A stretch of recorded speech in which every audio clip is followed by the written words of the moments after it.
Hello, hello. Good evening. How are you doing? I hope you're well. Thank you for the pet. Welcome in, welcome in. Welcome back. Please be happy. Hello, hello. I hope you're doing well. Oops. I will sleep sometime later today, for sure. Yes. Don't worry. The mighty need for sleep is gonna catch up to me any second now. Save your game. We haven't even started playing yet. We haven't even started playing. You want me to save the game? Alright. Last time in Please Be Happy, which was an entire week ago. That's a long time. Last time we got started on Juliet's route, and we started dating her, though we're both a little unsure of what exactly that's going to entail. Because, like, Miho has never dated anyone before, and for Juliet, she hasn't really had that kind of closeness to anyone in a long time, so that's gonna be interesting. How far did we get last time? Like I just said, we started dating Juliet because they first broke our hearts with Aspen just forgetting everything. Because the event plays out differently, we do not get to meet her in time, and it is before we find out that apparently video calls with people are enough to make them remember you. Granted, it's still a little annoying to have to call someone every single day, but hey, works, it works. I'm unsure where exactly we stopped though. We slow danced with Juliet, I remember that one. We slow danced with her. But that's about it. I have no idea where exactly we are now. My practice books for reading and writing are tucked away at the front desk where I retrieve them and sit down. My eyes go over the same line a dozen times without really processing what I'm seeing. It's frustrating because it's not like my thoughts are occupied with something more important. Instead, it's like there's an alarm bell ringing in my head, an unhelpful reminder that I'm not looking forward to what's going to happen without contributing anything useful. I grit my teeth and try to power through it, forcing my hands and eyes to cooperate. I manage to slowly make my way through the worksheet in front of me, but not without glancing at the front door every couple minutes. When I finish, I'm not sure I actually got anything out of it. Every minute that ticks by, I get a little antsier. Oh, right. Juliet said that she is thinking about returning to the underground, which is an actual physical place, apparently, and not like some weird business. And there's also another vampire person, apparently. And now we're anxious about her leaving, and we're trying our best to make her stay, like to give her reasons to stay. That's what happened last time. Haha. I remember. And wait. And wait. And wait. Wait, no, hold on, that's the wrong save file. Fuck!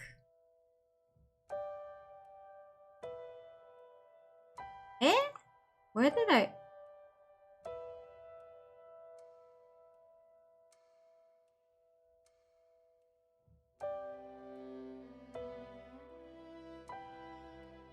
Did I not save after playing last time?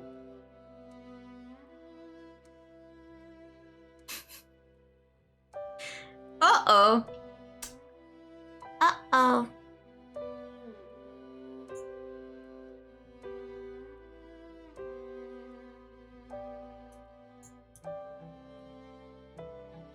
This is the part where we get... eh? Chapter 4, yeah, no. Sure, this is the last one where we had some kind of thing to choose, but I should have saved. Because the first one is always my main save. I guess I didn't do that, huh? Fuck me. Whoops. Well, time for skipping it is.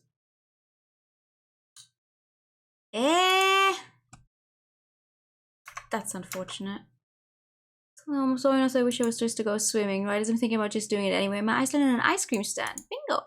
After bending all random coins in my pockets, I come away victorious with a nice cold popsicle. That's about as refreshing as swimming would be. I think it's supposed to be in the shape of a character of some kind, but it's so mishap and it looks a little nightmarish. Eating it will be a mercy kill. Alright, and we got some new flavor text that we didn't have before. Fuck! Damn it! What button was the skipping on again? I am losing my mind.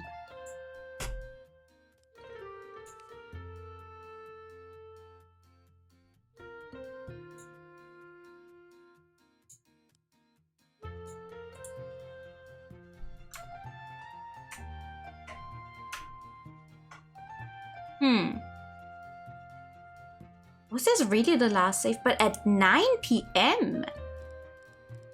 That can't be.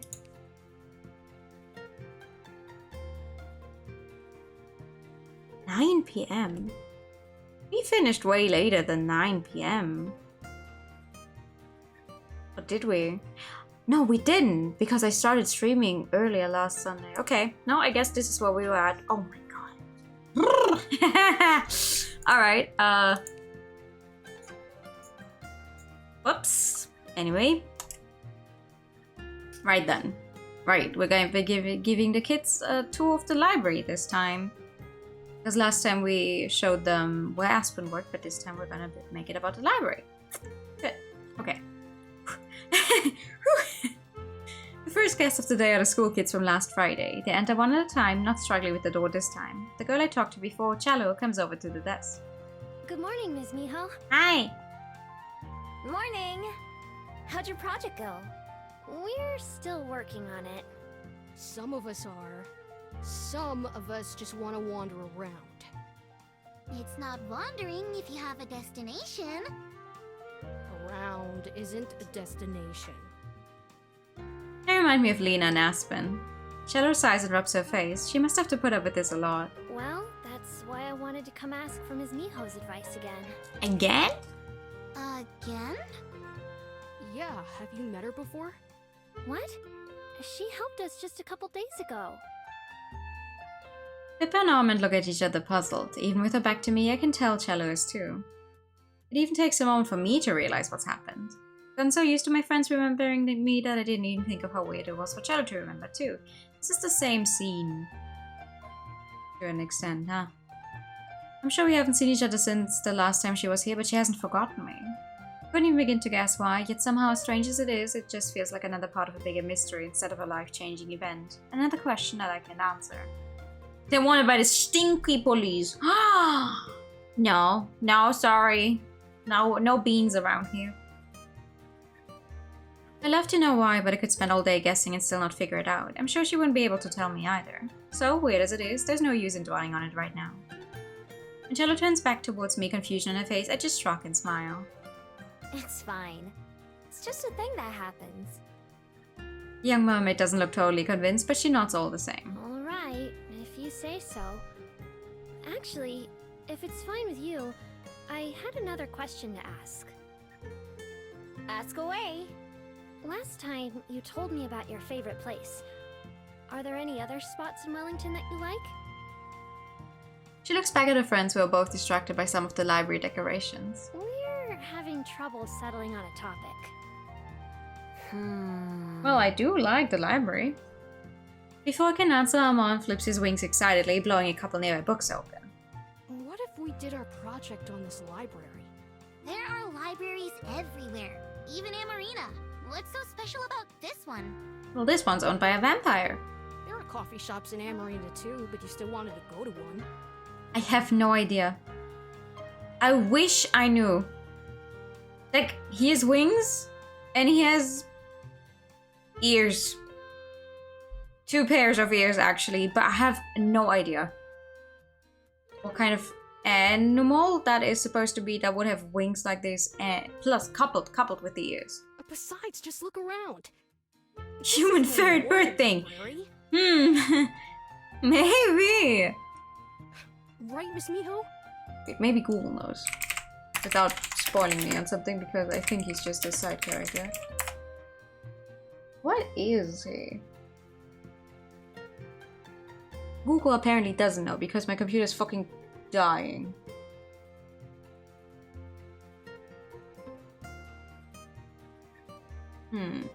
Nope. That's true, I guess. Because I keep thinking he's some kind of bear because of the ears, but then he has wings, so I'm like, yes, it's not that. I haven't been to many other libraries, but I'm pretty sure they don't usually double as houses like this one does for Juliet and me. Plus, we wouldn't have to walk around so much. What do you think, Cello? I do like it here, but only if it's okay with you, Pippa. And with Ms. Miho. Pippa rolls her eyes but shrugs. Whatever, as long as we get it done. All three of them turn to look at me, their expressions varying degrees of hopeful. How could I say no to that? I tried to think of how Juliet would respond. It's okay. As long as you don't bother anyone or break anything. Sounds good. We won't! You're already going to bother someone if you keep yelling Bears like would be that. fuzzier. Maybe, yeah. Oops. Thank you so much. We'll be extra super careful. No prob. Three of them set off to explore the library, browsing the shelves and peeking into some of the display cases.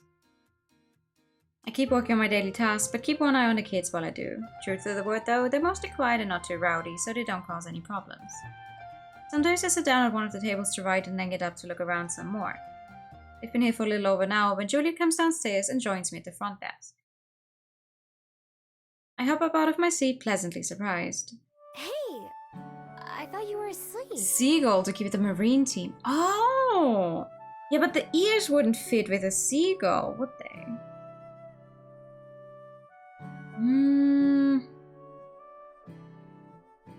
Not that I'm not glad to see you. I should be, but I wasn't able to fall asleep. Oh, why not? After tossing and turning for an hour, I thought I'd come and visit you instead. How's the library today? Good. Fine, same as always, pretty much. Those kids I told you about the other day are back. They asked if they could do their project on the library, and I said that was fine as long as they didn't cause any trouble.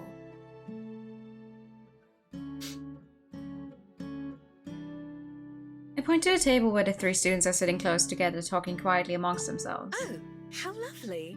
I hope they're able to find what they're looking for here. Me too. Something really weird happened too. Two of them, Armand and Pippa, forgot me like usual. But the mermaid Cello Bird was with able ears. to remember my name I don't from know, I'm last not time. finding anything on him. Really? That is quite strange. You haven't noticed or felt anything different? Nope. Nope. I decided not to think about it too much. Mermaids are magic, Miho. Yeah, Just right? drive Mermaids are myself magic. crazy. Because a Gumiho is certainly not magic. A sound decision. Still, it's something worth keeping in mind. And not. Just then Amon and Cello both stand up and start heading over to the desk while Pippa stays at the table. Ms. Miho? Oh, and... My name is Juliet. You must be Cello and Armand, right? Does everyone here know our names? Don't tell me we forgot her too. Oh, no, nothing like that. I simply heard from Miho. Juliet's the one who owns the library. I think I mentioned her last time. Oh, that's perfect. You see, we wanted to ask... She blushes, looking a little embarrassed. Amon steps forward bravely. Do you think you could show us around? I can tell this isn't an ordinary library, but I want to know more about it. Sorry to ask for such a big favor, especially since you're already letting us work here. It would be my pleasure. Miho? Yeah, I don't mind. Juliet's a real expert, though. Really? Thank you so much. Yeah, thanks. From across the library, Pippa loudly shushes Amon. This time he doesn't acknowledge her. Where should should we begin? Our project is supposed to be on a special place in Wellington, so whatever makes this library special. I mean, like I keep saying, this library is owned by a vampire. I don't think many libraries are owned by a vampire. Like, overall. We can begin with the books then. I've been collecting them for quite a while. The four of us head to the shelves where Juliet points out a few older books. These are several first-hand accounts of life here in New Zealand, or Wellington in particular. Some are written by the indigenous people, the Maori, while others are by people who came later. It's important to read history from a variety of sources, and I've done my best to offer just that. I love learning about the past. It can even tell you about the future too sometimes. I quite agree. Every person from all walks of life have a perspective all their own. I've been privileged to learn so many of them. What are these in the glass cases? Gifts and treasures bequeathed to me over the years. Bequeathed. What the fuck kind of I word is felt there's that? no sense in keeping them hidden away where only I can see them. So instead, I leave them here for all to witness and enjoy. Wanna hold hands? No, I'm busy holding a controller, I'm sorry. I gaze into some of the displays as we pass them by. I've been at the library for so long that I've stopped really noticing some of its features, like the treasures she mentioned. Statues, jewelry, dolls, there are all kinds of things that I've forgotten about. Juliet recounts stories for some of them about sailors and merchants who gave her things in exchange for food or shelter or just for company. Both the kids and I listen with rapt attention while Juliet gazes off into the distance as she remembers the past. Aha, I already had fries today, actually.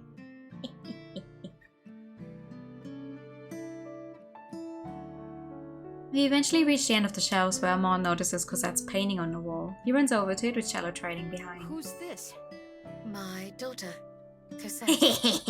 I win this time. She's so pretty. Juliet smiles thinly. I glance anxiously between her and the students, wondering if I should try to move us along, but Juliet clears her throat.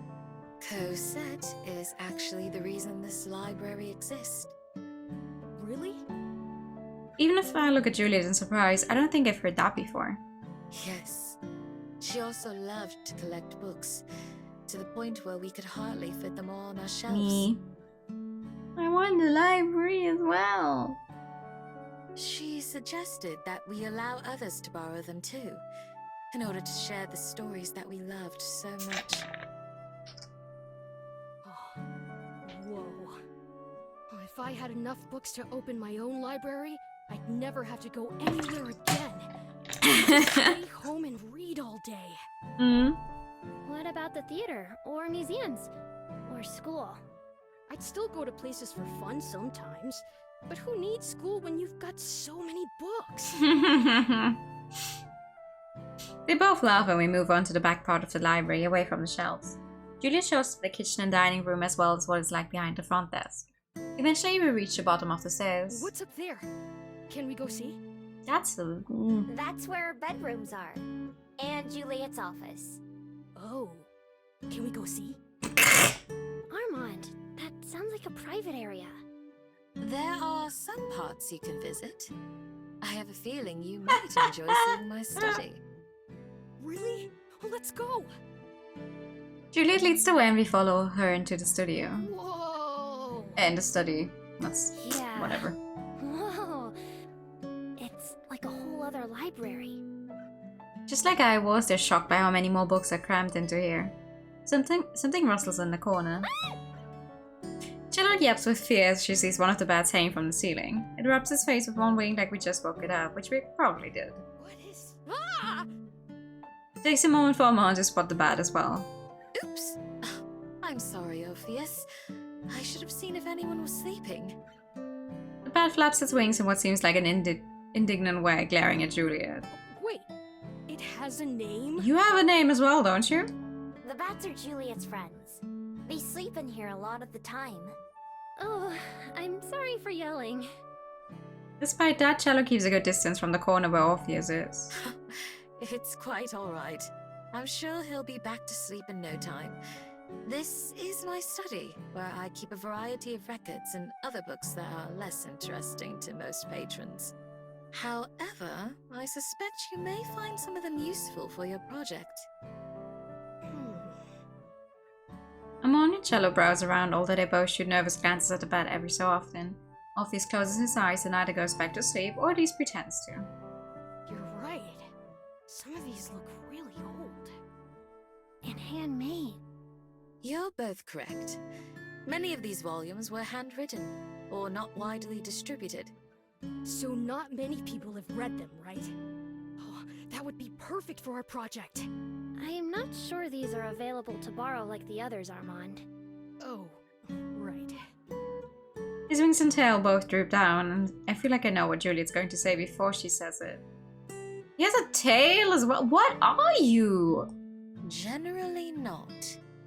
But if you promise to be very careful, I wouldn't mind letting you What take is them he? with you.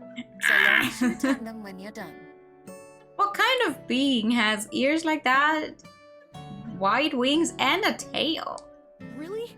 Well, we can definitely do that, right, Cello? Today you crave junk food. I mean, Yes! Why not? As long as it's really okay. It really is. Thank you so much! the two of them look around with even more enthusiasm to the point where they even get a bit closer to Orpheus. Not too close, though. Weird water chupacabra bro looking motherfucker. Juliet and I lean against the wall and watch. Is this the first time you've let people borrow the books from in here? The first time in a while, at least. I don't see a reason to deny them, though. It's nice to see how excited they are by the prospect. The bat is cute as hell, though. That's true. After a few minutes, Amon and Cello approaches with a small stack of books each. Are these okay for us to take? Juliet glances over them all before she nods. Yes, that's fine. Thank you. Yes, thanks again! Come on, let's go show Pippa. Even she'll have to be impressed by these.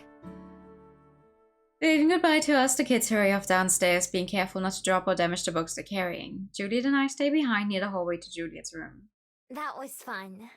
I learned a lot too. I'm glad. It was nice to have a reason to indulge in those memories for a while. What's your stream while drawing? Ooh, what you drawing? You never told me you started the library because of Cosette. I didn't? My. I suppose it never came up. I lean against Juliet and she wraps her arm around me. I should get back to work soon, and I know Juliet still needs sleep, but I'm glad to have this extra moment together. Spendy, I still don't know about Juliet, but I'm looking forward to learning it. Aww, that's sweet, isn't it? Oh, you can't pick the hairstyle. Ooh, long or short hair? Alright. Do I have all of the flavor text of the bay yet? People picnic on the beach before, so got a little bit curious, wanting to try it myself. Today's solo picnic consists of a packaged peanut butter and jelly sandwich, a small bag of chips, and a juice pouch. Not bad for a girl with limited pocket space and only 2 hands. I hunker down in the sand to eat my meal, enjoying the ambience of the ocean quite a bit. Is it just me, or is this way tastier than usual? Is this the magic of eating on the beach? What could this be? Is it the salty air? Does the salt make everything taste better? I have to remember this. More salt in my food. Yum. Aww. She's so cute. After Juliet and I say our goodbyes for the night, I go up into my room to go to bed. But after tossing and turning for a while, I get up and put my shoes back on. Aside from Juliet, there's someone else that I've been thinking about a lot lately. Is this the same scene? Guess not. My last encounter with Silva didn't go so well, but it hasn't made me any less determined to talk to her. It's not just because of my magic and what she might be able to tell me about it, it's because I also want to help her. I know that I can tell her that outright, but every passing day that I spend with Juliet or with Aspen makes me more confident in my decision to stay around Wellington. But I don't expect things to go exactly the same way for Silva as they did for me. I hope that maybe someday she wants to change too.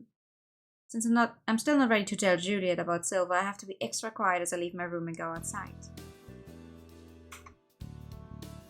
Ah, okay, so there's just slight changes here, huh? Good evening! I changed clothes myself, somehow I don't think she's noticed me yet. I'm not sure if I should call out to get her attention or what. I think I've been so... Ah, no, would you look at that? So it's all the same. And that means I need some more fix saves to reload all of this later. Yep. And we're going for the comfy ending again, so we're gonna keep going.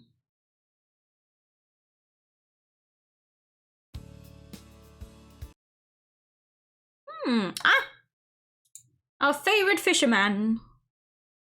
It's been almost a week since the last time I went to the waterfront, so I decided to head down and visit Mr. Kim. It's been even longer since I've actually done any fishing, so this might be a good time to change that. When I get to the waterfront, there are plenty of other people there fishing unlike the last couple times. However, it doesn't look like Mr. Kim is one of them. His assistant, Youngmin, is there helping out like always, but Mr. Kim himself is nowhere to be seen. When I go ask Youngmin, he tells me that Mr. Kim went to the marketplace, but that he should have been back by now. I volunteer to go see if I can track him down. I've only ever seen the market from a distance, but up close it's a lot more lively than I gave it credit for. The noisy fishermen that I always hear from far away laugh and shout with each other, displaying their catches on beds of ice. There are other vendors and stalls selling snacks and drinks, as well as things like jewelry and souvenirs. I walk around searching for Mr. Kim, and finally find him near the edge of the pier. He's looking intently at a number of fishing poles for sale, one hand stroking his chin. Hello, hello, mijo! Hello. Nice seeing you here. Youngmin told me where you were. I was surprised you weren't at the fishing spot. Oopsie, I might be taking a little longer than I said I would, but I just can't decide. I go over and inspect the fishing poles too. Most of them are fancier than the ones I've used with extra pieces and parts. I don't really know what any of them do though. Are you getting a new rod?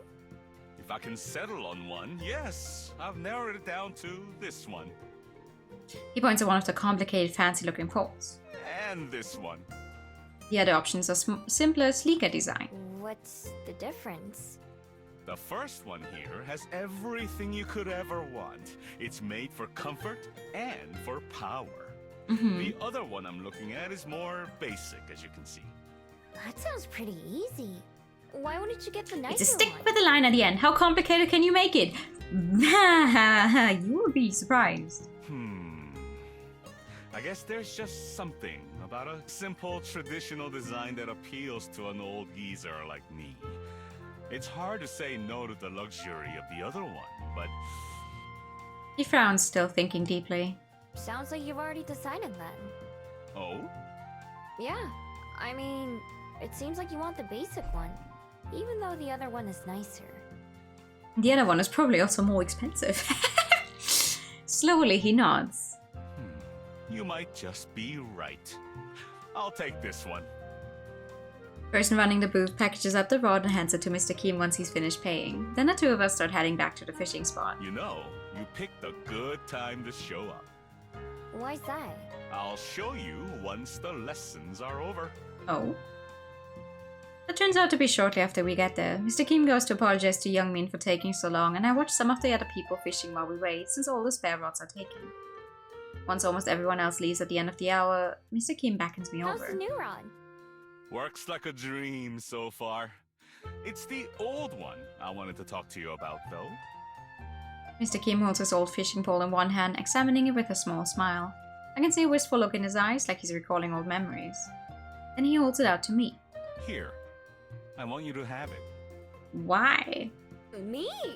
Why? Better it go to someone who'll use it than just sit around collecting dust in the garage. Besides, you're going to need something reliable if you're gonna have a chance with the king! I think I'm going to try and catch the king. I'm sorry. Bendy bits, rings, poison, whatnot. Like, bro, those pointy sticks at a distance. What the world does he tells even do? No clue. Carefully take the rod, holding it gently like it could fall apart. It's got nicks and grooves on it, and the grip is worn down in places, signs of how loved and appreciated it was. Are you sure? Of course I'm sure. As long as you promise to give it a good home. Promise. I do. Thanks. You're welcome. Now, let's make sure we catch the king this year, Standing at the edge, I cast up my line to get a feel for the rod. Even though it's been well used, it's more comfortable and handles better than the ones I usually borrow. I managed to land a couple fish, although I let them all go. When it's finally time for me to go home, I carry the fishing pole carefully, making sure Mr. Kim's trust in me wasn't misplaced. Aww! Isn't that sweet? Idly, I reach up and remove my necklace, letting it dangle from my palm. My bead stands out from the other regular ones on a chain since it's still glowing ever so slightly. It's a part of me, not something separate that came to me. It came from within me, and while I've never questioned that, never thought about what it might mean, it has to mean something. Would I even exist without it? Probably not. Not like I am now. I would have died as a regular fox many, many years ago. Running my fingers around the bead, I can feel my heartbeat. It pulses in the bead too. I close my eyes and try to clear my thoughts of everything except the feeling of the tiny orb in my hand. I focus on it, letting myself feel it the same way I'd feel a pillow against my head or grass beneath my feet. Slowly, pictures come to mind, visions of the sky and the sea and the forests, visions of people passing by, although their faces are just a blur. No, not visions, memories. My memories and experiences live on in this bead somehow, the same way they live on in my heart and mind. It's been changed, strengthened as a result of what I've been through, the same as any muscle. Magic courses through me as basic as my breath and blood. I know then and there that I can't get rid of it, even if there's a way I don't want it. Like any other part of my body, I have to learn to live with it and nurture it. I don't want to be forgotten, but I don't want to lose this part of myself either. I can't feel it, it's needy. Neither of us are ready yet, there's still a craving that I can't identify. What is it that I'm missing? What do I still need to give it? There are other things too that make it even more confusing, like how Cello could remember me. Was it something special about her, or has something about me changed? Time and again, these past few months, I've found that answers I've known all along rest inside me. Feelings that I thought I was incapable of come naturally. Why would this be any different? It's a puzzle, but puzzles have solutions. I don't know what the answer is, and I barely even know the question. But I can feel that something about myself is going to change soon. How and when, I don't know. It's just an instinct, same as so many other things. And curling my fingers, the pulsing of my heart gets less noticeable. I open my eyes to see my bead looking just the same. I've been half hoping that it would be different already, but it's not that easy. I put my necklace back on and climb into bed, burying myself beneath my blankets. Even under the covers in the dark, the light of my bead shines through faintly like a nightlight.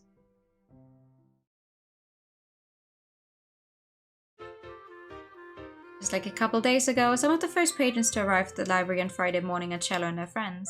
This time it's Pippa who holds the door for the other two, who enter with their arms full of books. Hey, you guys! Good morning, Ms. Miho. They stopped by for a bit yesterday as well, so all three of them should still remember who I am. All three of them come to my desk where Cello and Amand carefully set down the stacks they're carrying. Juliet, who hasn't gone to bed yet, emerges from the shelves where she was putting away some books and approaches us as well. Miss Juliet! We brought back all the stuff that we borrowed.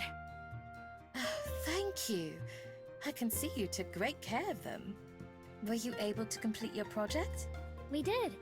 Pippa and I took lots of notes. Ooh. And Armand stayed up all night writing a script. We decided to put together a play about the history of Wellington, using the library as the main location. Ooh. Armand and I will be the actors, and Pippa's going to make the decorations. I said we should do an art project, but our mom didn't want to. You just didn't want to have to read. The two of them glare at each other and Cello rolls her eyes at both of them. I feel a little bad for her, even though I know they're all friends when it counts.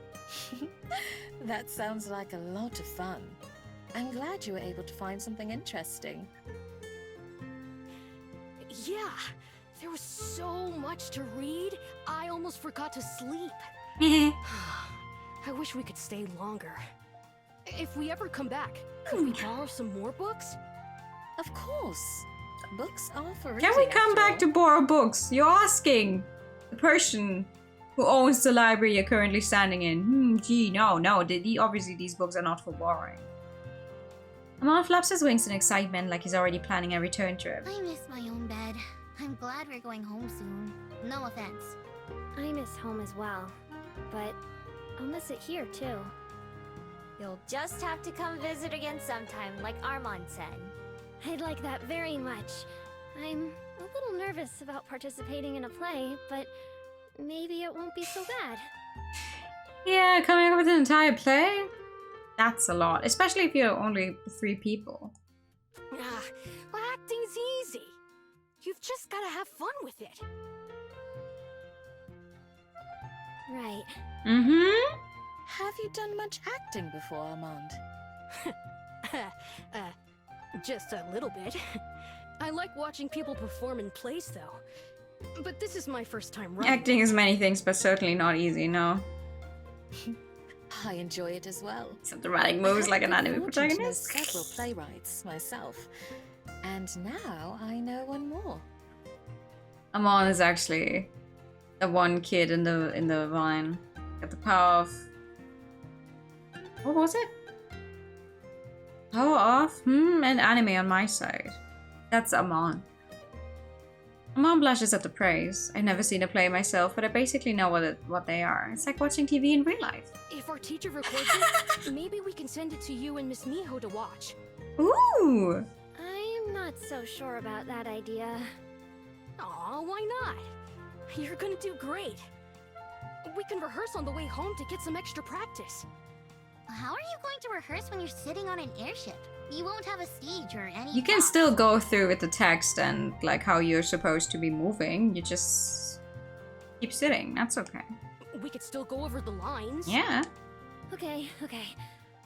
Let's figure that part out later.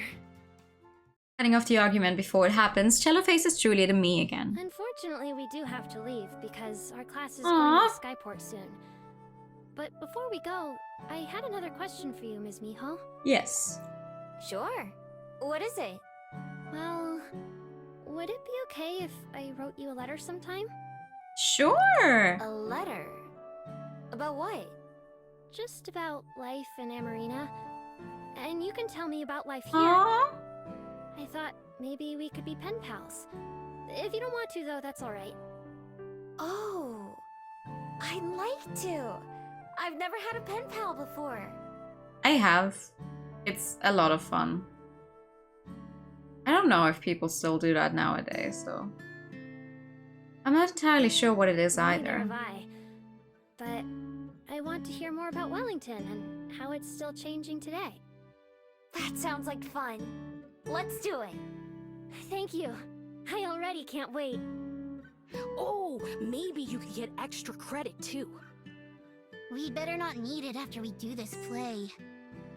We won't. Slowly, the five of us move back outside to the front of the library, with Amon and Juliet chatting about the books he read. Soon it's time for them to head off. Thanks again, Miss Miho and Miss Juliet, for showing us the library and letting us borrow stuff. Yeah, thanks. It was our pleasure, I'm sure. Right, Miho? Atlantis, that would be dope. Yeah, that would be interesting to know. Yeah. I hope you guys get a good grade. 'Cause apparently she moved to Amarino, Me too. and they don't even have the sea in Amarino. That's weird. Sad to think that Pippa and Amon will have forgotten me by the time they get back home. I'm glad that they had a good time though. It was nice to be able to help out a bit. Even if it was mostly Juliet who helped them. I appreciate it too. I'll be sure to tell you all about how it goes when I send you that letter. Sure. Sounds good. Bye, you guys. Goodbye. All three of them wave as they make their way down the hill, and Juliet and I wave back for as long as we can. Once they're out of sight, we go back inside. I wonder if Cello will be able to remember me long enough to write a letter. I hope so. It was nice of you to agree to be So our pen we're back, pal. mate. I have not actually seen or read Beastars. Like, I know of the general existence of it as a thing, but I've not gotten around to try and watch it. She reminded me a lot of myself. She's new to Amarina too, and still getting used to living there. In that case, I'm sure she'll appreciate having you to give her advice. I don't know if I can be very helpful there. Sometimes, when it comes to young people, just having someone to listen and be interested can be enough. I can do that at least. I know you can. You're always capable of more than you think. I hope you're right. After gathering up the books the kids brought back, Julie and I kiss each other goodnight and she goes upstairs while I get ready for my normal day at the library. At some point I hear the sound of an airship passing overhead and wonder if it has Cello and the others on board. Whether or not I do get a letter from her, I'm glad they all had a good time. I hope Cello can start to feel more at home in Amarina soon. One of the most valuable lessons that I've learned from living at the library is that it's important to feel like you belong somewhere. Aw, ain't that sweet? Ain't that sweet? Stepping mounds of sand. Oh, The beach, I spot some kids slapping mounds of sand into the shape of a building. I think it's called a sand castle. My curiosity gets the better of me. Unfortunately, I lack shovels or buckets, but I have two perfectly good hands. I carry handfuls of wet sand away from the water so that my castle won't see an immediate or untimely end. When I'm satisfied with my supply, I kneel down and start to construct firm pillars that will be the basis of my castle. But about halfway through, I realize I don't have a particularly clear image of what castles look like. So they're tall and big and detailed. My sand version looks more like, it just looks like a piles of dirt, yeah. Oh well, I tried. I kick over my wannabe castle with gusto, and what? That's just as much fun in its own way. Mysterious stories up to the romance with a bit of classic shonen. Training and punching. It also deals a lot with what life would be like if you had two types of people living together, one of them trying to eat the other to survive. Oh. Yeah, I've seen like gifs of some scenes of Beastars where it had people fighting. All I know is that there's, what's his name?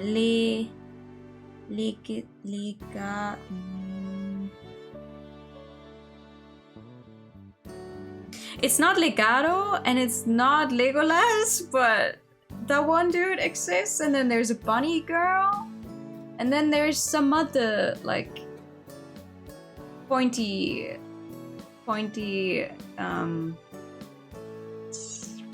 teeth guy who I'm not sure if it's a wolf or a fox or some kind. And I always confuse that one with Legolas. I always confuse them because I have no idea who's who, even though they probably don't even look similar. Pointy teeth with horns. Maybe, yeah. Isn't there some elk dude? Yeah, I think he has horns. Yeah, that adds up. Wrecking my brains to see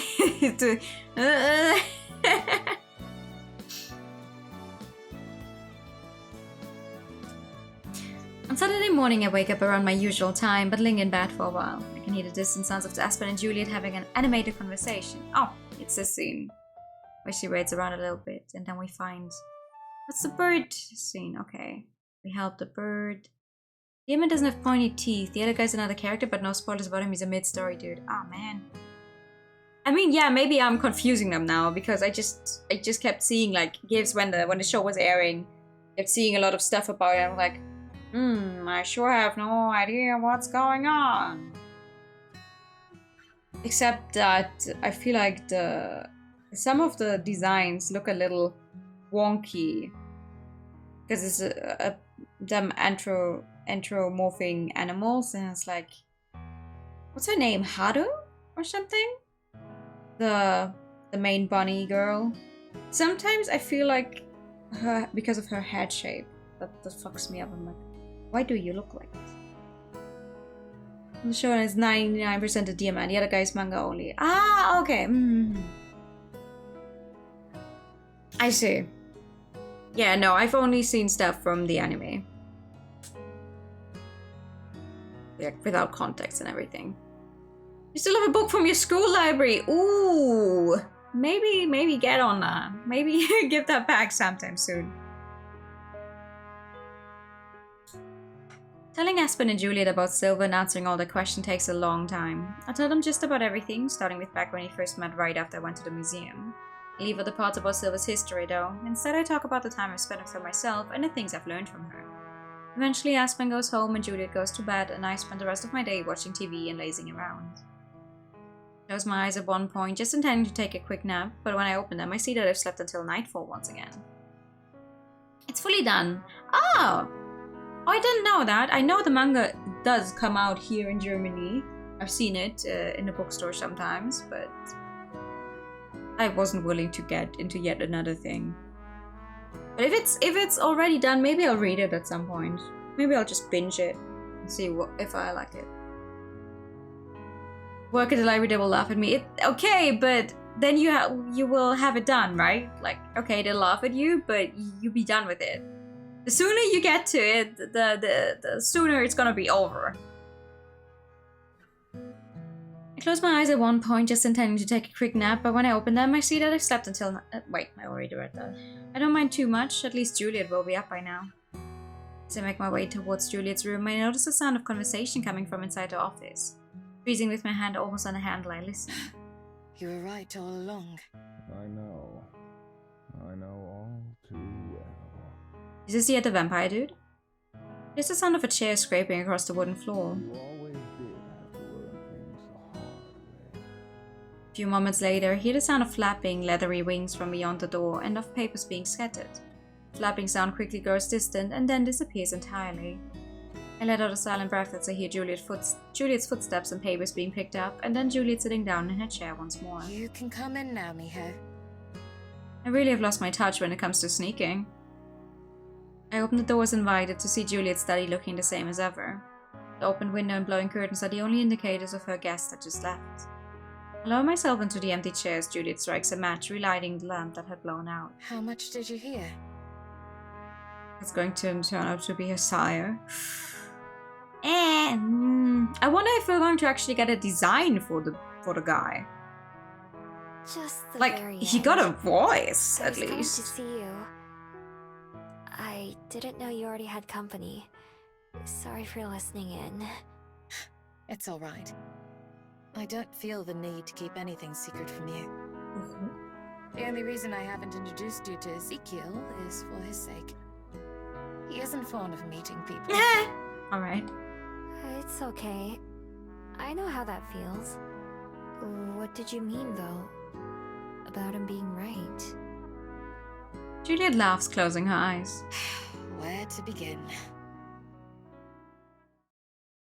Oh. She stands up and closes the window, peering out into the night for a moment before she sits back down. I told you that Ezekiel was the one who helped me gain my footing in the human world, yes? Mm-hmm. Well, there's a bit more to it than that. He was the one who turned me into a vampire in the first place. There it is! I've been waiting for this! I have a story not too dissimilar from your own with Zhong Ying, though it began in a very different way.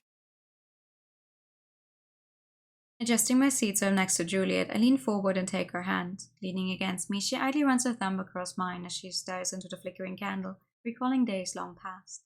I was a human once, of course. Long, long ago. In those times, we didn't know about the underworld, or anything that lay beyond the edges of our sky. Few denizens of the underworld traveled to the overworld back then. Those who did were feared and reviled, but also disbelieved in. Truth turned to hearsay, hearsay turned to legend, and legend turned to fable. Stories told to impart some moral or lesson, not to be believed. That's where today's term fabled was first born. As a human, my life was painful and dull, and cursed by circumstance. I lived, believing and hoping for a better tomorrow, that never came. There came a time when I had enough. Enough of agony, of poverty, disappointment. I took myself to the dry edge of the world, beyond which lay nothing but the unknown, and I threw myself off. I gasp, unable to stop myself, even though I know she turns out okay. As I fell, I had plenty of time to contemplate the stupidity of my decision, and to dread the fate that was rushing to meet me. How solvable all my problems seemed as I fell away from them. What should have been the end was only more pain. Somehow I survived, but just barely. Broken, as I opened my eyes for what should have been the last time.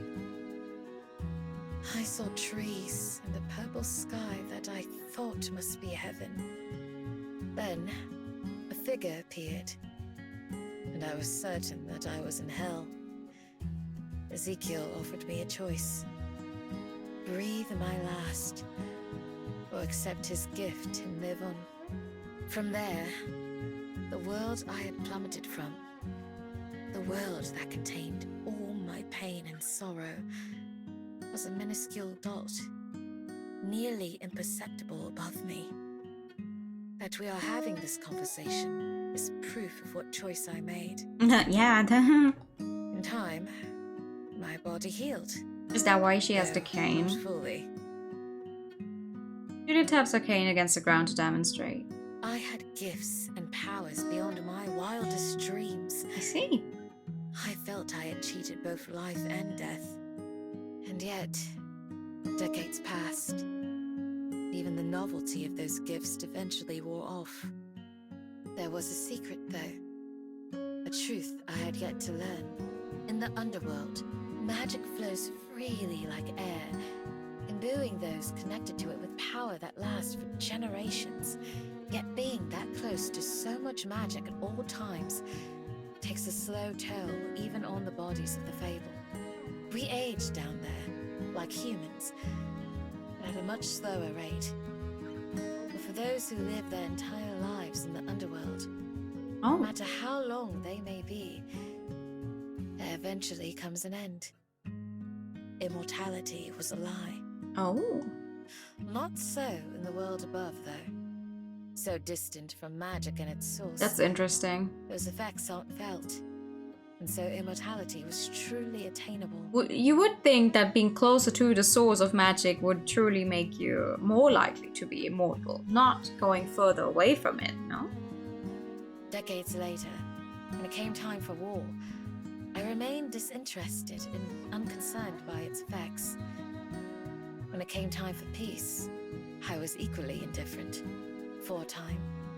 Ezekiel himself had tired of the hedonistic lives our kind led, and departed for the overworld nearly as soon as the dust had settled, determined to maintain a quiet and hermetic existence.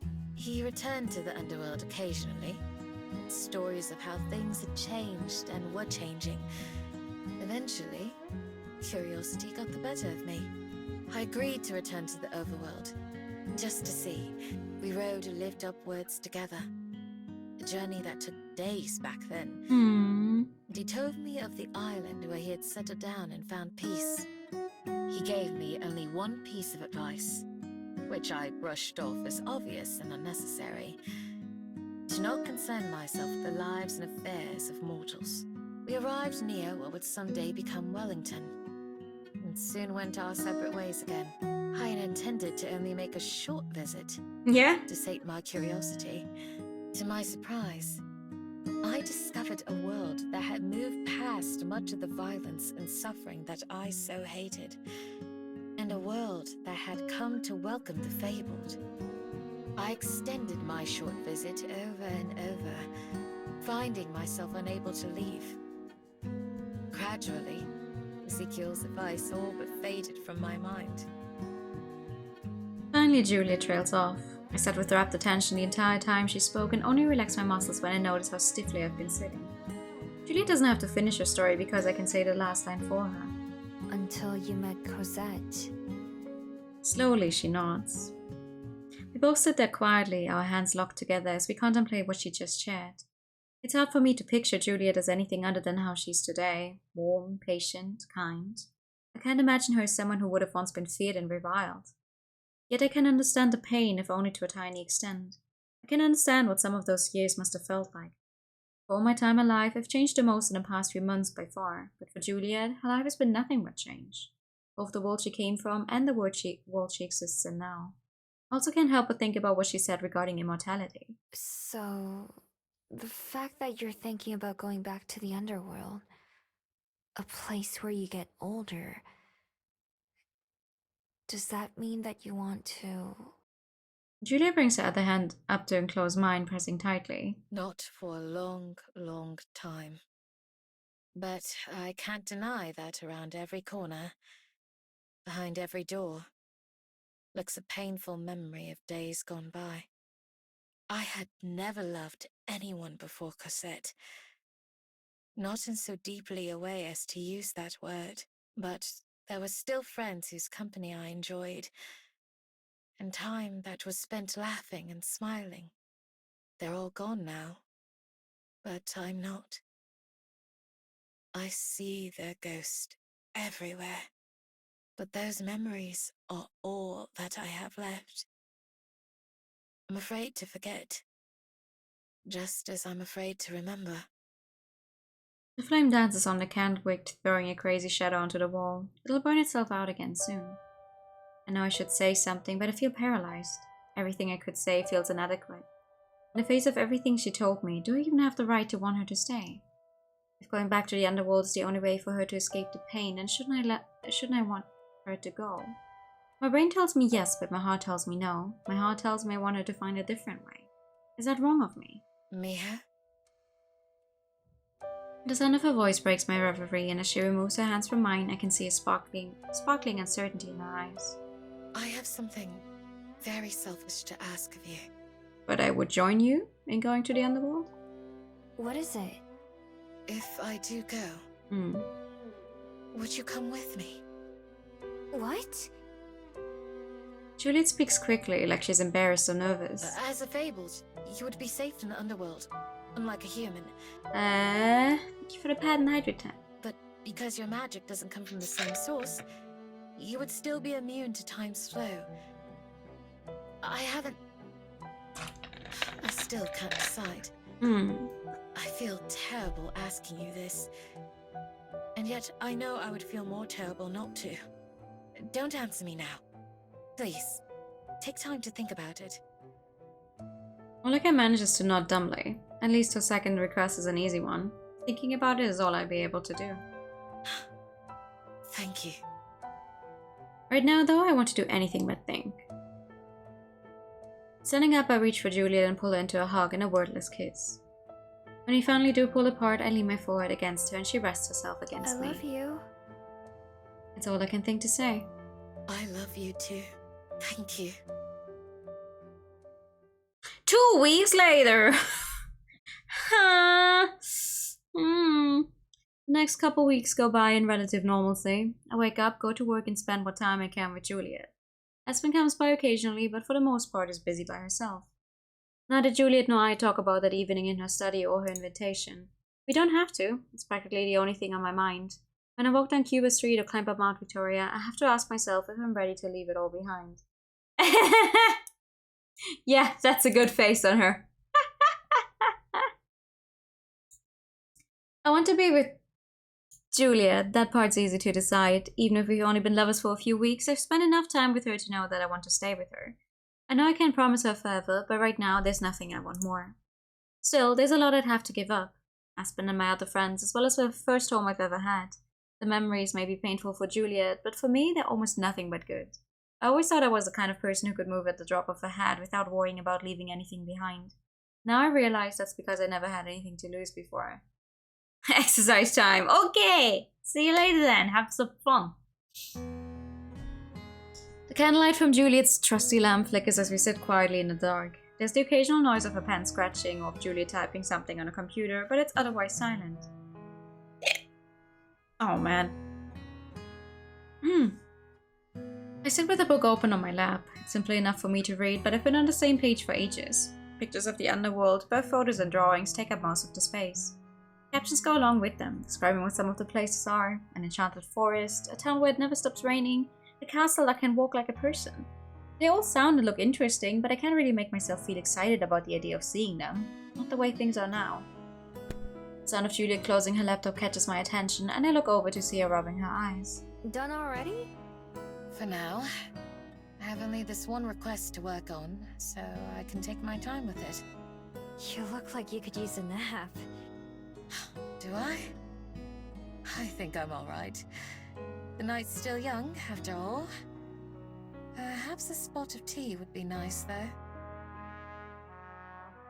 Juliet reaches for a teapot, but frowns when she picks it up. Ugh, I'm out. I have to fetch some more from downstairs. I can get it for you. I could use a snack anyway. That would be nice. Thank you, Miho. Sure. Really, it's just an excuse for me to put the book away. I hop up and go downstairs, leaving Juliet in her study. Despite the time that's passed since we talked about going to the underworld together, I don't feel any closer to deciding what I want to do. My relationship with Juliet only makes me more confused. Sometimes things between us don't feel much different than before we started dating. That has its ups and downs to me. I like that I don't feel pressured to act differently, but I also like all the new things, like kissing her and holding her hand. Juliet seems to enjoy those things too, but I wish I wasn't the one starting them all the time.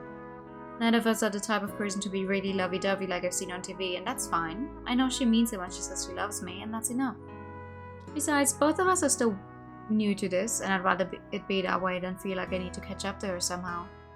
In the kitchen, I start boiling a pot of water while I make myself a sandwich. Julia keeps tea leaves in the kitchen and in her office, so the only thing she needs me to bring is the water. I munch on my snack while I wait until steam starts to rise and the kettle whistles. Aspen got an electric kettle for Juliet that's much faster, but I know Juliet prefers her tea from a regular old pot. Once it's ready, I grab the kettle and carefully take it back upstairs with me. Here you... Oh. She's fallen asleep.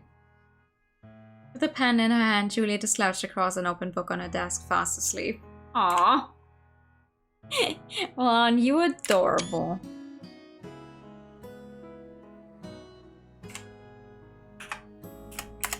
I would like to continue the texting.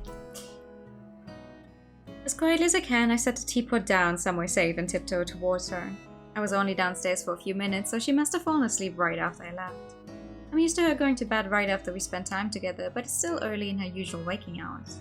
Lately though, I've been hearing the sounds of her being awake at all sorts of different times, whether we're hanging out or not. I guess I must be catching up to her. No. After moving the lamp a bit further away just to be safe, I grab a blanket from nearby and drape it across Juliet's shoulders. She doesn't react, but I can see it rise and fall with her steady breathing. There's something that feels odd about seeing Juliet asleep, and it takes me a moment to realize what it is. I'm not used to seeing her look so relaxed. With her eyes closed and sloppy posture, she doesn't look guarded or elegant or any of the other words that would usually describe her. Instead, she just looks like anyone else when they're asleep. Somehow it's nice to see. I wish she could be this open when she's awake sometimes too. I gently take the pen from her and set it aside, doing my best to keep the blanket from sliding off her. Then I lean forward and blow the candle out. Night. I whisper into the darkness before tiptoeing out of the room, spending the last of my time before bed by myself. I'm warm. That's the first thought that comes into my head as I wake up. Not just the normal warmth of my bed and covers, but there's something else, something different. I groggily open my eyes and look around, but nothing appears any different. When I roll over onto my side, my necklace bumps against my chest. That's when I realize the source. My bead is what's causing it. Not only has its glow gotten brighter, but when I simply hold my hand near it, I can feel heat emanating. I'm almost afraid to touch it, but when I finally do, it feels as cool as ever to my fingers. There's something else that's different about it though. A crack runs across it, so thin that I have to rub my eyes several times just to be able to see it. I could almost mistake it for a hair or something, except I could feel that it's not. When I put my fingertip over the tiny fracture, my skin tingles, almost like a static shock. I can tell, either by instinct or touch, the crack isn't surface level or caused by some damage. Instead it comes from within, from something trying to get out. My heart starts to race, obliterating any lingering sleepiness. It still isn't ready, but it's getting closer. Soon it'll be time. Chonho. Skyfox. My instincts tell me that's my destiny, even if I don't know what it entails. I have mixed feelings about that, but mostly... Ah, I see. Okay, hold on. For the comfy ending... For the comfy ending, we don't want change. The thought doesn't really make me feel excited or hopeful. Instead, it feels like another outside force pushing and pulling me along without any say in the matter. My life has become more uncertain, even as it's gotten more routine. Aspen and her memories, Juliet and the underworld, me and my magic, it's all so much. I hate to admit it, but a part of me misses the simpler days of my life. Even if they weren't easy, even if survival was a struggle, at least they made sense. Now I spend so much time wondering and worrying. I know half-truths without knowing why I know them. It's too early for all this. Mood! Not that there would be a better time later. Still, I know that if I let myself think about these things for too long, I'll just start spiraling. Instead, I make myself get up and out of bed. For small relief, the warmth from my bead has dissipated, like it just wanted me to notice it. It's still bright and still cracked, but at least it isn't uncomfortable. After freshening up, I go downstairs where I'm surprised to find an empty kitchen. Juliet isn't around, nor breakfast or any dishes. I don't mind not having food prepared for me, but it is pretty odd. I go back upstairs and knock on her study door, but there's no answer. When I peek inside, I see the blanket I put around Juliet neatly draped across her chair, as well as a teapot that I filled for her desk. There's no Juliet though. I try her bedroom as well, but it's also empty. Juliet? Oh, that's weird. I call out her name, but it just echoes around the empty building with no response. Weird. I go back to the kitchen and then her study to confirm one thing. Her parasol's gone. She must have gone out somewhere. I grab some ingredients from the fridge and throw a pan onto the stove to make myself breakfast. I've never done it before, but I've seen Juliet cook enough times that it shouldn't be too hard. I prepare some eggs and toast, the same thing we usually have. Not too bad. Steaming meal isn't as tasty as what Juliet makes, but it's edible at least. The eggs are kind of rubbery and the toast is more like slightly warm bread, but I eat it all anyway. Either way, I'm proud of myself for making it. As I'm finishing up, I feel something buzzing near my side, and it takes me a moment to realize it's my phone. I fish it out to see that I have a message from Juliet. Good morning, are you awake? Yeah, I made food. I'm sorry I didn't cook for you, I'm at the mountain. Would you like to join me? Sure, on my way. Typing out each message is slow going, and judging by how long it takes for Juliet to respond, it's not easy for her either. I'm sure Aspen would have done it in half the time. You guys should start sending voice messages to each other. I think you would probably be one of the very few people to actually get something out of that. That's not just annoyance at having to listen to like a 2-minute long voicemail. Voice message, whatever. Oh god. Still, it's a surprise to hear Juliet's up on Mount Victoria, especially at the sunny hour. I'm sure we'll find out why soon. After cleaning up after myself, I finish opening up the library and then head over to the mountain myself. It isn't hard to find Juliet up at the top when I get there. Her parasol stands out over the heads of the other early morning hikers as she waits for me on a beach. Morning. On a bench. On a beach? What? Hello, Miho. I sit down beside Juliet and she adjusts her parasol to give me some extra shade too. I woke up and was surprised you weren't around. I didn't think you'd be here of all places. When I left this morning, I had only intended to drop off the documents I finished preparing last night. But by then, it was nearly sunrise, so I thought to come up here and enjoy that. Sorry for falling asleep so suddenly last night. I appreciate you taking care of me, though. That's fine. It was nice to be able to do something for you for once. Even if that was just bringing you a blanket. Not just for once. You bring me joy just by being around. I nuzzle against her, not caring that way in public. Still, it seemed like a weird time for you to fall asleep. Yes. I've been having some trouble sleeping lately, I must admit. I catch a few hours here and there when I can. I noticed. I've been hearing you around the house more often. Do you know why? This and that. A lot on my mind. I know what you mean. But hey, you said you finished your research project, right? So, you'll be starting a new one now? Actually, I won't. There haven't been any new requests. Really? I thought you had tons of them. I've been working through my backlog for a while. And I just finished the last of them. Your backlog, huh? Oh. Juliet and her research just got to go together in my head. I know it's how she spends most of her free time when we're not together. It's hard to picture her without something to work on. You'll probably get some new ones soon, right? Perhaps. There's a tinge of sadness in her voice. Maybe I shouldn't have said that, especially if she's thinking about leaving soon. It would make sense for her to not want to start new ones. To change the subject, I hop to my feet and stroll over to the tall metal binoculars by the railing. Juliet stands up too and follows me. I feed a couple coins into the device and then press my eyes to it, looking out at the city. It's been a while since I've done this, and so I recognize a lot more now than I did before. What do you see? There's the skyport. That one's easy to find. And there's the Bell House. Hi, Aspen. I can see some of the gardens from here, too. They're really pretty even from this far away. I step away and gesture towards Juliet. Wanna look? Juliet hesitates for a moment, but then steps forward and takes my place. I jerk the view around quickly to pick things out, but Juliet maneuvers it slowly and methodically, like she's inspecting every inch of Wellington. How about you? What do you see? It's quiet for a second. There's Diana's house, where I just dropped off those papers this morning. Close by is a park where she used to take her children to play. They're all grown up now, though. We're lamenting that together. Oh, Heaven Sent is a flower shop that used to sell the most beautiful bouquets. I can just see their roof from here. It's since become a restaurant, but I recognize the bright blue on top. What else? Braylin Primary, just near the library. That's where Cassette went to school. There's also... With a word and a click, the binoculars run out of time and Juliet moves away from that. Oops. I suppose that's that. That was quite nice, though. I haven't seen several of those places in many years. You don't usually, like, go to look at the places in, you know, town, cities, whatever you live in.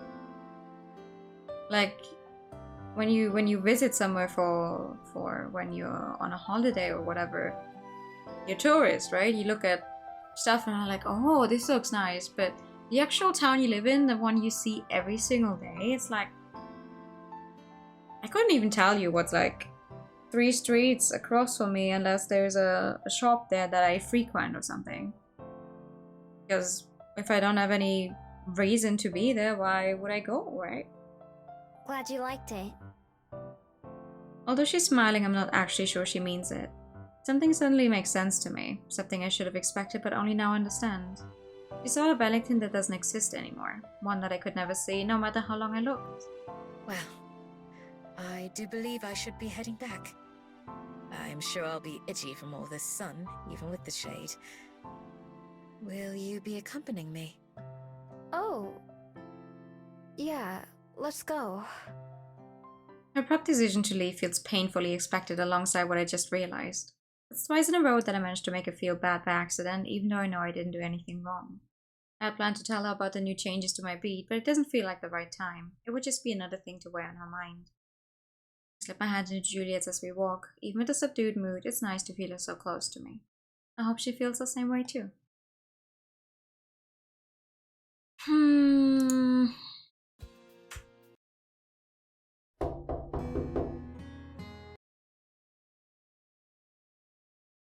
Alright. My eyes start to glaze over as I flip to a new check-in sheet marking off the last few books in a small pile of returns. Work isn't any busier than usual, but I'm finding it hard to stay focused. Tucked in a corner nearby are the books and worksheets that I've used to learn how to read and write. I've gone through almost all of them by now, practicing each letter hundreds of times. Even reading, which used to seem so mysterious and difficult, has gotten easier. I'm not as fast as Aspen or Juliet, of course, but at least I'm not limited to the kids section of the library anymore. I think back to my first time coming here when I scoped the place out before trying to steal Cosette's painting. It was a dumb idea either way, but I could have never guessed how that one bad decision would affect the rest of my life. It was here in the library that I told Aspen and Juliet that I wanted to learn how to be a person. At the time, that seemed almost as impossible as learning to read. A lot of impossible things have happened to me in this place, though. Now, what's hard to imagine is not having the library, what it would be like to walk out the doors for a final time and never go back. Seems as unbelievable as all the other changes that have occurred in my life. So I can't stop thinking about it. I know it could happen. Looking back at the papers in front of me, I glance through the list of names written there. Some are new, but others I recognize. Some people have been coming here longer than I have, while others have just visited for the first time. I wonder if I know them better than Juliet does. The library door opens, and I look up to see a familiar face. Hey, Aspen! Aspen waves as she approaches the desks. Hello, hello! Hello, hello! She wasn't here for breakfast, so this is the first time I've seen her today. In fact, I was going to have to call her soon just to check in. You're not working today? No. In fact, I even asked to have my hours cut back a bit. I need all the writing time I can get. Are you still trying to find a publisher? Unfortunately. It's not all bad, though. I haven't gotten any outright acceptances yet, but I've had some interests at least. Nice. One editor gave me suggestions for how I could make my manuscript stand out more, so I've been furiously making revisions. I finally told my boss that I'd have to decline running the new store. I simply don't have the time for it right now. So So she's not going to, take over the new thing, huh? Oh, that's too bad.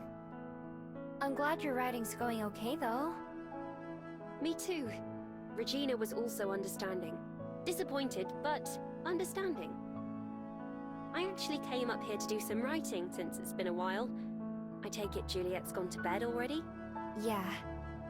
After breakfast, like usual. Tell her I said hello later, please. How are things going for the two of you? What do you mean? I mean, you've been dating for a few weeks now, right? How's that going? Alright. Oh, it's good, I think. She raises her eyebrows. You think? Well... Aspen still doesn't know about Juliet potentially leaving or how that's been in both our minds, and I promised Juliet I wouldn't tell her about it either. Seeing me struggle for how to answer, Aspen's face softens a bit. Would you like to talk about it? Thank you for the follow, come in! Not that I'm much of a help when it comes to this kind of thing, but if you have to think about it for so long, then clearly something is amiss. I thought you were gonna be busy writing. Sure, but she's not too busy to have to like listen to a friend, no? I'm not so busy that I can't listen to a friend's troubles, but you don't have to tell me about it if you don't want to. Right. No, it would be kind of nice to talk about it, I guess. Although, there's some stuff I can't tell you. That's fine. I understand. Would you like to go back to the dining room for a bit more privacy? That sounds good. Leaving the library, papers on a desk, the two of us go back and sit down at the table. So, what's eating at you? I don't know where to start. More specifically, it's hard to say without breaking my promise, but also it's more than just the uncertainty that's been bugging me. Let me try then. Do you like dating Juliet? Yes, absolutely. Yeah. That one's easy at least. Good. And I hope you don't mind me asking, do you think she likes dating you? I sure hope so. I'm pretty sure she does. She says so, at least. We hug and kiss each other a lot, and spend time together when we can. What do the two of you do together? We go on walks sometimes. I even got her to hang out with me as a bat for a while, too. That sounds nice. What else? We still have breakfast pretty much every day. And sometimes I sit with her while she works. And I read a book or something. That's good too. Although you already did those before you started dating, right? Yeah. Yeah. That stuff hasn't changed too much. Is there anything else you'd like to do together? Do you ever go on any actual dates? To the movies, or out to dinner, or anything like that? No. Nah. We stay at home most of the time. Aspen pushes her glasses up with one finger, wrinkling her nose like she's studying something. I think I'm beginning to see the problem. You are? I mean, I'm hardly an expert when it comes to matters of the heart. I've just read a lot of books about it. But it sounds pretty clear that you're wanting something more out of this relationship, right? Do I? Something more? Like what? I don't know. That's up to you. Affection, attention, reassurance, whatever. But if you have to think about if things are going well, or if Juliet feels the same way as you, then that sounds like something's missing. Something in Aspen's words does ring true. I really do like what I have with Juliet, but sometimes it feels like we're just friends. I guess you might be right. I don't really know what's normal, though. Or what I should expect. I don't think she does either. Maybe you should just talk about it. I hear talking about things is very helpful. I'm not sure there is such a thing as normal. I just think that whatever you have should make you feel more confident and satisfied, not less. That's simply common sense. Yeah, maybe. Have you expressed any of this to her? Nah. There's a lot of other stuff on her mind. Besides, like you said, I don't even really know what else it is that I want. I think you do, even if you aren't aware of it. Huh? I mean, listen to yourself. You want to feel more secure in your relationship, right? That's a perfectly normal thing to want, too. I'm sure she does have a lot in her mind. She's Juliet. But I should think that her girlfriend's well-being would be near the top of her priority list. Dating someone is supposed to be about give and take. Even I know that much. What do you think I should do then? Everything you're saying makes sense, but... No buts. I just think you should talk to her. Whatever secrets you two have going on in the background, I'm sure they don't change the simple facts. And the fact is that if things are going to work out for the two of you, then she's going to have to put in effort as well. I'm sure she couldn't disagree with that. I guess you have a point. Although I don't want to admit it, what Aspen's saying feels right. Bringing all this up with Juliet sounds difficult, especially when I'm trying to make her not want to go. I worry that if I tell her everything I'm thinking, it might just make her decide to leave. I can't deny that one way or another, something has to change. Of course I do. Even if it's just that talking things out makes things better. If they don't get better, then that's a resolution unto itself. You both have to want what's best for yourselves, and for each other. Hopefully those will line up, but if not, then you're just going to keep feeling this way. I'm not exactly sure how you feel, beyond confused, but I can hardly imagine it's pleasant. It's not all bad. I really do like the time that I spend with her. I like that we can just be together without saying or doing much. I just wish that wasn't all we did. Ah, see, you're putting it into words. Tell her that. If there's one thing I know for sure about Juliet, it's that she's good at listening. It's up to her to learn how to respond. Yeah, you're right. It feels kind of scary, but it shouldn't, right? I think it's normal. After all, you've only been together a short time. But if you're in love, if it's meant to be, then you shouldn't be afraid to be open with her about your feelings. That's the only way either of you can grow. That makes sense. You sure do have a lot of good advice for someone who's not an expert. I don't really need to be in this case. Besides, I know the two of you well enough to get how things turned out this way. That's why I think it will be alright in the end, too. I hope you're right. Thanks for talking with me. And for everything you said, too. Of course. I'm glad I could help. I want things to work out for the both of you. With our conversation finished, Aspen sets up her writing stuff in the kitchen since the main room is too crowded and brews herself a pot of coffee. I go back to my seat at the front to think about what she said. One thing Aspen is definitely right about is that the notion of leaving doesn't change our other problems. Honestly, it's a relief to hear her think of them as problems too. I've been afraid of doing the wrong thing so much that it's kept me from trying to do the right thing. Juliet and I will talk about heavy stuff and then split up to think about it on our own. Then, when we do spend time together again, neither of us bring it up. I've been that way because I don't want to bring the mood down or spoil what could be good times, but it's not like that's kept us from feeling bad. Maybe it would be better to just get it over with, painful or not. Maybe it would help us both make up our minds too. Even if the conclusions we come to are the ones I'm afraid of, it's not like delaying them will make them any less real. Hiding from the truth doesn't make it untrue. Taking a deep breath, I steel myself for the conversation I know I'll have to have later and start thinking about what it is I want to say. I believe in you, mijo! You can do it! Despite all the worries that I have in my everyday life right now, fishing with Mr. Kim always offers a nice break from them. When I first started, I thought that all the standing around was boring. Now I appreciate the downtime that it gives me. It's just involved enough that I can't totally space out and get lost in my thoughts, but also passive enough that I can relax and not work too hard. Sometimes I catch a lot of fish and sometimes I catch nothing, but either way I enjoy myself. Carrying the fishing rod Mr. Kim gave me to and from the waterfront has become a nice part of my routine. It feels like it helps me keep my mind set on what I'm doing. Plus, the fact that he gave me something so important means that I have to put it to good use. When he's not helping the others, Mr. Kim sometimes fishes with me. He shows me all kinds of different bait and tackle and teaches me some of the different species too.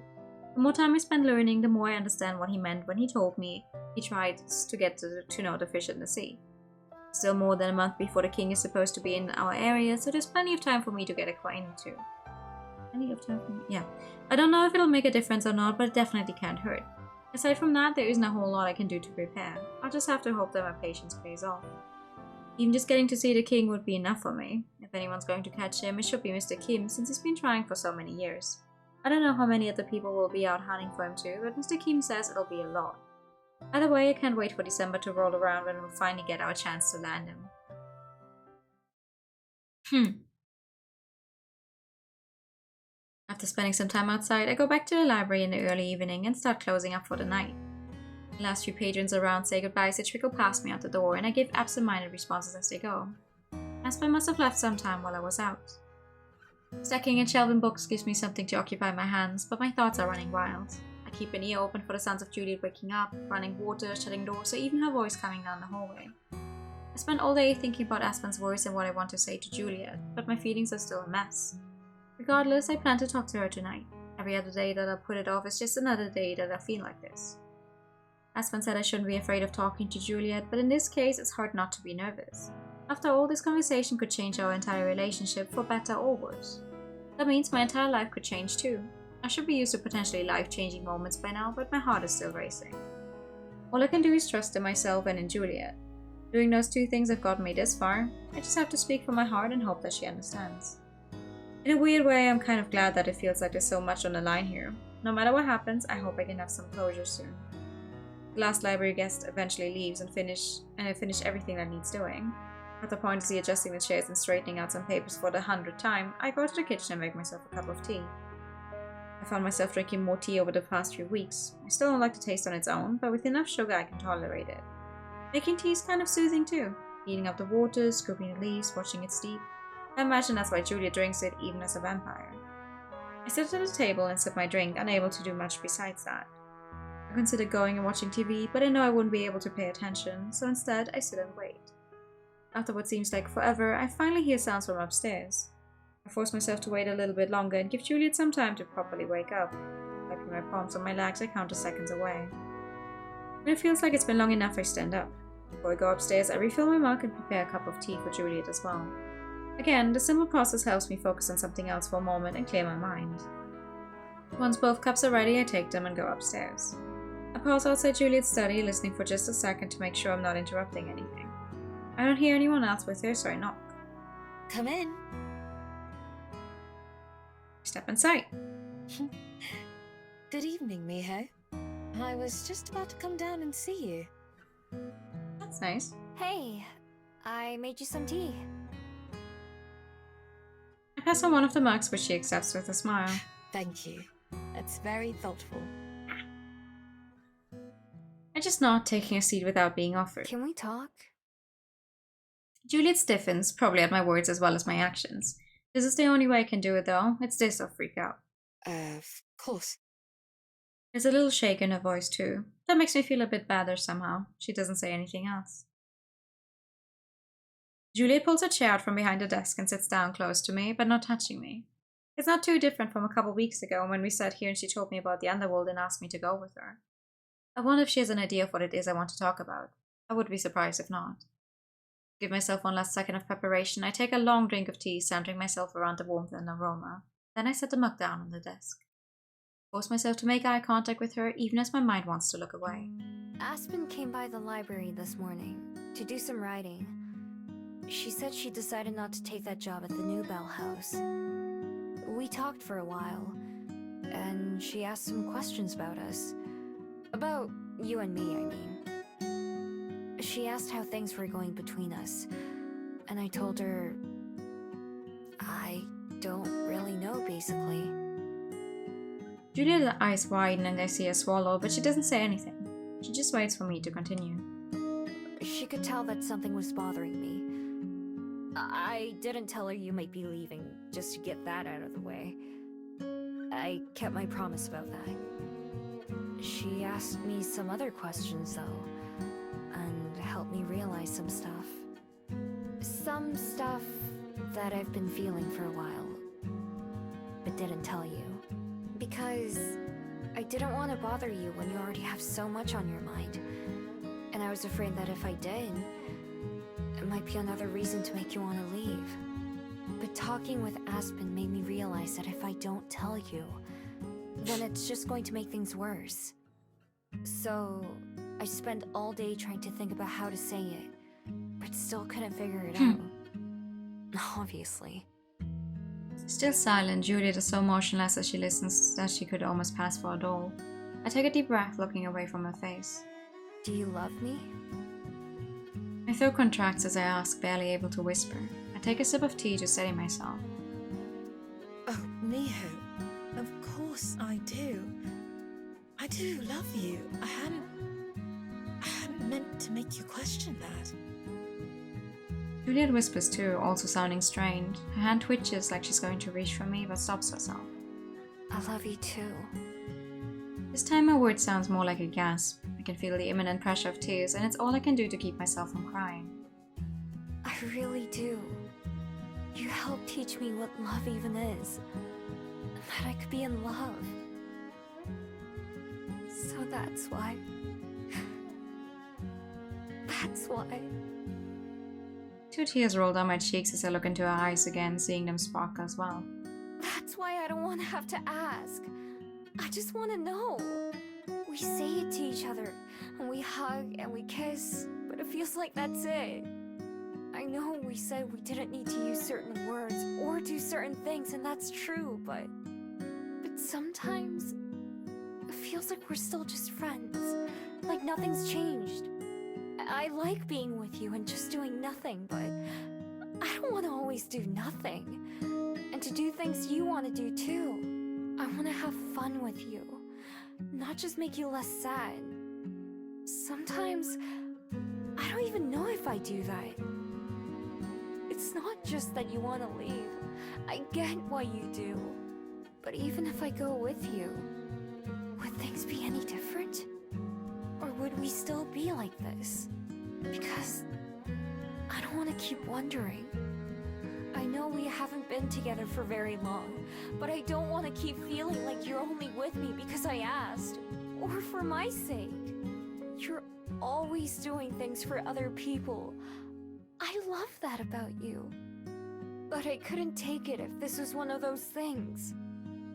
Right now, that's how it seems sometimes. Somehow I manage to stifle my tears and keep from breaking down entirely. I breathe out deeply, letting my words linger in the air between us. I feel strangely serene, the tempest of anxiety that's buffeted me all day getting calmer. I said what was on my mind, and so now there's no taking it back. No matter what happens now, no matter what Juliet says, at least I was honest. Next to me, Juliet buries her face in her hands. Her shoulders shake and I can hear her trying to get herself under control. It feels weird for us to be in these positions. Usually it's the other way around. I slide to the floor and scoot closer, wrapping my arms around her and putting my head against Juliet's side. It's an awkward position and not very comfortable, but it's all I can manage right now. Even while she continues to cry, I feel her place one hand on top of my head, stroking my hair gently as she vents her feelings. I focus on that sensation and the rise and fall of her chest with every breath while I wait for her to be able to respond. She let me say my piece uninterrupted, and I want to do the same for her. Slowly, Juliet regains her composure and finally wipes her face with one sleeve. I lean back and sit up, though I stay on the floor close to her. It's not the first time I've seen Juliet cry, but I've never seen her look like this before. Now she's a mess. Miho, I reach up and take one of her hands wet with tears. I don't even know where to begin. Oh. I suppose I should start with what's most important. Juliet stands and I stand with her. Like when we danced and several other times after that, we faced each other just a few inches apart. I love you, Miho. I truly do. So much that it scares me. And I've let that fear hurt you. I'm not young anymore.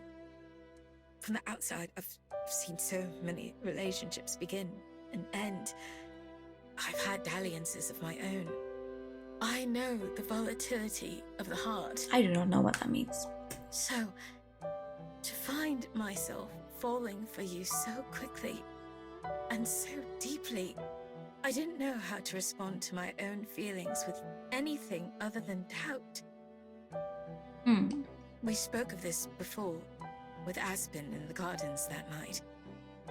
I thought that I could be the kind of friend I said I would. Closer and more vulnerable. I did mean those words, believing that that kind of friendship was enough. Yet even as I promised to be more open, I was already setting new boundaries in my heart. I knew of Aspen's feelings for you at the time, even as I was aware of my own beginning to blossom. When you came to me and asked about love, I expected and even wanted you to accept Aspen's confession. And while I would never, ever have wished for her to forget you like she did, the pathetic relief I felt when you told me you had decided not to return her feelings was indescribable. Over the coming days, as I began to suspect that you might feel the same way about me as I did about you, I found myself of two minds, hoping I was right and hoping I was wrong.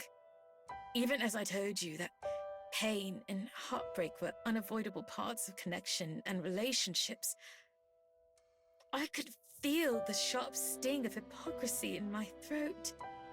The words I spoke were true, and yet I had sworn myself away from those things. The thought of being with you was euphoric. And the thought those are both still true as well.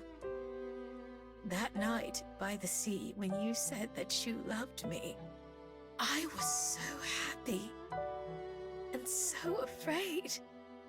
By remaining somewhere in the middle, I thought that I was protecting you as well as myself. What a fool I was. All I've done is hurt both of us more. Can't wait any longer. I pull Julia toward me, taking her by surprise. She stumbles, but I catch her, wrapping my arms around her again. I hold her as tightly as I can, like I'll never let her go. I'm sorry, Miho. I am so sorry for making you feel this way for so long. It's okay. Really. I wouldn't have said all this if I didn't want to make things work. Thank you. I'll do better from now on, I promise. I really promise this time. Julia's lips find mine and we kiss like it's the first time. In a way, maybe it is. I know things can't be fixed with just one conversation. It's the start, not the end, but it's the start of something exciting, just like when we first shared our feelings with each other. Whatever awaits us in the future, whether it's good or bad or somewhere in between, I'm looking forward to facing it as long as it's with Juliet. Juliet eventually ends our kiss, but only moves far enough away to look down at me lovingly. Her face is still streaked with tears and her hair is a disheveled mess, but somehow I don't think she's ever looked more beautiful to me. I love you, Miho. No. I can't help but smile in response. I love you too. I don't doubt her words at all. Aren't you two adorable? Would you look at that? Actual conversation in a relationship that could improve the relationship. Oh, what a fucking thonk. When Juliet and I finally said our goodbyes for the night and I went to sleep, it was with a much lighter heart than the past few days. Before we split up, I asked her to show me how to get to the nature preserve where a friend took the bird, and she walked me through how to reach a shuttle that will take me there. I need something to pass the time before she wakes up, and I want to see how the bird is doing, so it seemed like the perfect time to visit. In the morning after I get up and out of bed, I have a quick breakfast on my own since I slept in. Then, once I'm ready, I make a short walk to the stop where I can get on the shuttle, and I ride it the rest of the way there. The driver takes us in the direction of the Bell House and Aspen's apartment. I've walked down these roads so many times that it feels strange to see them rush by out the windows, like I'm fast-forwarding through a TV show. At some point, we take a turn that I've never taken before, and soon we're going through areas that are new to me. Shouldn't this be the exact same as when we looked at it that other time? Right, comfy ending means this is... glad to have settled down.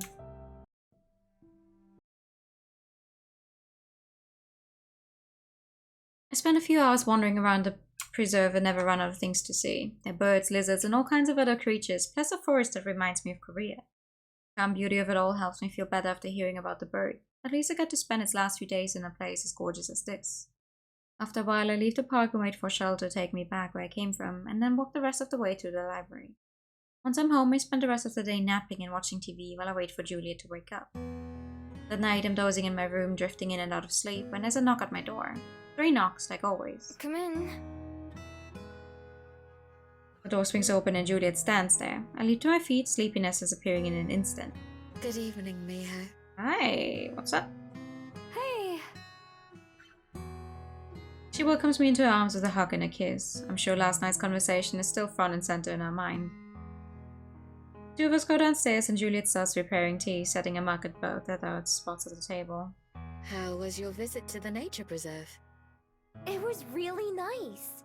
I had no idea there was a place like that in Wellington. All those trees. It was even more impressive than the gardens or Mount Victoria. I'm glad you enjoyed yourself. Were you able to find your bird? The bird didn't make it. Well, kinda. I found Amaya at least. She told me that the bird passed away. Oh no, Miho. I'm so sorry. It's okay. I know they did all they could to help it. All of us did. I think I'll go back sometime. Just to look around. I feel like I could spend days there and still find new things. I'd like to go with you sometime. It's been years since I've gone to visit myself. That sounds great. I'd love to see it with you. Inhale, exhale. Gay people! Hi! Hi, how are you doing, Ness? Welcome! With a smile, Juliet pours us both some tea and sits down. I dump sugar into mine while she leaves hers untouched. It's a date. Lesbians! Yippee! I was also wondering if you might accompany me somewhere tonight as well. Ho! Oh, sure. Where did you want to go? Well, as I'm sure you know, tomorrow is Halloween. It was Halloween. always Cosette's favorite holiday. It's also a day to honor the dead. Every year at midnight, I go to lay flowers at her grave. I reach across the table, offering my hand, which Juliet takes. Of course I'll go. Yeah, of course. Thank you. I thought perhaps we could leave some flowers for Zhongying as well. Only if you want to, of course. I'd like that.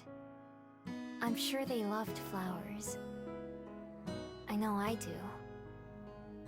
I'm sure they'd be grateful to receive them. Some human traditions and rituals still seem foreign to me and not something I'd think about doing myself. That was true for plenty of other things that I now take for granted though, like holding hands and drinking tea. Once we've both drained our cups, we head out into the night together, beginning the walk to the cemetery. Along the way, Juliet guides us to a patch of wildflowers where she picks some to leave for Cosette. The ones she chooses have white petals and purple ones. I pick a handful that are dark blue. They remind me of the clothes Jongin was wearing when I first met them. Like usual, we're practically the only ones out this late. We pass by houses with the lights off and the curtains drawn and shops that are too dark to see into. I used to be more comfortable in the nighttime where I felt invisible and secure. Although I don't feel the need to be hidden just to be safe anymore, I still enjoy the quiet calmness it provides, sort of like the nature preserve earlier. We reach a cemetery and Juliet leads the way down several trails and through the trees. I remember which grave is Cosette's, even though it doesn't look much different from the others. Juliet and I both come to a stop at the same time, pausing in front of a simple memorial. She stoops down and wipes some dust away from the nameplate and leaves the bundle of flowers that she chose. They're wrapped with a small ribbon that she brought with her and held in place by a small rock. Then she steps back to stand beside me. I don't say anything but silently take her hand again. She squeezes tightly. The last time we were here, run away as the reality of death and human mortality hit me. Now, knowing what I do and having accepted it, I can appreciate Juliet's loss so much more. So much love and so much of her life are buried just a few feet beneath us with only a small stone to represent it all. Juliet clears her throat and, still facing Cosette's grave, begins to speak. Even now, so many years after Cosette passed away, it still surprises me sometimes that she's gone. When I wake up, I half expect to hear her laughter from the hallway, or see her reading in the library, or find her shoes by the back door. by holding on to these little memories, these little pains. I thought I could keep her alive in my heart. There's no one else left to remember her. The way her laugh sounded, the books she enjoyed, the clothes she preferred. So I clung to those memories, for fear that they would cease to exist if I didn't. I've told you, Miho, how I've tried to live to honor Cosette, by doing my part to create the kind of world she dreamed about living in. A world of kindness and hope. Believe it or not, that was easy. Any pain or trouble was acceptable so long as it took me closer to that goal. Until one day, it wasn't. At the time, I thought that helping you was just another step down the path I had chosen for myself. But as time went on, and you blossomed and learned to live, it made me realize that I had reached a dead end. I had spent so long striving for this new world that I forgot to appreciate the one around me. And when I realized that, I felt trapped. Were I to stray from my path, I didn't know where it would take me. My world wasn't there anymore. Not just Cosette. Not just the people we knew. Technology improved. People's lives improved. And everything moved forward. Everything but me. All I could think to do was run away. As I always have when faced with a difficult problem. Whether throwing myself off of the world or refusing to face a life without my daughter. The only direction I've ever been able to move is backwards. Man. Last night, when you told me that you wanted to do the things I'd like to do, for me to take the lead more often, being with you is the first thing I've wanted for myself in a long, long time. To the point where I'm not even sure how to do that. Finally, Juliet faces me. Just like last night, just like in the library, just like so many other times before. Can you show me? Can you show me how to move forward? Yeah. I gently take both of Juliet's hands and guide them to my heart, holding them against me. I can feel every beat and know that she can too. We can figure it out together. You already helped me with that after all. After I found out Jungin was dead, I felt the same way. Like I didn't know what else to do with my life, or with myself. If you think about it, by searching for them for so long, I'd been doing the same thing you were all this time. But it was because of you and Aspen that I decided to stay in Wellington. The two of you showed me how to keep going, even when I didn't know where to go. And how just because they aren't around anymore, that doesn't change what they did for me. I wouldn't be here talking to you if it wasn't for them. So I'll always be grateful for that, even though they've been gone for so long. I turn to look at Cosette's grave beside us. It would be fair to say she's changed my life too, indirectly. It's the same thing with you and Cosette. She made your life great, and I'm sure you made hers great too.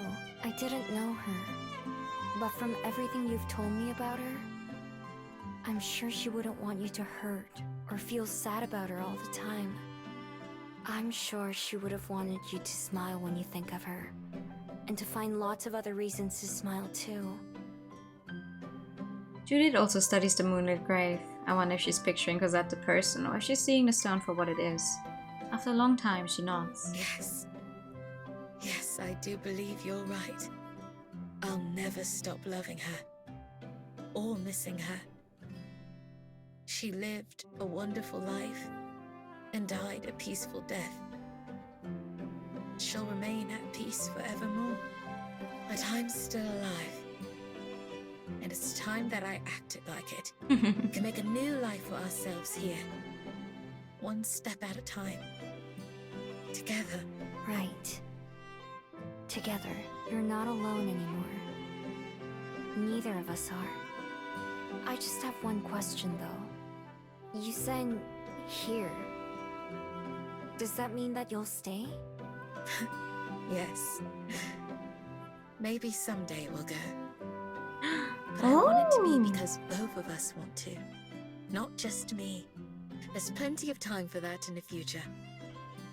Right now, I think I'd like to learn to enjoy Wellington again. To see it the way you do. Fresh and exciting. I'd like that too. Relief washes over me like a wave. I was prepared to go with her if it's what she really wanted. But I'd much rather stay here for a while longer. After tonight, it feels like I can finally relax without Rory following me around. Juliet and I are still together and we're not going anywhere. Whatever happens next, I'm sure we'll be able to handle it because we have each other. I let go of Juliet so that I can step forward and place the flowers that I bought for Jongin in one ground besides Cosette's grave. They're a little bit smooshed, but I'm sure that's alright. I don't think they'd mind. Almost immediately, a light breeze picks up, scattering the bundle lightly to the winds. I think that's alright too. I'll never forget about Jongin either. No matter how far I go and how many people I meet, they'll always be special to me. They set me on my own path, the one that I walked for decades. If I could somehow tell them about everything I've seen and done since then, and about the new adventures that I'm sure to have with Juliet, I think they'd be just as excited for me as I am. I'm sad I never got to thank them properly, but just like Cosette and Juliet, I think that living my life to its fullest is the best way I could do that. Juliet and I stay quiet for a little bit longer, both reflecting on everything. Finally, she puts her arm around me and gestures with her hand in the direction that we came from. Well, shall we be getting back to the library? I imagine you could use some rest before tomorrow evening's activities. Sounds good to me.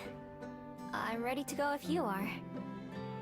Juliet turns to give one last look at the grave. The flowers she placed shake in the breeze, while mine are spread further and further. She smiles at me. Yes. I think I'm ready. Aww. Halloween! Silver breaking in, and then we confront Silver. Then we actually finally talk. Chapter 5! Small Wonders. November passes without much trouble as summer gets close and it grows warmer outside. Life at the library is the same as ever in a lot of ways. Mornings are for breakfast with Juliet, and the days are spent working or with my friends. Juliet occasionally stays up late so that she can help out around the library more and get to know the patrons better. Husband comes by when she can, sometimes only staying for a meal and sometimes spending the day with us. I haven't seen Silver since Halloween, so over a month by now, but I'm sure she's still out there somewhere. It's the evenings that have changed the most for Juliet and me. We spend more time together and not just at home. Due to her word, we go for walks more often, or out to dinner and to other fun places too. We still spend plenty of quiet time with each other too, of course. The days are getting longer and longer, which means more sunlight for her to avoid. The whole month goes by like that, and so does the start of December. Before I know it, we're just a couple of weeks away from the end of the year. I look out the window of the nearly empty shuttle as it takes Juliet and I out of Wellington. She sits beside me, reading quietly. Aww, lucky. You get to read while you're in a moving car or whatever, vehicle. The view outside is new to me, and watching the busy city streets gradually turn into a nature-lined highway keeps me entertained.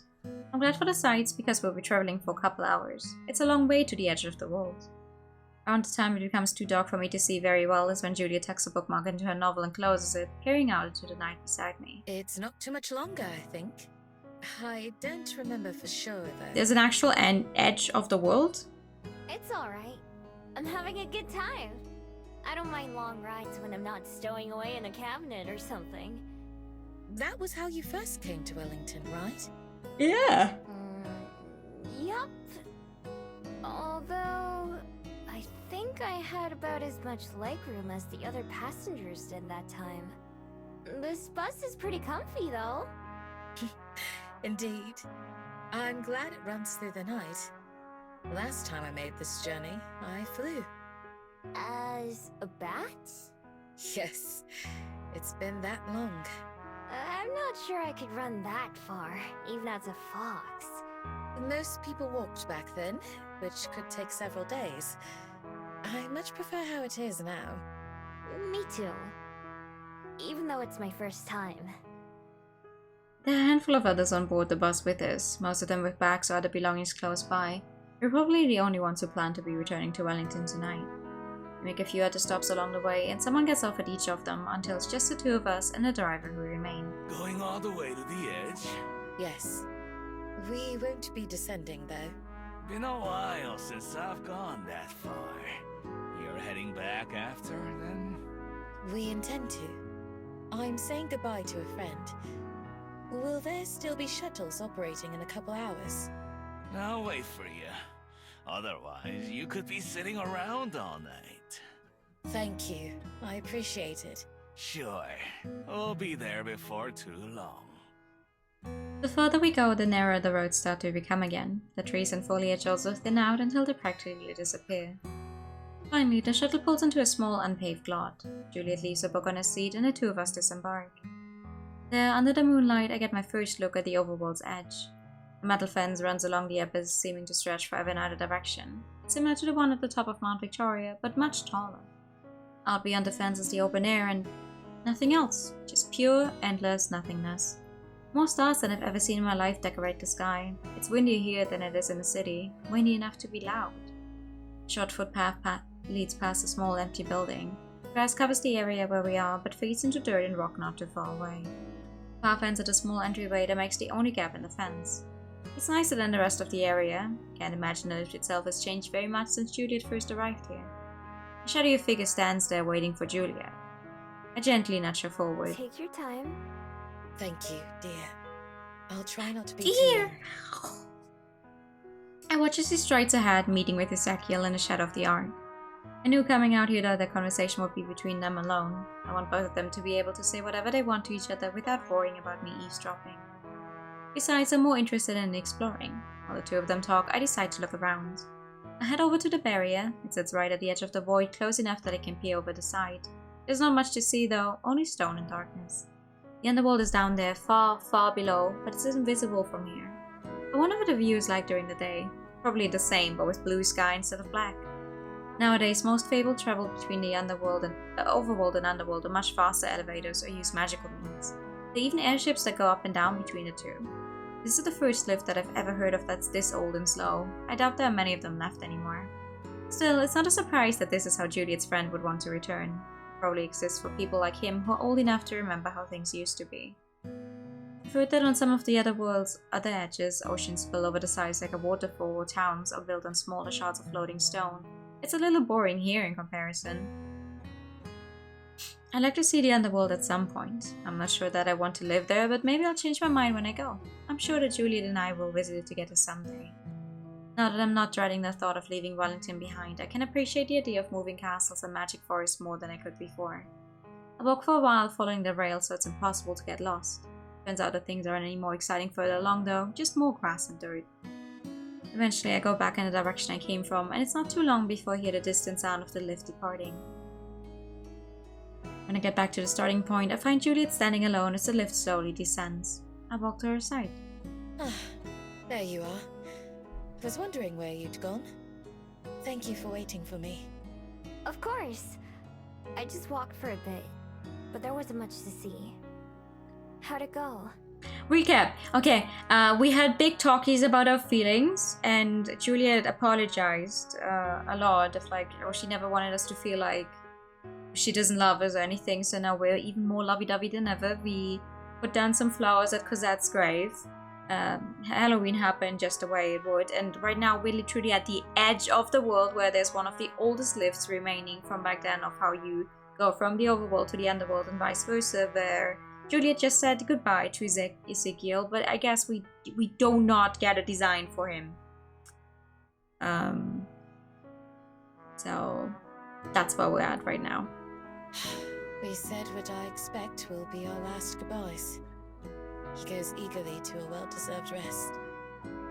Oh! Oh, he's planning on... How do you feel? Are you okay? I am. I'm grateful for everything. In the end, our paths diverged. And we're both going our separate ways without any regrets. Yeah. Well, apparently, no design for mysterious ancient vampire man, no. I don't say it, but I'm sure Juliet is thinking the same thing I am. Ezekiel was the last tie to her former lives even. Now it's just her and I, and the infinite possibilities ahead of us. From here on out, the future is what we create. Like linking hands, we look out at the stars together. They twinkle and shine just for Can you us. see the stars from the underworld? Not like this. Not so bright and bold and infinite. I'd miss them if I couldn't see them anymore. As would I. As would I. As one, we return to the waiting shuttle and the long ride back to the library. By the time we arrive, both of us are exhausted. Lately, we've been on the same schedule more often. Not just so she can spend more time at the library, but so we can be awake at the same time too. She has to take midday naps every now and then to make it work, but that doesn't seem to bother her too much. Before we can go inside, Juliet stops me with a gentle touch. Ooh!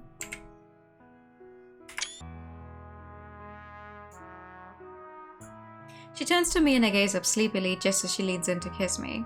Even through the layers of fog setting on my brain, I'm able to appreciate the softness of her hands and the warmth of her lips. I put my own hand on her shoulders to steady myself and just to feel closer to her. When she pulls away, we still remain close together. Thank you, Miho, for going with me today. And for giving me a reason to come back. Thanks for making me want to stay. I'd like to go there with you. Someday. But... right now... No! Oh no! My now turns into a big yawn. Juliet smiles. I agree. Right now, let's just get some sleep. When I wake up for breakfast, I find Juliet frowning in the kitchen. Morning! What's wrong? She has the fridge door open and is looking into it intently. Good morning. It isn't a big deal, but I could have sworn there was still half a block of cheese left that I was going to serve at breakfast today. But now I can't find it. Cheese to meet you. Did you have it for a snack? Nope. Maybe we ate the rest of it yesterday. There was cheese on our sandwiches for dinner. Silver. We haven't actually seen Silver. Ever since she said she would be leaving. Must be it. I just forgot. Granted, we skipped through that event because it was the exact same as before, but... It's okay. I'm fine with toast and eggs like always. I lose track of a whole ass half block of cheese. I have no idea. Coming right up. While Juliet prepares the food, I make us some tea. Juliet still does most of the cooking, but tea has become my responsibility a lot of the time. I like it because it gives me a way to help contribute to our meal. I've even been cooking for myself sometimes, although Juliet's food is still way tastier. Naturally, breakfast is good, even without any cheese. Once we're done eating and just sitting together, Juliet reaches over and takes my hand. Miho, there's something I wanted to ask you. Sure. What's up? Earlier this morning, I saw that I'd received a reply to a message. Wait, isn't this just a... Yeah, Okay. I hope she responds soon. I'm gonna be thinking This about is it just all the day. event where we talked to that descendant of If I hear from her earlier, I'll let you know right away. For now, let's go open up the library. Right. Julian and I both go up to the front and settle down for another day of work. Around sundown that evening, I grab my fishing pole and make my way to the waterfront. It's finally time. This morning I got a call from Mr. Kim saying that the King of the Ocean had been spotted close by yesterday and that he should be passing by Wellington tonight. After months of waiting, or a whole year over in Mr. Kim's case, we'll get our chance at seeing the legendary fish. I have a feeling we might make it through the game tonight. What the fuck? If you read the King, you need to say it in Elvis's voice, them's the rules. I do not know how Elvis spoke, though. The King! I don't know. How would I say it then? The King! Down by the bay, there are a lot more fishers out than usual. Some have tents and chairs set up, while others only brought their gear. Mr. Kim is waiting on the pier like usual. Good to see you, Miho. Feeling I lucky was today? actually not thinking we would finish it today. I thought there would be way more. I guess the skipping does take a lot out of it though.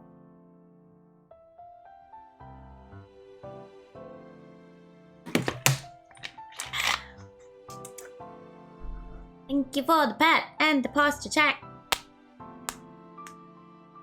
And the saving my game. Ooh! We're making a beat out of the posture check tonight. Dun, dun, dun.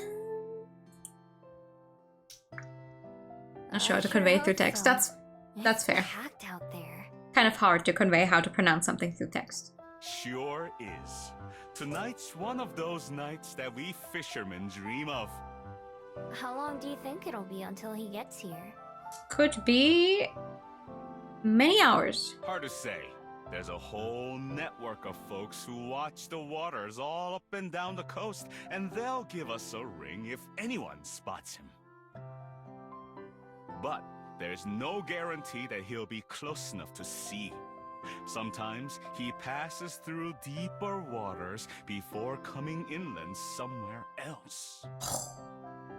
So, what you're saying is we could be here all night. It's fishing, Miho. What did you expect?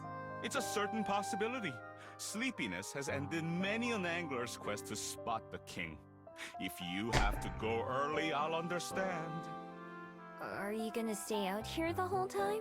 Yeah. If that's what it takes. Or if I hear that he skipped over us this year.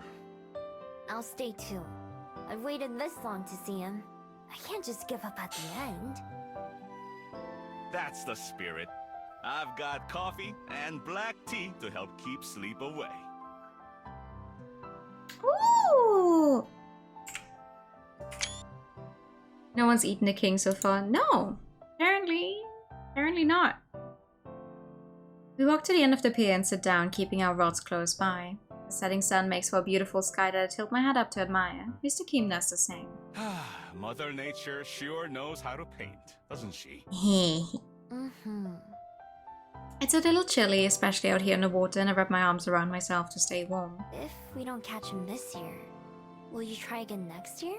You know, Miho, I know this is like a fashion statement, but you could also like just pull up your jacket the entire way so your arms are actually fully covered the way it is intended to be when you use a jacket with sleeves. Saying. Of course. And again, and again. What if we do get him? I think once is enough for me. Beyond that, I'll just be getting greedy. You can bet I'll still be out here though, even if I'm not fishing for the king.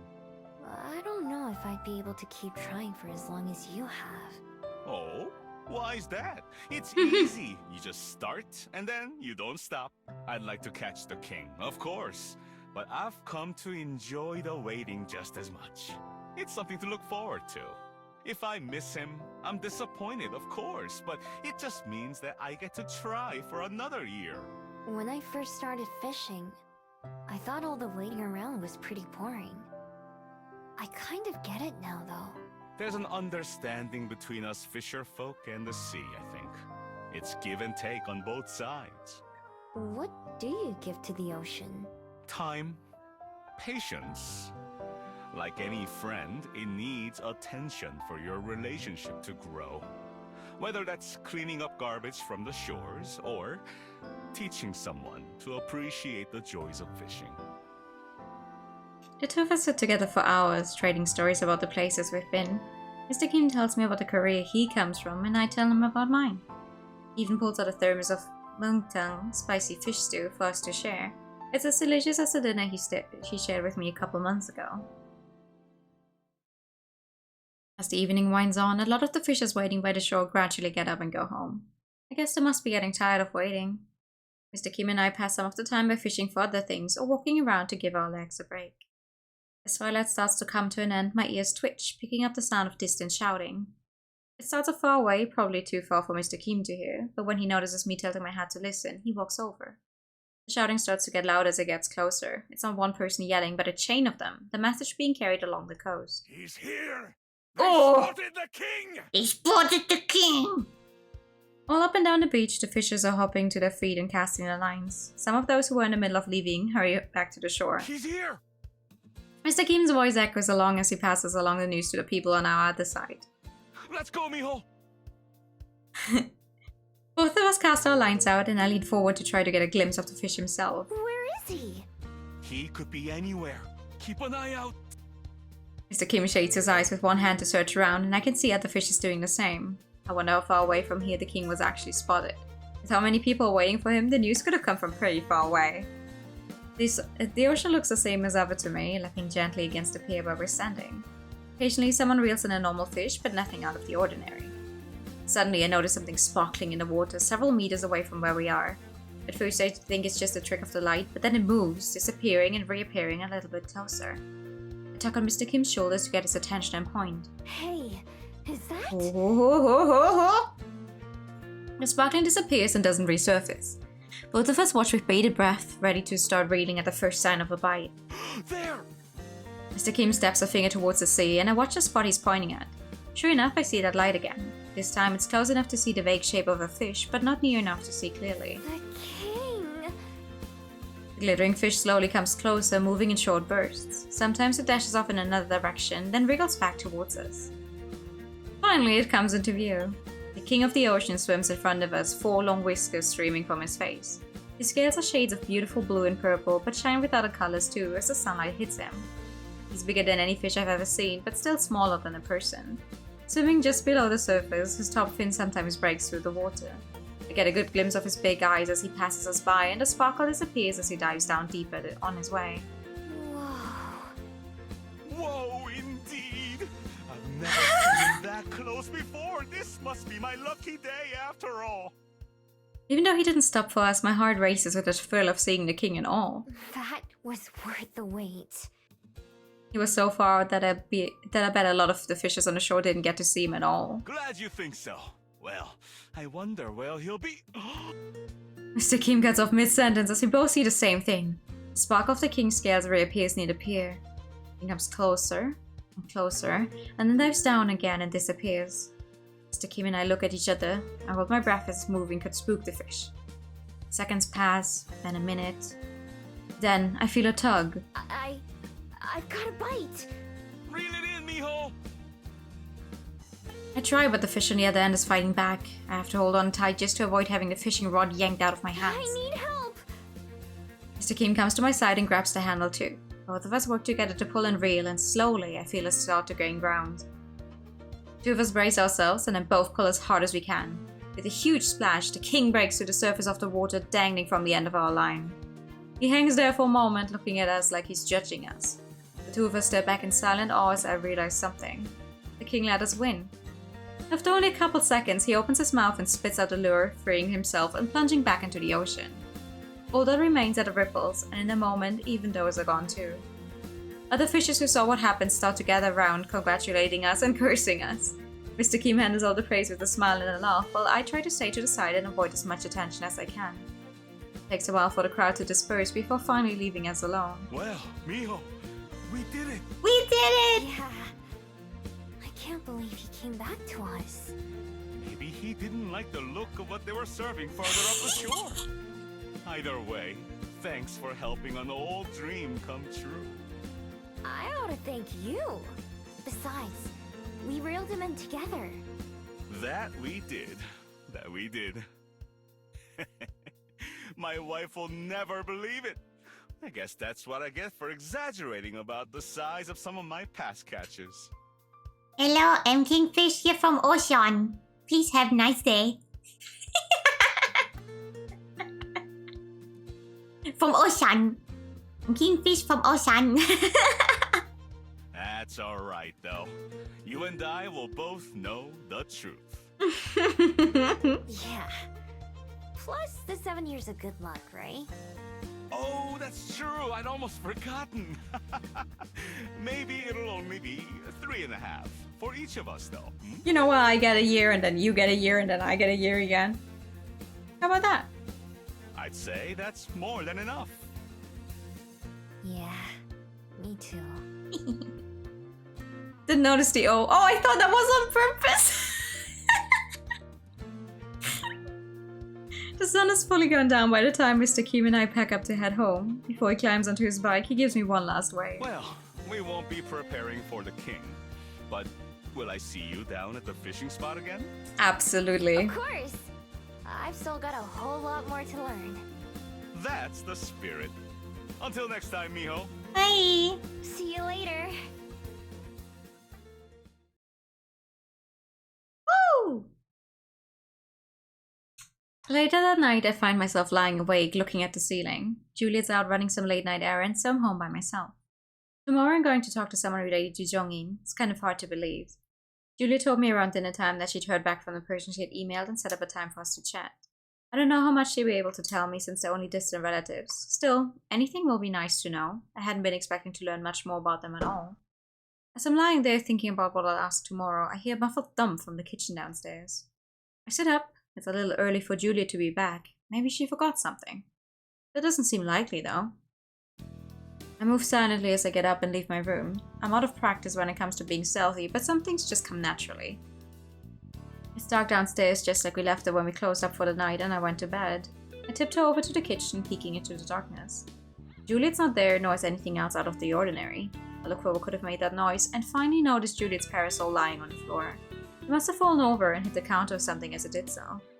But what made it fall over? I think Mr. Kim's wife would be more concerned he caught a king together with a young pretty new girl who's been teaching how to fish for a couple of months. Nah. Mr. Kim's wife literally made dinner for us at one time. We like Mr. Kim's wife and she likes us. We've seen her? No. We've not actually met her, but she has made dinner because, you know, we talked with Mr. Kim about the whole missing Korea and missing Korean food and stuff. Nah, it's okay. We don't actually see the wife. Suddenly the door to the fridge swings open all on its own. Light shines out of it, revealing nothing. I pinch myself to make sure I'm not dreaming. Right before my eyes, an apple and half a sandwich that I made earlier float up off the shelf and into the open air, and the door shuts behind them, bringing back the darkness.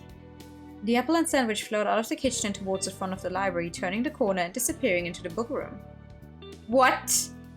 I swallow. Some kind of magic is clearly at work here, but I don't know what kind. I consider going upstairs to get my phone and call Juliet, but my curiosity gets the better of me. Quickly but quietly, I follow in the same direction, poking my head around just in time to see the food float behind one of the far shelves.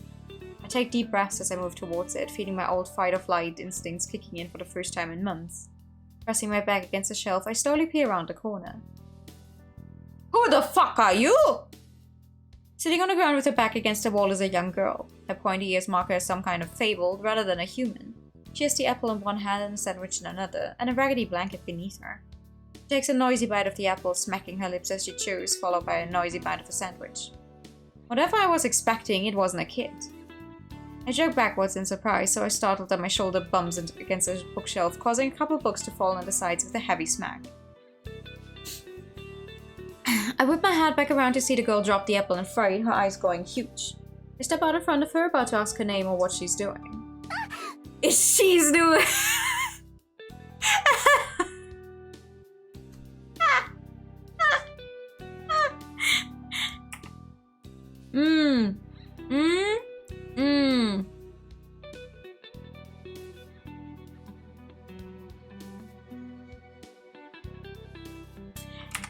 Yeah, I can see it.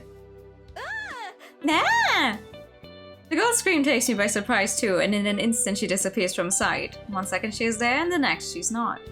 What the? I hear footsteps and feel the air move as she rushes past me, and I realize what's happened. She can turn invisible. Hey, wait! I reach out in the direction I think she is, but grab only empty air. I don't even know what I'd have done if I somehow caught her. Running towards the front, I arrive just in time to see the front door open and close immediately as she hurries outside. I follow, throwing the door wide as I go. As I step out onto the front porch though, I know she's already gone. Studying the darkness, I look for any sign of her, but don't see or hear anything. For all I know, she could be right next to me. I consider calling out to her, but I'm sure she wouldn't believe anything I have to say. What would I say? Judging by the blanket, she was probably planning to sleep in the library. The spot she chose wasn't too far from the one I picked when I was going to do the same thing. The missing cheese from this morning makes sense now too. How long has she been doing this? It's possible that other food has gone missing too and we just didn't notice. I don't know how old she is, but it was clear that she's just a child. Did she run away from home or something? Or does she not have one? It's a comfortable night out without any threat of rain, which is a relief. But I know that even the best night outside doesn't really compare to having a roof over your head. I stay out front for a little while longer, but of course she doesn't come back. Or at least she doesn't show herself. Kinda creepy, someone secretly living in your house. Yeah, but I mean, she hasn't done anything wrong or bad in that sense. She's just taking some food. Hi, hello, welcome in. Hi, Raiders. I'm new. I like the color pink visual novels and JRPGs, and we're currently playing Please Be Happy, and apparently we've got ghost kids living in our walls. No, that's not true. She's not living in the walls, but we just found out we have someone in the library we weren't aware of. How was stream? How's Octopath Traveler 2? And the Pikachu, of course. Pikachu. Pika. Pikachu. Of course it's an invasion of privacy, yeah. Assuming she's only been to the library part though and not actually like the other floors and stuff, it's good. It's okay, I guess. Lots of fun things. Aw, I'm glad to hear it. Is there a fridge in the library part? It's like you go from the front desk, from the library front desk, you get to the kitchen area. And then once you go up the stairs behind the kitchen, then you get to like the study and the bedrooms and stuff. So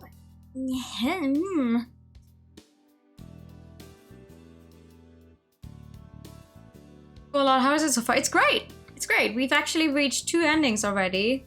We're gunning for a 3rd ending out of 4, so we're getting close to the end actually. It's a lovely game. Eventually I returned to the spot where she was hiding. The apple lays on its side, already turning brown in the one spot where a bite was taken. Cheese, tomato, mayonnaise stick to the floor where the sandwich fell apart with the slices of bread nearby.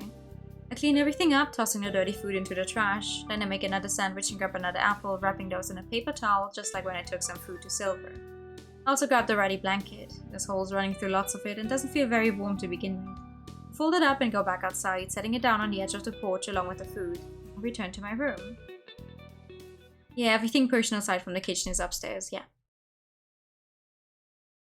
The kitchen is kind of in a middle area. From my bedroom window I have a clear view of the path to the library. I watch for a while, waiting to see if the girl returns, but she doesn't. Maybe I scared her away for good. If I'd been in her position, I probably wouldn't come back anytime soon. Eventually my eyes get heavy and I lie down, settling into bed.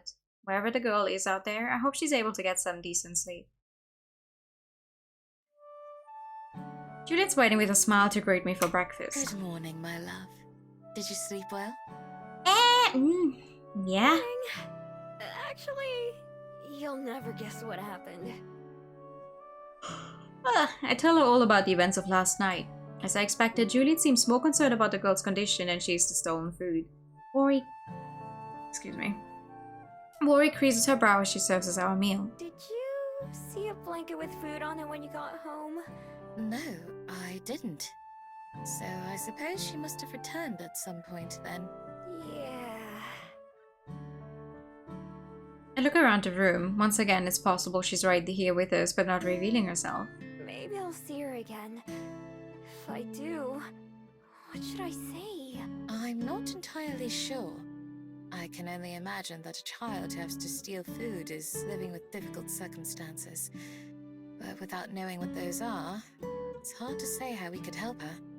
Or if she even needs help. That as well. Of course, Juliet goes straight to offering assistance without even having to think about it. That's basically where my thoughts were headed to, though.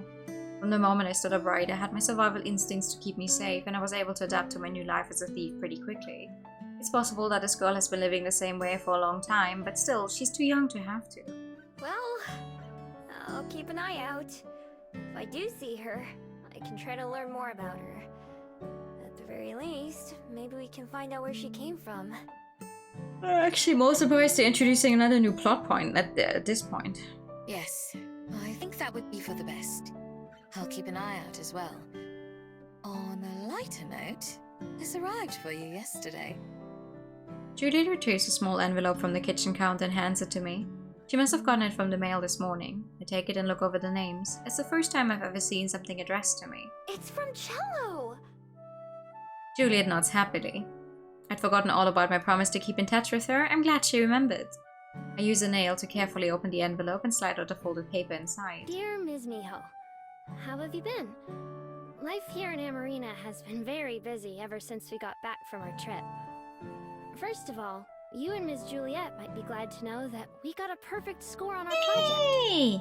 Even our teacher said that she learned a lot about Wellington. Nice! It was a little embarrassing to put on a play like that, but I had fun in the end. I think Pippa did too, although she would never admit it. And of course Armand had a great time. He can't stop talking about how he'd like to visit Wellington again. If you see him arrive on the library's doorstep, please take good care of him. For some reason, he and Pippa only seem to be able to remember Ms. Juliet. I guess that probably doesn't surprise you, though. I promise that I won't forget, at least. Since coming back to Amarina, I've been trying to find a special place that makes it feel more like home. Although I'm still looking, I've seen a lot more of the town than I would have otherwise. I still miss the ocean, but I'm learning to love the rivers and canals more. Oh yeah, assuming her magic works on that fabled child the same as it does with pretty much everyone else, maybe. If you ever come to Amarina, you'll have to try riding one of the gondolas. Usually I prefer swimming, but being on one of the boats is nice too. One of the companies that runs them even has a cute cat mascot, and he'll let you pet him if you're nice. I wonder if this is a reference. Or if they just were like, you know what, we'll give a gondola company a cat mascot. Now, if only it wasn't a chicken, I could probably write them and ask whether that is a reference to what I'm thinking of, or if it's just a funny coincidence. Actually, you know what, let me write that down. Maybe I'll not be a chicken for once.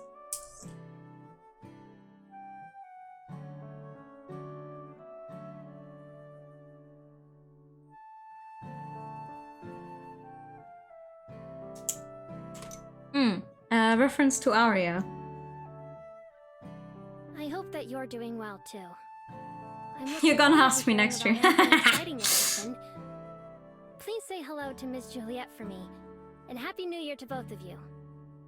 No, Aria without anything else attached to it. Aria the gondolier, if you want. The one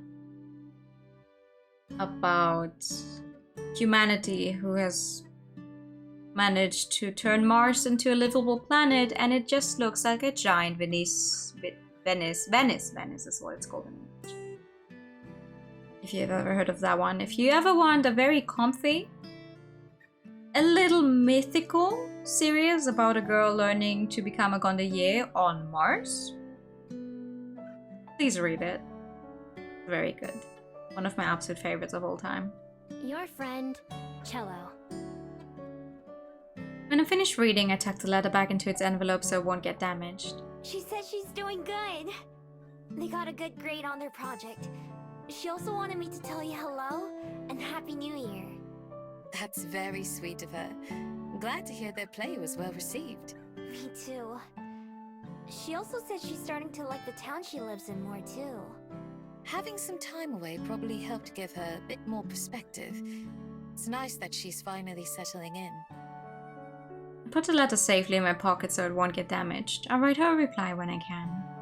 Our food has gotten a little cold because of all the talking, so we eat quickly before it gets much later.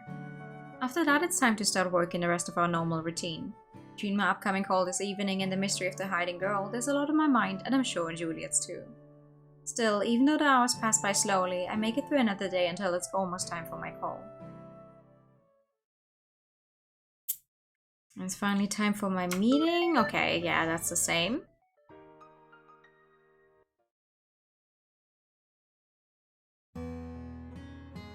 After I finish my call with Miso, I end up going for a walk. It's the best thing for me to clear my head when I'm overwhelmed by my emotions. I'm glad to know that Jongin was just the kind of person I always imagined them to be. Warm, loving, and always looking for the next adventure. Knowing that, I feel like I finally have some closure. Not that I ever doubted them, but it's good to hear from someone who knows for sure. As I pass through the Wellington streets, I can't help but think of the girl from the library. She reminds me too much of myself, scared and alone and struggling to get by. It's because we have so much in common that I know how helping her will be difficult. The only reason I accepted Juliet's kindness was because she tracked me all the way down to my den and because I was confident enough in my ability to get away if things went wrong. Well, that turned out to be the best decision I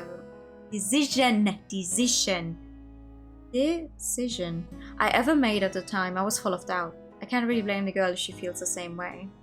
Passing by the bell house, an idea strikes me. If I can't earn her trust with words, maybe I can try something else. Sweets.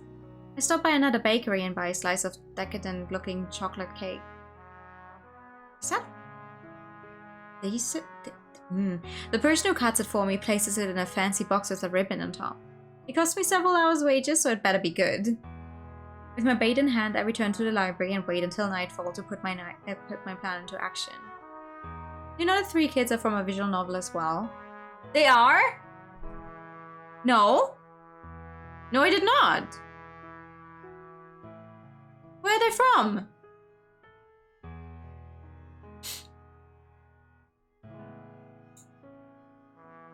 I do not know. No. What? Cerulean? What's that? Cerulean. Cerulean. Whoa. Sharp one. Let me see.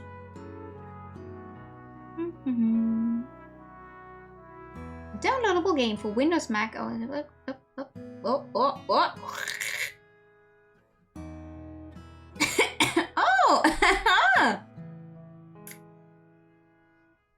Oh!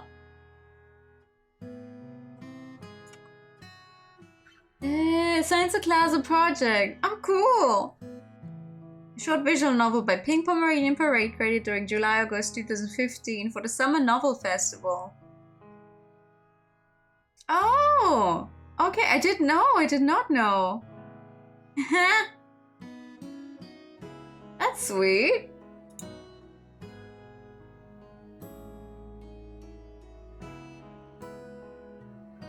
They don't have the ears in that one. Guess I'll have to play that, huh?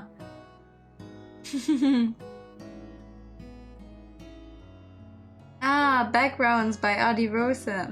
I see. You only know because of Lyri. Yeah, Lyri would know. I see.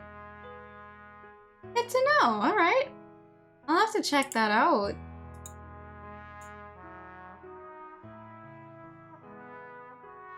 I like when there's references like this.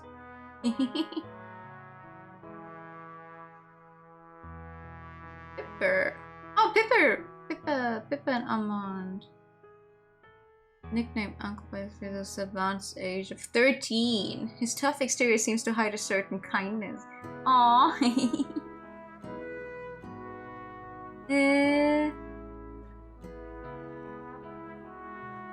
Estimated playtime of 1 to 2 hours. Aww.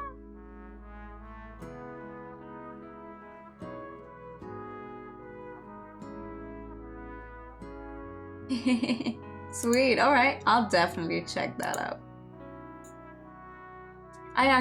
What I do need to do is I need to check out more stuff I have on itch that I keep putting off because it's a bunch of short games. I need to like organize a day where we would just be like, okay, you know what, today we just play a bunch of short games for however long we want to because I have. And one more small game to the backlog, yeah. That's fair, that's alright. But just like a short game thingy where we just start with one and then keep going until we don't want to anymore. I filled Juliet in on the details and we agreed it would be better for her to stay upstairs just so there's less chance of the girl catching on and getting spooked. We haven't had any more food go missing or move around today, so we're not even sure if she's around. Keep an eye out for the scruffy blanket or any other indicators, but don't see anything out of the ordinary. Well, I won't be too disappointed if I end up having to eat the cake for myself. After finishing dinner, I take the slice out of the box and put it on a plastic plate and then put that back into the fridge. Then I go up to my room to wait. I watch TV for a while but keep the volume low and rest my eyes without actually falling asleep. Keep my door open just a tiny bit but not enough that it would be obvious from downstairs. Finally, around midnight, I hear noises from below. I crawl out of my room and head down the kitchen. Sorry that again. I crawl out of my room and down to the kitchen where a tiny bit of light is emanating from the fridge. Sure enough, it's the girl again. This time she doesn't bother taking her prize back to the shelves or even turning invisible. She stands in plain sight with a plate in one hand. She devours the cake, not even bothering to use a fork. Instead, she just uses her fingers, tearing off one bite at a time. Her face and hands are covered in chocolate and frosting. She's so distracted that she doesn't even notice me approaching, although I make sure to not block her off from the front door so she doesn't feel trapped. Hey. Her reaction is the same as yesterday. Bug-eyed, she drops the plate and what little is left of the cake as she hops backwards. Oh no! No, not the cake! Before realizing she's just put herself further away from the exit. I stay still other than holding up my hands to try to show her I don't mean any harm. It's okay. You're not in any trouble. I bought that cake for you.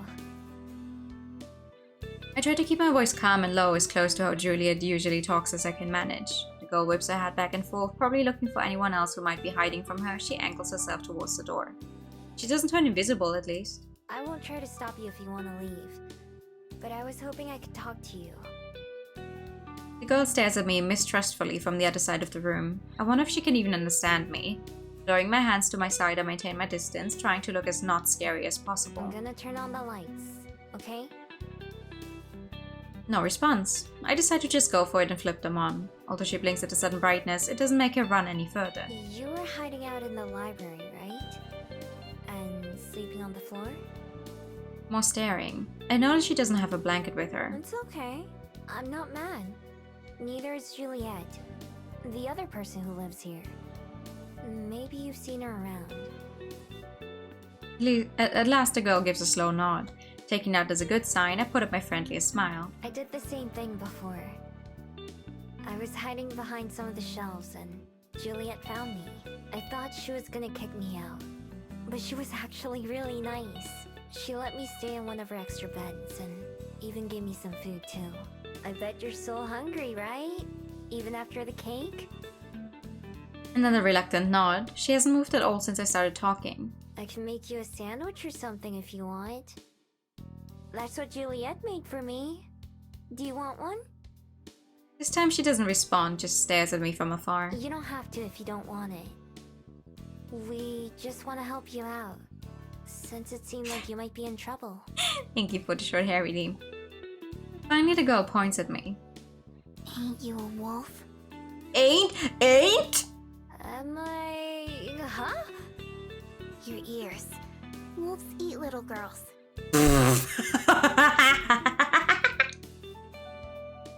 Aber Großmutter, warum hast du denn so große Hände? Die ich besser packen kann. Wolves. Takes me a second to process what she said. At least she can talk. No, I'm not a wolf. I'm a fox. Look. The only one's wearing red cloaks heading to grandma's. Yeah, right. I hold my arms out and transform, shifting into a fox. The girl's eyes go wide again, even bigger than when she was running away. I turn in a small circle to show her, fluffing out my tails, but I don't get any closer. Then I change back. See? I've never eaten someone. Promise.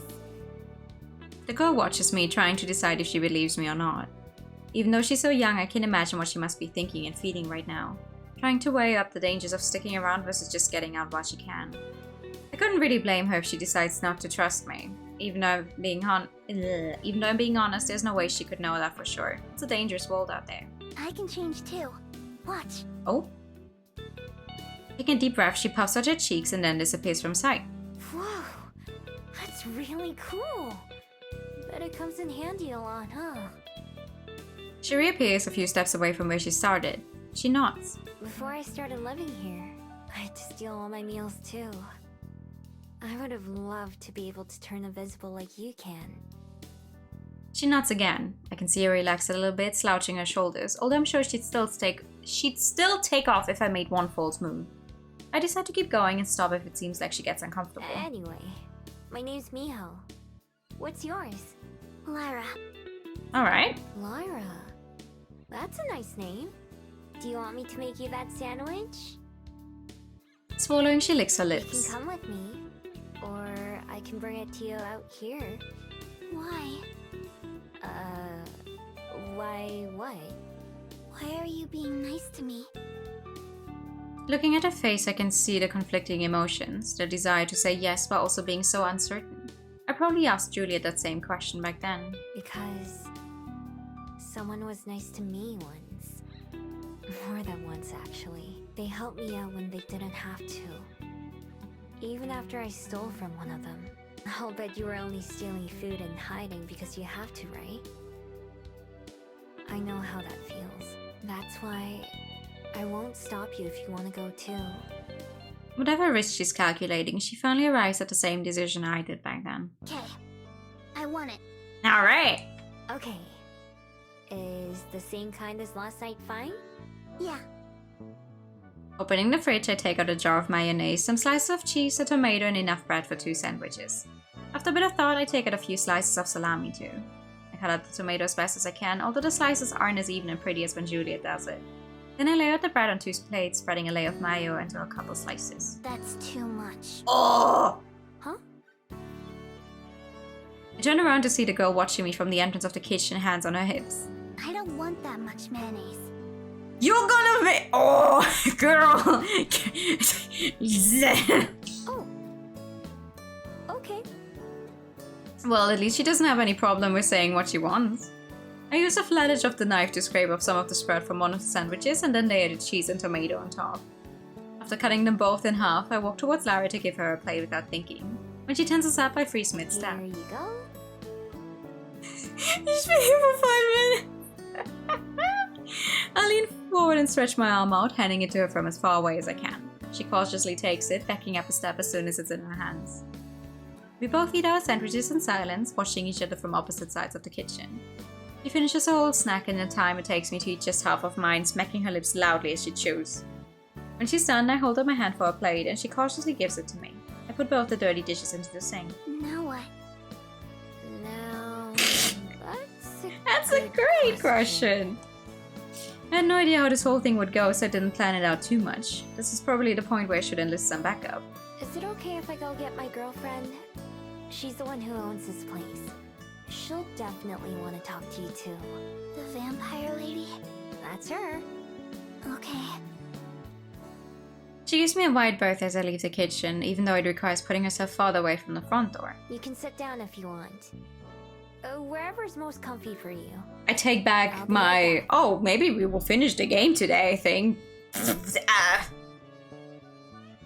I head up to Juliet's study where the door swings open as I approach. She's waiting for me on the other side. I step through and she closes the door behind me. I'm not sure if pointy ears help Lara to hear better, but just in case I keep my voice low. The girl and I have been talking for a bit.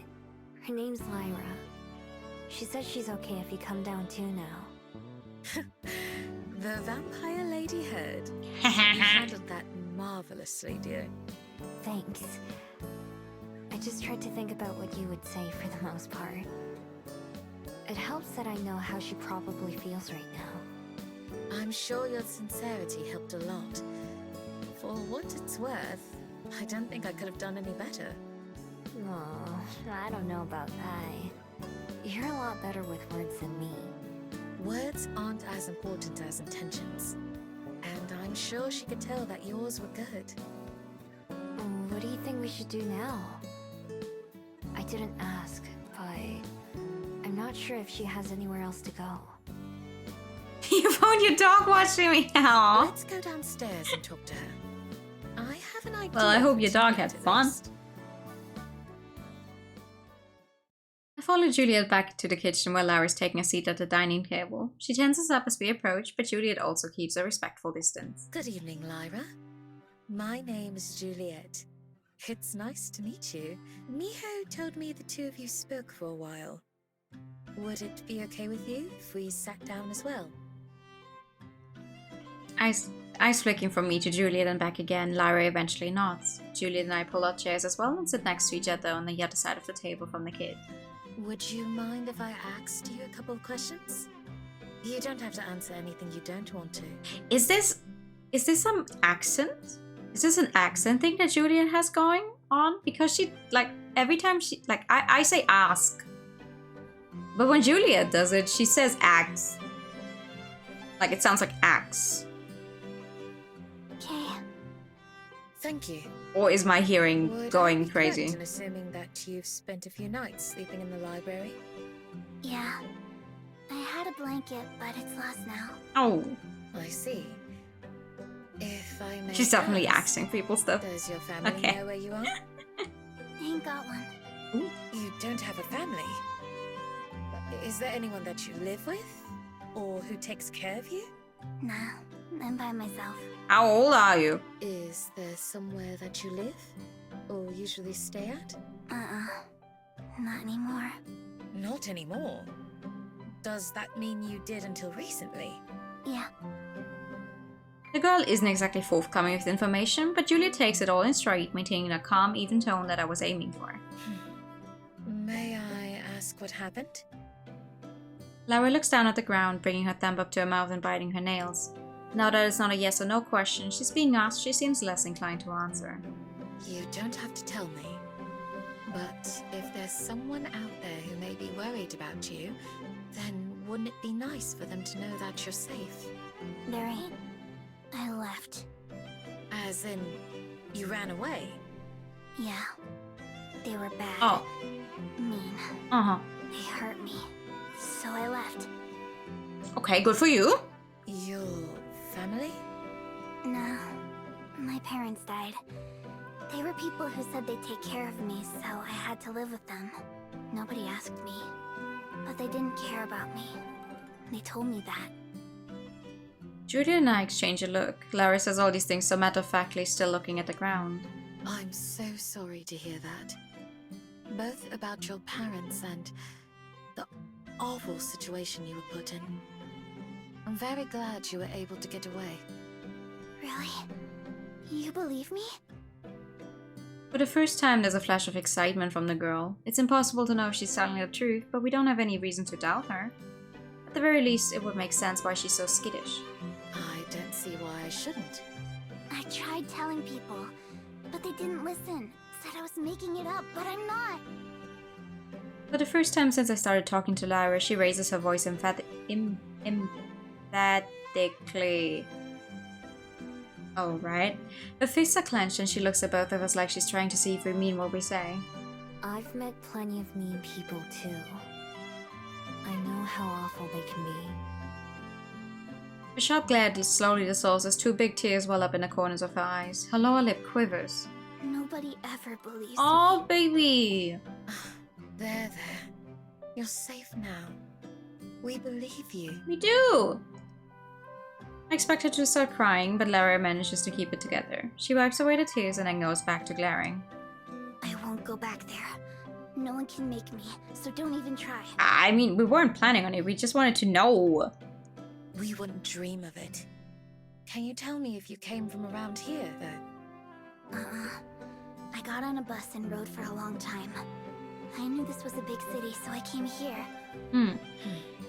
I see. I know that neither Miho nor I want to make you go back somewhere you were hurt. Or do anything you don't want to. We also don't want you to have to worry about finding somewhere safe to spend the night. Or finding food. If you'd like, there's an extra bed here that you can use, so you don't have to sleep on the floor. Time to Tomorrow, adopt we can another talk child, more. I guess. Lara sniffles a few times and blows her nose, kicking her feet while she thinks about it. Eventually, she nods. Okay. I guess that's fine. Perfect. I'm glad to hear it. I imagine you must be very tired already. Would you like to go to bed? Yeah, right? With Aspen we adopted a dog, with Julia we adopt a child. Yeah. I'm sleepy. Why don't you follow me then? Juliet exits the kitchen, and after watching her for a bit, Lara follows after. I make my way up behind them both as Juliet passes by a study and down the hallway. I realize her intentions right as she stops outside one of the doors that I've never seen opened. Juliet retrieves a key from one of her pockets and uses it to unlock the door, which swings open with a creak. It reveals a bedroom. A well-made bed with green covers sits in a corner beside a desk and dresser with a mirror. A shelf of book leans against one wall, across from a window with the curtains over it. Dust permeates the room, which must have been untouched for years. Juliet goes and fetches some rags to wipe everything down and deftly changes the pillowcases and sheets while Lara and I stand nearby. I would offer to help, but I think she'd be faster without me. When the room is ready, she faces Lyra with a smile. Here you are. Do you need extra pillows or... Dog and child were off the food, yeah! Lara shakes her head, eyes fixed on the bed rather than on Juliet. She walks towards it like a zombie. I wonder how long it's been since she slept somewhere comfortable. Miho and I will bid you goodnight then, and see you in the morning. Would you like me to leave the door open? She nods as she climbs into the bed, poking the pillows as if checking to see if they're real. She doesn't pay us any more attention as we leave the room, already halfway asleep by the look of it. Two of us go back to my room, standing in the doorway. Well, this has turned out to be a much more eventful day than I expected. Yeah, me too. I figured she had just run away from home or was playing a prank or something. I wasn't expecting her to have had such a rough life already. Indeed. I felt my heart break at her words, sparing as they were. She never could resist helping out someone who needs it, huh? It's true. So far, those have been some of the best decisions of my life. Juliet leans in and kisses me as we wrap our arms around each other. I know we're both thinking the same thing. There's going to be a lot to talk about tomorrow. When we part, Juliet presses her forehead against Shall mine. we resume this in the morning then? Yeah, sounds good. This part 2. I give her a quick follow-up kiss for good measure. I'll be looking forward to it. Good night, Miho. Night. I hop into my own bed and close my eyes, waiting for sleep to take me. When I wake up, the first thing I do is tiptoe down the hallway and poke my head into the room where Lyra is staying. Tucked beneath all the blankets, I can see a splotch of blonde hair against one of the pillows. She's still fast asleep. I wouldn't have been surprised to find she'd left in the middle of the night.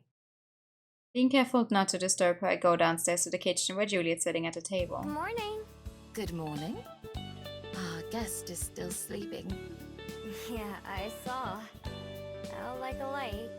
Thought I would wait for her to get up before starting on breakfast, if that's alright with you. Fine by me. Have you been awake since we went to bed? I dozed a little here and there. I've been using my free time to catch up on some reading. Last night was so busy, though, that I didn't get the chance to ask how your call with Minso went. Oh, right. Somehow even that was overshadowed by meeting Lara and everything that went along with that. It went really well.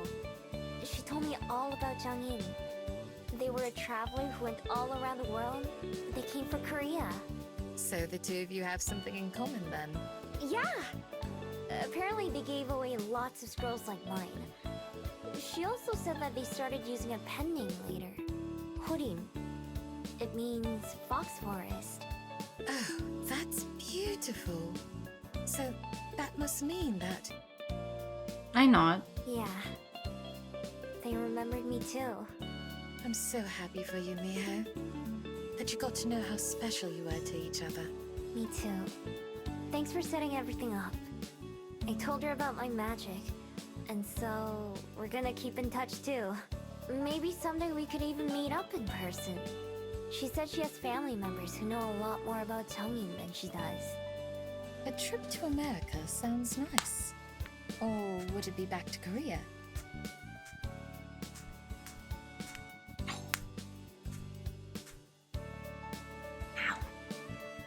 I'm not sure. I didn't ask. Would you go with me if I went though? Of course. There are so many places I'd love to visit with you. Me too. The other night when we were... There's a sudden knock at the front door that cuts me off. It's still a little earlier than when we opened the library, but we'd never had patrons show up before then. If it was Aspen, she'd just walk right in. My first thought is that it might be someone looking for Lyra. I'll get it.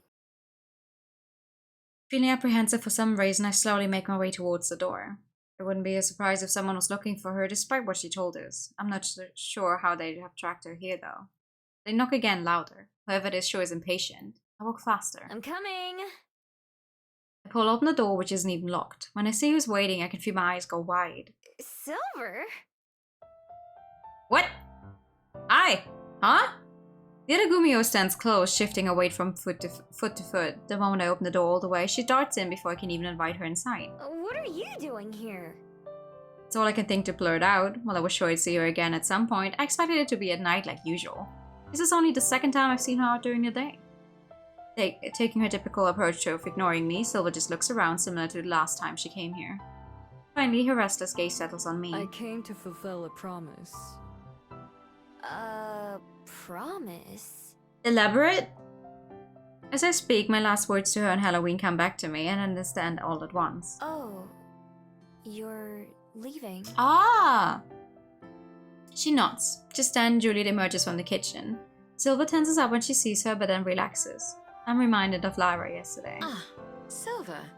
It's very nice to see you again. Silva stays silent. We're not exactly the most talkative group. We were gonna have breakfast soon, if you wanted to. A trail of as one more person enters my field of vision. Upstairs, I can just barely see Lyra over the handrail until she reaches the stairs, sleepily stumbling down them with a blanket in one hand. At the bottom, she stops to rub eyes, staring at Silva and me. Between the four of us, I'm not sure who must be most surprised to see whom. You ain't a wolf, are you? No. Are you? At least Lyra gets an answer.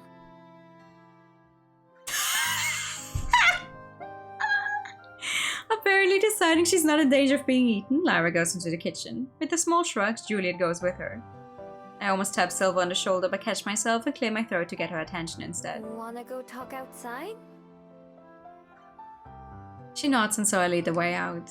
Even without her shawl, Silva looks out of place in the sunlight. She belongs in the woods under the moon. Who is the child? I wish I had any idea. Her name's Lyra. She was hiding out in the library and stealing food. So we told her she could sleep in one of the spare beds. The three of us were gonna have breakfast soon. You can join us if you want. I already know her answer before she even shakes her head. No. I simply came to keep my word. I don't know, it's mine now. You have a strange choice of Finders hobby keepers. when it comes to taking care of others. Oh, what? How do you say that? Whatever. Is that weird? To me, helping out Lyra seemed like the obvious thing to do. It didn't even feel like a choice I was just making, just something that needed to be done. But half a year ago, I probably would have felt the same way as Silva does. I guess it is something I've gotten used to. How very like you. Is that a good thing? Silva thinks about it for a bit. It's not a bad thing. Alright. I'll take it. Coming from her, that's about the best I can hope for. Silva glances at me and then suddenly reaches for my throat. Instead of trying to strangle me, which is the first thought that crosses my mind, she grabs my necklace and inspects my bead. For someone who hates being touched, she doesn't seem to have any problems when it comes to my personal space. Still, I tilt my chin up, trying to let her see. Silva's eyes narrow, and after a bit she lets go. As it folds back into place, I instinctively put a hand against my necklace. So, it's almost your time. Yeah. Although, I don't really know what to expect when I'm ready. What do you mean? When I swallow it. Sometimes, if I focus, it makes me think about the clouds or the trees. But I don't know what any of it means. What being a chono means. Chono. Well, you don't say the H, huh? Chono. I barely know about being a gumiho. Silva laughs. You still haven't figured it out. I just told you I haven't. How do you know all this stuff anyway? It's simple. I don't doubt myself. Would it kill you to just give me a straight answer sometimes? In this case, it's the only answer I can give you. Besides, you're closer to the truth than I am. Silva holds her arm up, putting her shining bead into full view. For the first time, she holds it where I can see it properly. Although my bead is plain and round, nearly identical to the non-magical ones on my necklace, hers narrows at the middle and then widens again like an hourglass. A few colorful bands run across it, almost too narrow to see. There's a red one, a blue one, and even a silver one. When I squint, I can even see a faint spring green one as well. There are others, but I can't see what they are before she lets her sleeve fall again, hiding the bracelet. It's why I'll be leaving tomorrow. Just as your path has led you here, Mine now leads me away. Tomorrow? I figured you were gonna be going soon, but not that soon. There's nothing left for me here. It's time I was on my way again. Oh. For as long as I've known her, I've hoped I could get through to Silva somehow, help her see some of the things I was blind to myself. Especially now as we're just starting to become friends, or maybe now that we've been friends for a while. Either way, I wish she would stay. But just like when Juliet was contemplating leaving, I can also understand why she feels like she has to go. And unlike Juliet, there really isn't anything else tying her down to Wellington. Perhaps we'll meet again someday. Her tone is unusually gentle. I wonder if she'll miss me too. The sky is vast, and the road is long. Our paths might cross again. I hope so. Let me come with you tomorrow. To see you off. Please. She closes her eyes, thinking. Fine. I'll fetch you in the morning. Early. Be ready. Alright. I will. Silva takes a step down, signaling an end to our conversation, but before she leaves, there's one thing I want to know. Wait. Yes? The girl you just saw in there. Lyra. What color was she? Silva's lips curve into a wry smile. As hopeful a blue as I've ever seen. Almost before she's finished talking, Silva transforms. Her fur sparkles at the sun, looking less out of place than her clothes. Without looking back, she runs away and is quickly out of sight. I watch her go before heading inside the library again myself. In the kitchen, Juliet's working on breakfast while Lyra watches from close by. When I enter the room, the kid folds her arms. Who is that?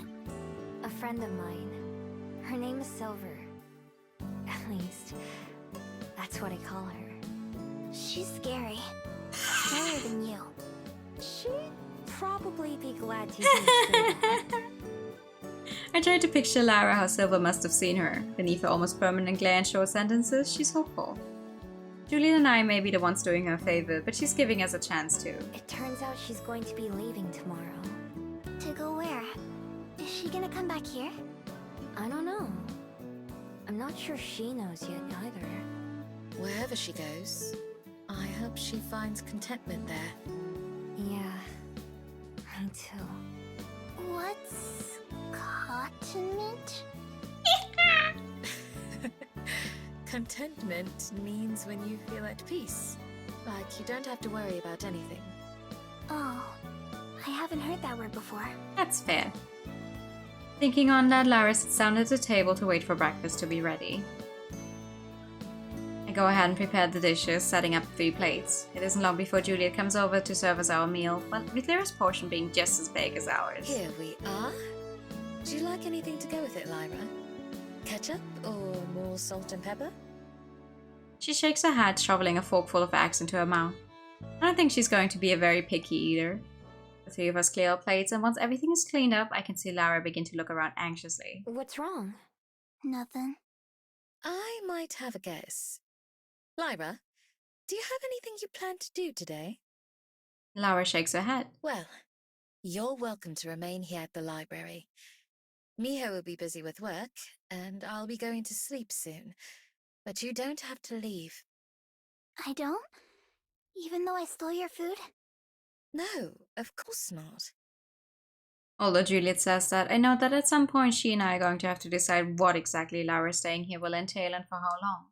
None of us are going to turn her out onto the streets, of course, but if she just stays here, then does that mean she'll live here? What does that make her? What does that make us? It's still only the first morning, so there's plenty of time to figure things out, but from what Lyra told us last night, she doesn't really have many other options.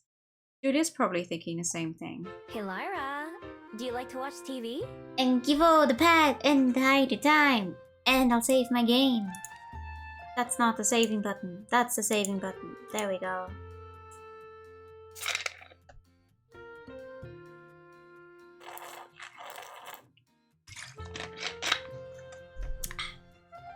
Sometimes. I like cartoons, but I couldn't watch them much. I have a TV up in my room if you want to use it. You can watch all the cartoons you want. Her eyes get huge, looking more excited than when she was offered a place to stay. Really? Is that allowed? Is that allowed? Yeah, come here. I'll show you. All three of us head to my room and turn on the TV, flipping to one of the kids' channels I can remember. Within minutes, she's all set up on my bed, totally sucked into the show. Juliet and I step out into the hall.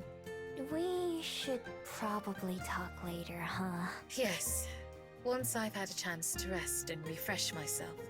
You've been up since everything started. I'll bet you're as exhausted as she was. Perhaps a little. Will you be alright for the day? If you have other things to attend to, I'm sure she'll be fine here. I don't think she'll be leaving that spot. We both glance into my room. Laura's wrapped my blanket around herself, still entranced by the TV. We'll see. You should go rest, though. We can figure it out more tonight. Alright. Until then, my love. Sleep well. With a hug and a kiss, Juliet leaves for bed and I go back downstairs to try and have as normal a day as possible. After the library is closed for the evening and I'm in the middle of cleaning up, Lyra finally comes downstairs. Just like this morning, she's dragging a blanket behind her, only this time it's mine. I'm hungry. Okay then. Alright. You can have anything in the fridge. Or I can make you a sandwich in a bit. Okay, I'll go look. She wanders into the kitchen alone and I can hear her rifling through the fridge. Giving someone permission to do things is a new experience for me. A single day at the library has already made her a lot more comfortable. I guess she never had a problem with taking food though. She spent most of the day watching TV in my room and also chose a couple books from the kids section to read. Because she's so quiet and keeps to herself, I could almost forget she's even around. I peek into the kitchen to check on her. Lyra's sitting at the table with a book open in front of her and a bowl of cereal beside it. Yeah, she fits in just fine here. Leaving her to her snack, I go upstairs and find Juliet in her office. Oh, Miho. I was just about to join you downstairs. I mean, at least she How's our feels guest? comfortable just like getting food then. Eating in the kitchen. She seems right at home. She does, doesn't she? It's kind of hard to place Juliet's tone, amused with a touch of sadness. I figured me and you should talk about things before it gets too late again. Yes, that's a good idea. Would you like to sit down? We take our usual positions around her desk. I looked online, but I haven't seen any missing person reports or other indications that someone's searching for her. Usually, if a child were to disappear, it would be all over the news. But in this case, There's nobody looking. as far as I can tell, yes. Which would line up with what she told us about running away. That's so sad. She's just a little kid. There should be somebody who cares about her. I fully agree. She mentioned that her parents passed away. Perhaps she has other family out there that we could locate. It's difficult with so little information to go by. Right. Wouldn't they have taken her in when her parents died, though? There's that as well. Maybe we should just ask her. Yes, perhaps. Although, I suspect she would have told us already if so. That's true. Well, for the time being, it's no bother having her here. There's more than enough space. Right. That room that she's in now, though. It was Cosette's, wasn't it? It was indeed. I've left it untouched for many years now. But it's the only other room with a bed, so it was only natural to offer it to Lyra. I reach across the table to take Juliet's hand. Yeah. I think it was the right thing to do. We haven't talked about Cosette much since that night at her grave. Still, I know she's on Juliet's mind all the time. I'm sure that just unlocking that door and letting Lyra in was more difficult than she lets on, even if it was a logical choice. I hope it's also a good sign that she did it in the end. The sadness in Juliet's eyes as she smiles at me is the only confirmation that I'm right. I don't blame her at all though. Despite everything we talked about, it'll take her a long time to heal. Something Silver told me this morning was that Lyra seemed hopeful. She's really good at reading people, so I believe her. I'm glad to hear that. Can't be easy to be in her position. Nodding, I stand up, intending to go downstairs and reassure Lyra that she can stay here again tonight. However, I only managed to take 2 steps before I bump into something soft and invisible. Lyra pops into vision as she stumbles backwards, and I barely manage to grab her shoulder to keep her from falling. Juliet makes a sound of surprise at her sudden appearance. Ducking away from my hand, Lara turns and runs. Hey, it's okay if you were listening. You're not in trouble. Just outside the study, she skids to a stop, looking back I'm mistrustfully. not? I always got yelled at for eavesdropping. Eavesdropping! No, child. I can't fault you for listening in when you're being talked about. Yeah, I mean, I can't blame her, but Juliet is very much stuck in the past for many things, so... Juliet stands by my side with neither of us moving closer to Lyra. She may have gotten more confident around the library, but it's a different story with Juliet and me as people. I'd do the same thing if I could turn invisible like you. I've eavesdropped, even when all I can do is hide. How much were you able to hear? Lyra shrugs. Who's Cosette? Beside me, I can feel Juliet tense up and take a deep breath. My daughter. That room you're staying in used to belong to her. Oh. Is she dead? That's a child for you, I guess. Lara asks her question as casually as if she's asking about the weather. She hasn't exactly been polite since her arrival, but it's a bit blunt even for her. Hey, maybe... Juliet gently holds up a hand to cut me off. Yes, she is. Oh. Lara possesses this new information as stoically as ever, her ever-present frown deepening just a bit. Are you gonna kick me out after all? Juliet and I exchange a wide-eyed look. I can't blame her for worrying about that. Oh, heavens, no! Although we were wondering if you had any other family out there who might be missing you. Brothers or sisters of your parents, perhaps? Or grandparents? Nicole shakes her head. It was just me and my mom and my dad. I see. Well, you can stay here for as long as you need to. We won't make you leave, I promise. Okay. She studies us for a long time, biting her thumb. I imagine the blue glow that Silva must have seen around her. Thank you. You're most welcome. Now, what would the two of you say to dinner?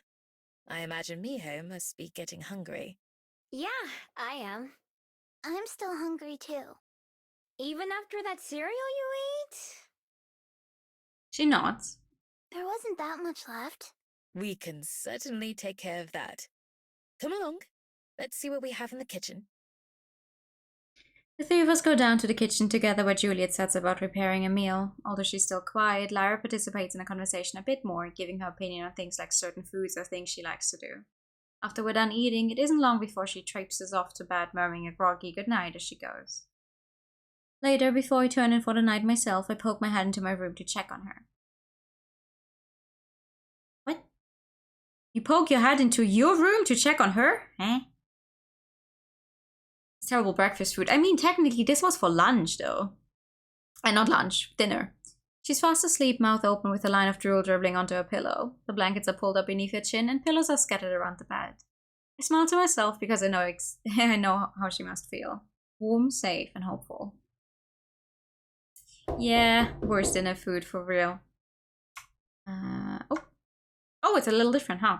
Silva's carrying a small sack with her, which I assume contains all her belongings. It's tied shut with a small rope as she slings it over her. Oh, no, never mind. It is the same scene. Alright. I'm hungry. You're always hungry. And I was hoping I could actually get to finish the game tonight, but... So? Fair enough. Lara finds me in the library almost the moment I'm done cleaning up, and I follow her to the kitchen. She takes a seat at the table expectantly while I go to the fridge and pantry to see what we have. It's a part of the evening where it would make more sense to have dinner instead of a snack. Juliet's upstairs and would probably come prepare something if we asked her to. But I'll cook us something. the decision is probably meaningless to Lyra, who just nods indifferently from the table, but it'll be a first for me. I've watched Juliet make food enough times that I should be able to pull off something simple, like when I cooked breakfast for myself a while ago. As long as I pay attention to what I'm doing, it can't be too hard. I hope. Get a box of pasta, a jar of sauce, an onion, and a pack of meat. This should be everything I need. Oh boy.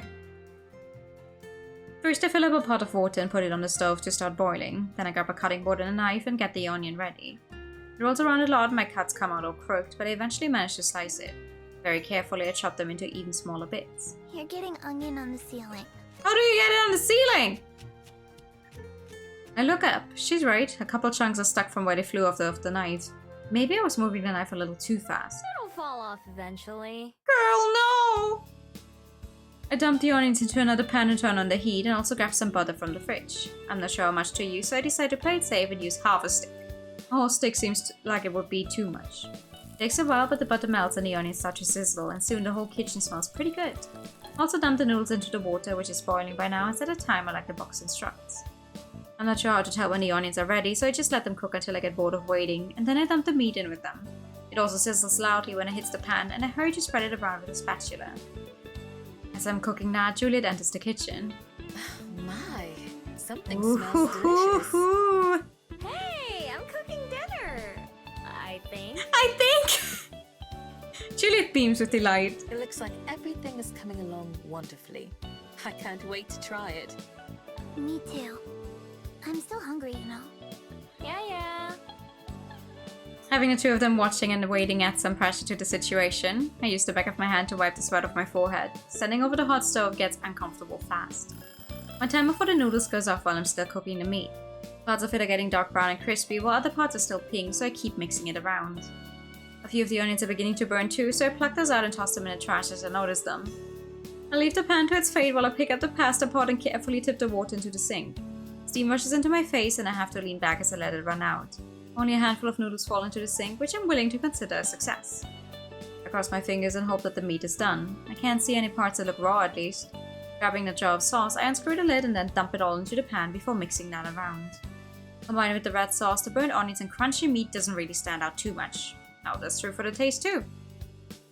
Flicking off the stove, I turn to face my audience. It's ready. She is definitely doing better than some people would do, especially if it's her first time actually just doing it herself. Finally.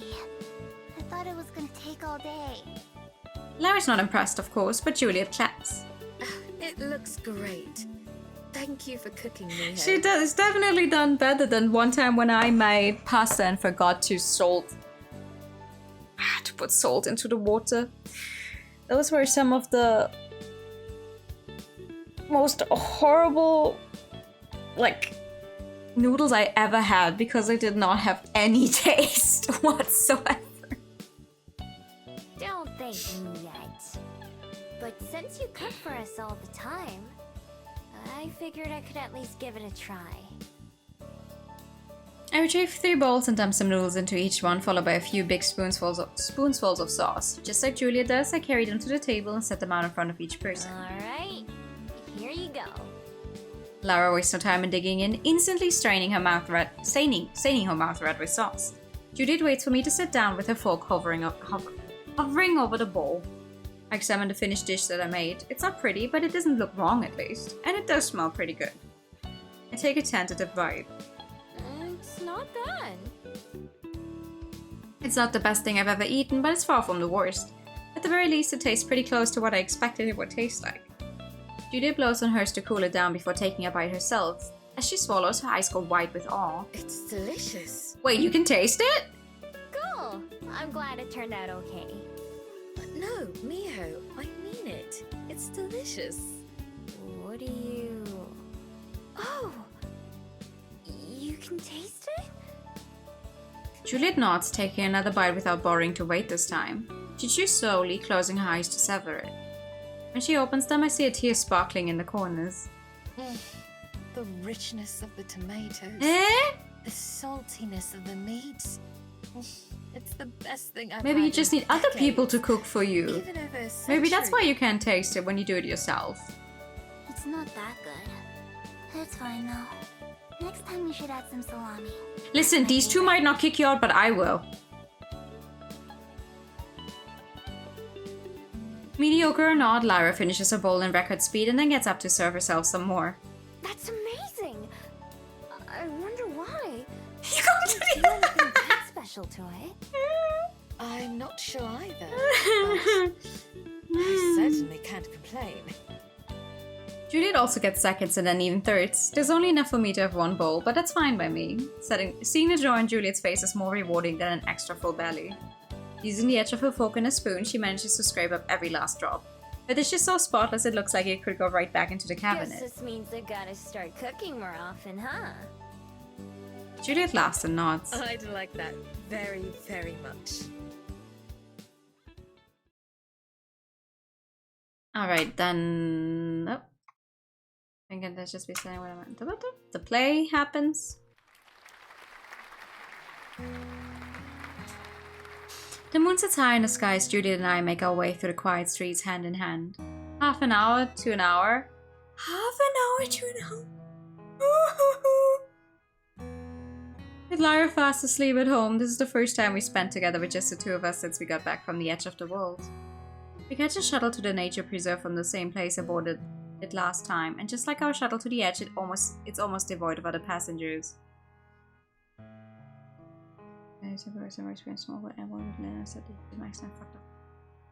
Ooh, yeah,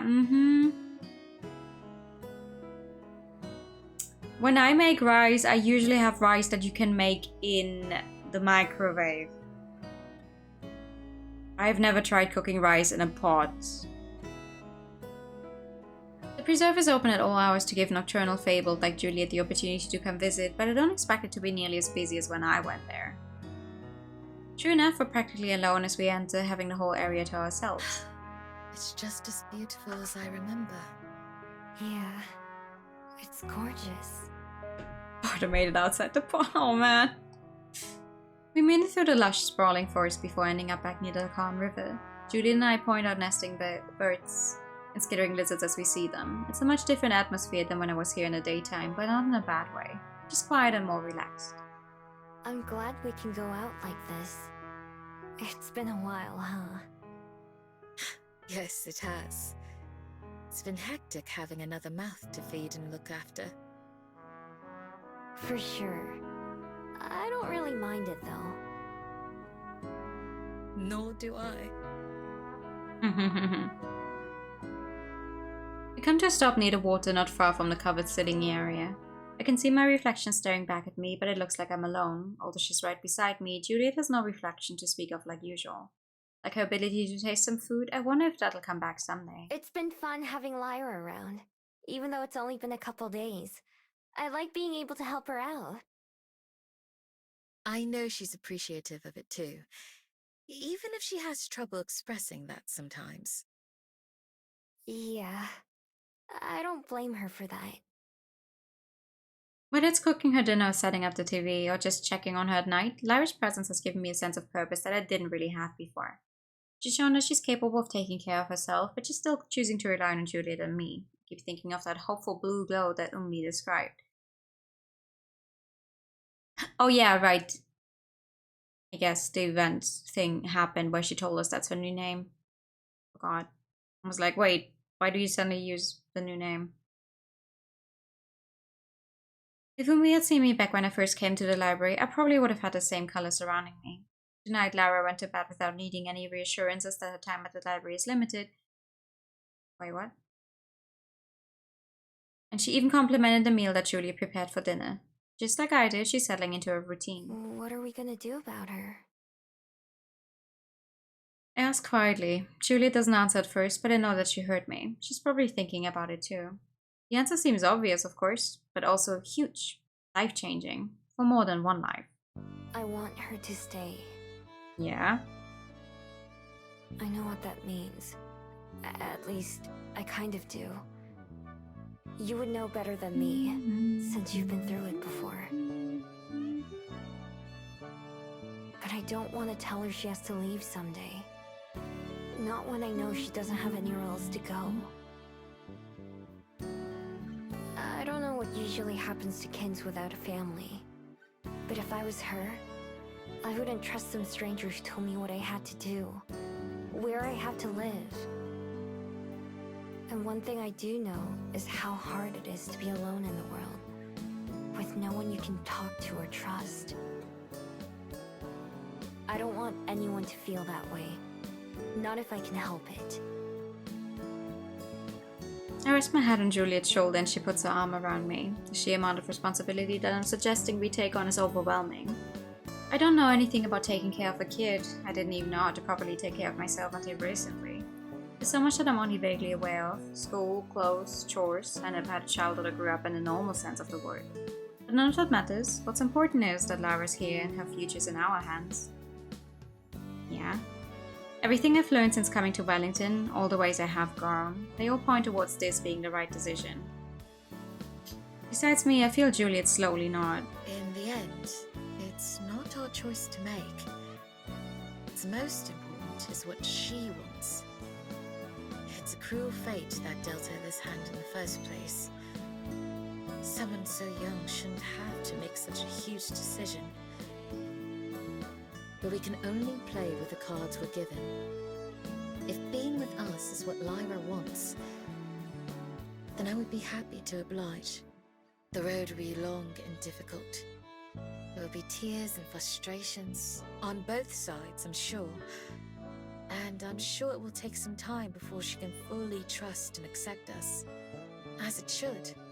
But I know there will also be smiles and joy. Little things and big things that make the difficulties worth enduring. If that's something that she's prepared for, as much as she can be, and that you're prepared for too, Miho, then I want her to stay as well. I lift my head to look around. All around us are the reminders of many lives, big and small. From the chirping crickets and croaking frogs to the other park visitors who pass us by. All of them, all of us, exist together here under the same moon, breathing the same air. I used to take these connections for granted, just like I did my everyday existence. It's not just what I've gained since then, but also what I've lost, that makes me pause and silently reflect. Jongin, my person, who never ever forgot me. Aspen and Juliet, who opened up their hearts and lives to accept me. Even Numbi, who eventually came to trust me. They all made me who I am. I'm fortunate to have had them in my life. And I'd be that for someone else, and I hope someone grow the same way. The one thing that all those people have in common is that they all took a chance on me, and I took a chance on them. There's one thing I've learned is that all the best things in life come with risk and uncertainty. This decision, as big as it may be, isn't any different. Turning to look into Juliet's eyes, I nod. Yeah, I'm prepared. A gentle warmth engulfs me as her arms pull me into an embrace. Then we'll speak with her tomorrow. Julian and I ended up getting home pretty late from the nature preserve, and so the next morning I choose to sleep in a bit longer than usual. When I finally climb out of bed, I go to check on Lyra. Although her bed is messy and unmade, she's nowhere to be seen. She must have already gotten up and gone downstairs.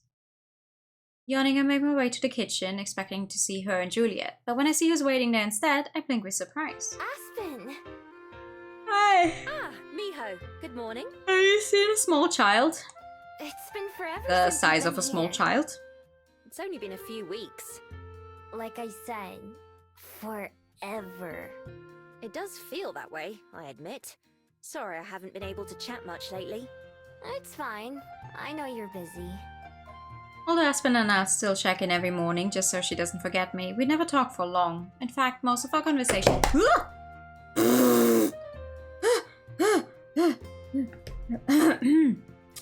In fact, most of our conversations are pretty much just saying hello and then almost immediately saying goodbye. I haven't even gotten a chance to tell her about everything that's been happening these past few days. Have you been? Oh, same as ever.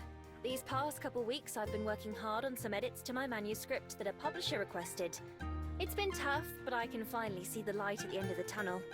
That's great! So they're gonna publish your book? It's still too early to say, but She cracks a smile. I'm optimistic at least. Hey! What about you? I expected Juliet to be around by now, but I haven't seen her. She might be asleep. We were out kind of late last night. Oh! I take it that means things are going better between you two then. Yeah, your advice helped a lot. Things have been really good, actually. I'm so glad to hear it. The whole time we're talking, Aspen's also turning this way and that in her chair like she's searching for something. What are you looking for? I don't know what happened to my pen. I swear I just had it with me, but now I can't find it. Maybe you dropped it on the floor? Maybe. It's not a big deal though. I have extras. The purse is dangling from her chair and she pulls it into her lap to dig around. When she does, she frowns. What now? My notebook is missing too. There's no way that fell out on its own.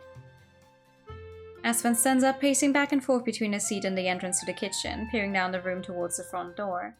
While she's out of her seat, I watch her hand mirror float up out of her back and disappear around the corner. I have to bite my lip to keep from laughing as I realize what's going on. Looking frustrated, Aspen returns and sits back down. How odd. Taking a peek into her purse again, Aspen suddenly looks up and glares at me. Did you do this? Do what? My mirror. I'm certain it was just here. I just saw it and set it aside. I didn't touch it. I swear. Then who did?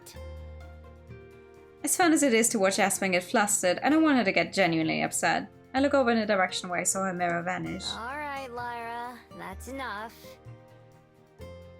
Lyra suddenly pops into view right next to me instead of where she disappeared. She has a notebook and pen in one hand and the mirror in her other. Why'd you ruin it? I was gonna get her whole bag next. Across from me, Aspen stares in shock, her mouth moving but unable to actually form any sentences. Wait. Who? Huh? Meet Lyra. Lyra, meet Aspen. Poor Aspen. She's not a wolf. Don't worry. Lyra rolls her eyes at me. Duh. I can tell. After blinking a few times, Aspen manages to get herself somewhat under control. It's nice to meet you, Lyra. From the way she stares at me even while talking to the kid, I can tell Aspen wants an explanation. Do you live here too? I don't. Why do you ask? You act like it. I can't help but snort with laughter. Aspen, meanwhile, seems like she can't tell if she should be offended or not. Having had my fun, I decide to help her out. Lyra's staying at the library for a while. We met her a couple days ago. I see. Juliet sure does love her strays. Lyra, may I please have my things back? Fine. You little shit, aren't you? Stumping over to where Aspen's sitting, Lyra returns her belongings. So you're able to use magic too, I see. Uh-huh. Can you? Unfortunately not. I wish I could. Just to show off, Lyra disappears again and Aspen instinctively clutches her purse tightly. How long are you able to stay invisible? Reappearing, Lyra shrugs. I have to hold my breath. Oh, Oh, that explains it. you have to hold your breath.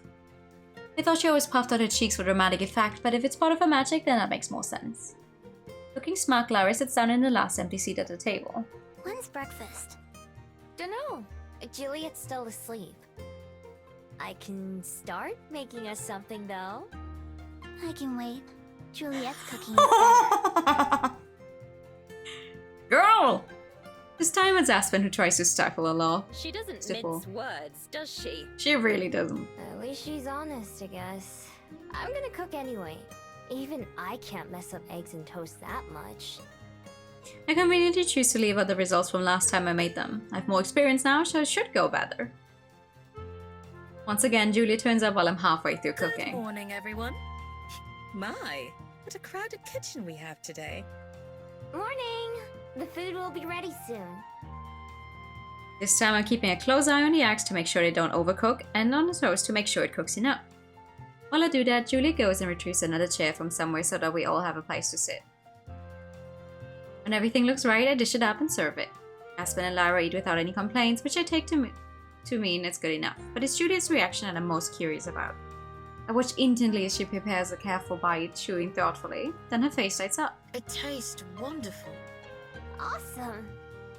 I'd happily cook every morning if it makes her smile like that every time. When breakfast is over, Juliet stands up to get everyone's attention. Aspen, Miho, I was wondering if I might be able to enlist your help for the day. Since the library is closed for the weekend, I thought it might be a good opportunity to give this place a thorough cleaning. It's been ages since it's had a good dusting, and some of the spare rooms could stand to be emptied out. Sure, I don't mind. I could certainly use the exercise. Yeah, of course I'll help. Thank you. What about me? I can help too. Well, She and I look at each other and I give a tiny nod. We didn't plan out how to have this conversation with Lyra, but now seems like as good a time as any. Aspen must notice our silent exchange because he stands up. I'll go straighten up the books first, before we start on the rest of the house. Just give me a call if you need me. We will. Thank you. Once Aspen leaves, Juliet takes a seat, scooting her chair closer to Lara and me. From the way the kid starts to fidget, I get the impression that we're making her nervous. Lyra, there was something that Miho and I wanted to ask you. Something very important. Do you want to live here with us? I decide to just cut to the chase rather than stretch out the amount of time that Lara has to worry about what we're going to say. She stops fidgeting She stops fidgeting immediately, looking confused. What do you mean? I already do. Yes, but in a permanent sense. Not just for a few nights, but... This would be your home. Oh. Forbid none of us talk. Under the table I seek out Juliet's hand and I'm surprised to find that it's shaking. Lara chews her lip and bites her thumb, staring at the floor. Of course, if you don't want to, then we fully understand. Both of us will do everything we can to help you find somewhere that you do want to be. Yeah. We won't make you go back to the people you ran away from or anything like that. Even though we've already promised her that, I feel like it bears repeating. If I do, then what would we be? In what sense? Like... She struggles to find the words to phrase her question, but I think I know what she means. It's kind of like when Juliet and I began our relationship and I didn't know what to call it. We'd be family. Finally, Lara looks up at both of us. I squeeze Juliet's hand and she squeezes back, still shaky. Okay. I like that. I can feel the tension drain out of Juliet's hand as she relaxes, laughing with relief. Even as my heart pounds, I can feel myself grinning too. And across from us, for the first time ever, I see Lara's face light up with a real, genuine smile. One that she doesn't bother to hide or force away. I don't have to be Silver to see the hope she feels right now. I felt it myself not so long ago. This time I get to be the one to say the words that Juliet said to me back then. In that case, welcome home. Aww. Leaping to her feet, Lara scurries over with her arms outstretched. Juliet and I both catch her in a hug, the three of us wrapping our arms around each other. Somehow, out of the three of us, Lara's the only one without any tears in her eyes. You'll never have to be alone again. Oh, baby! Together, Lara and I both nod. Three of us separate, and Juliet laughs as she wipes her face. Well, shall we go give Aspen a hand? Yeah. We find Aspen up near the front, idly wiping down one of the display cases with a rag. She turns around to face us, and I see her sizing up all the details at once. Our tears, Lara's hand and Juliet's, and her newfound smile. I can tell she understands.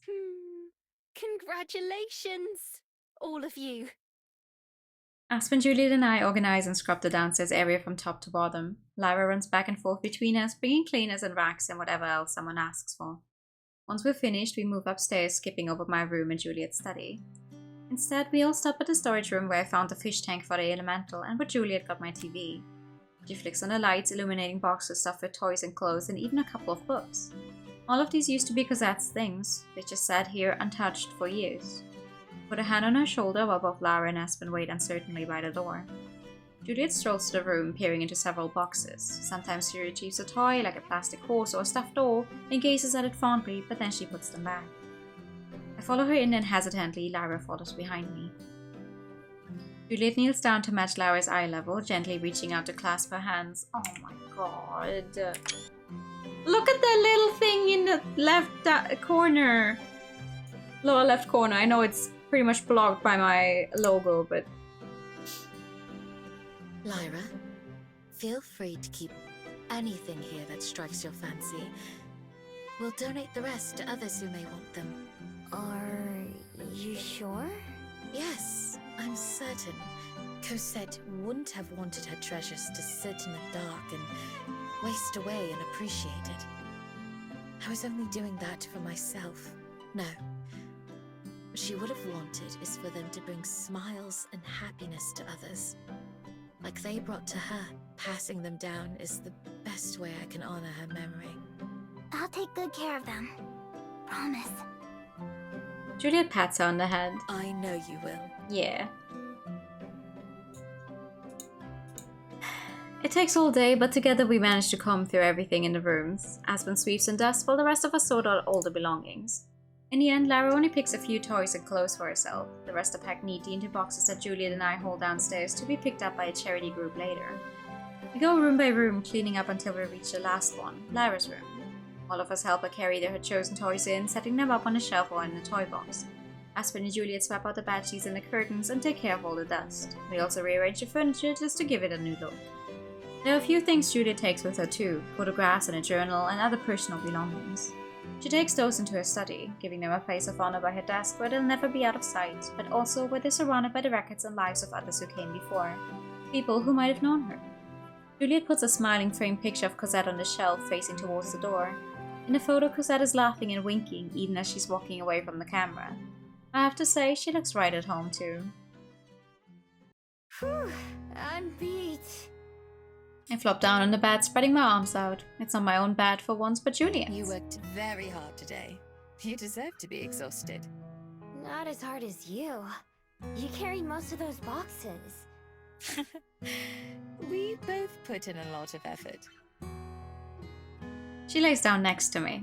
Without a window, it's darker in Juliet's room than it is in mine. I can count on one hand the number of times I've been in here.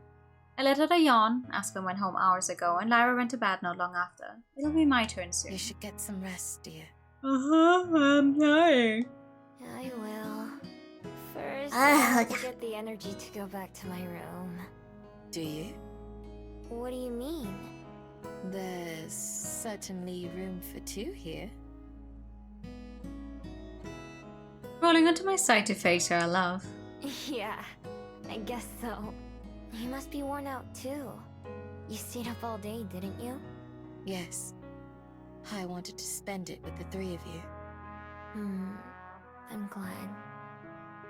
I yawn again, and this time it's Juliet who laughs. Sleep, my love. I'll see you in the morning. She doesn't have to tell me twice, not even bothering to fight my heavy eyes from closing. I just nod. Good night.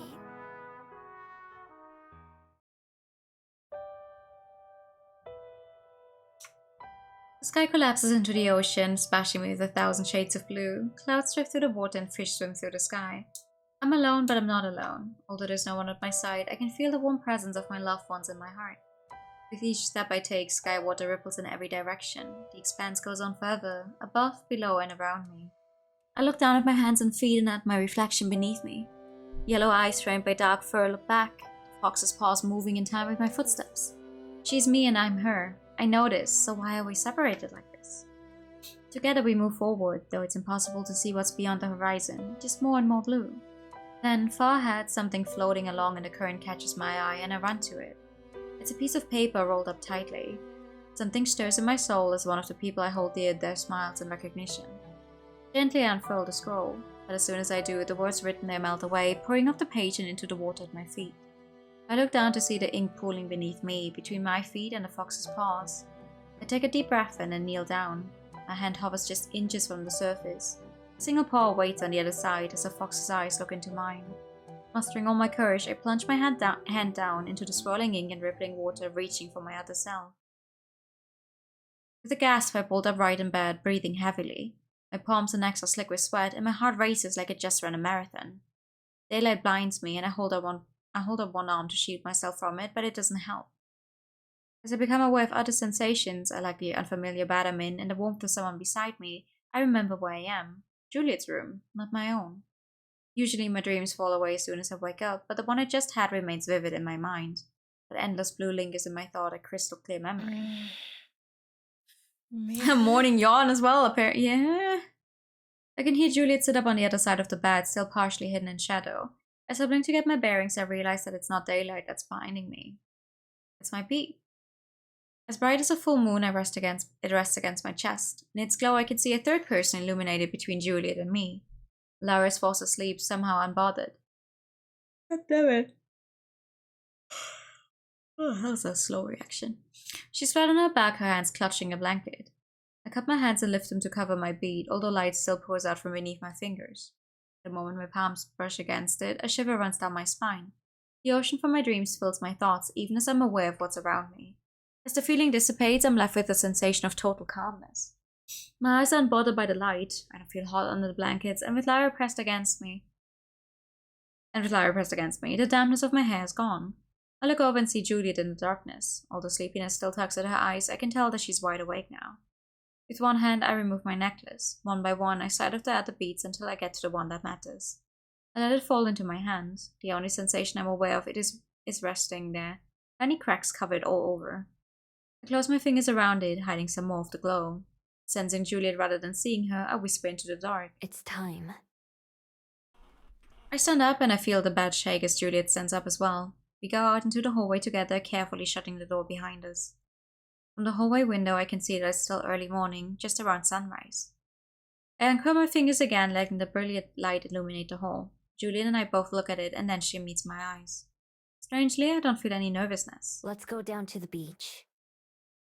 Beach, let's go to the beach. It's bright as fuck here, Jesus Christ. The ocean here isn't quite the same as the one in my mind. It's rougher and dotted with boats. The shouts of fishermen handling the morning's catch drift over from the boardway. The noisy drone of a landing airship buzzes over them.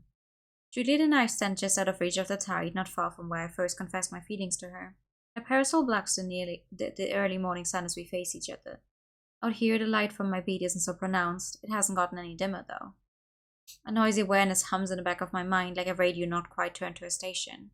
It's impatient. I'm impatient. I lock eyes with Juliet. Neither of us say anything. Neither of us need to. She just nods, encouraging me. I turn toward the sea.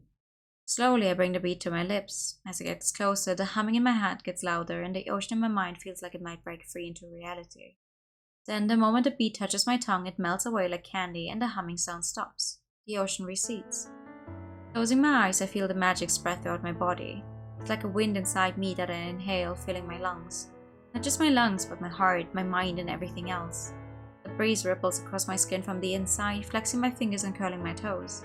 It moves to fill every part of me, this magic I was born to inherit. It drifts across my memories, making the colors more vivid and filling in details I'd forgotten. The springtime green of the trees in the forest, the agony of my injured leg, the bitter cold of being caught in a storm, the softness of my first night in my own bed. I do feel my body changes, my one tail splits into 9, unfurling behind me like Juliet's parasol. I understand Umbi's words now when she teased me for not figuring it out. Swallowing my bead hasn't made me into a different person. What I wanted was only ever what I wanted. Pain of loss and the comfort of love. Happiness. I've experienced these and so many other things for myself already. My bead hasn't ever known anything that I didn't know. It's only been an extension of me. And what I know is that I haven't reached the end of my journey. Just another step on it. I still have to strive for those things that I want. To be happy. To be in love. They aren't destinations either. They're pathways themselves that I have to strive to follow. To stay on. Chono. Sky Fox. Before me, the sky and sea appear to stretch out forever, meeting at the edge of existence. Though separate, they match each other in their vastness. Both are as hopeful as blue as I've ever seen. Miho. Juliet says my name like a statement, not a question, confirming that I'm still here in front of her. I'm still me. Juliet. Still, it seems fitting that my first word as the new me should be her name. How do you feel? I take a moment to assess that. Being a fox feels different from being in my other form, but this feels like a mixture of both. The scent of the ocean, fish and salt and more is stronger in my nose. Among the chaotic noises of the fishermen and other city bustle, I'm able to pick out individual voices and focus on individual sounds.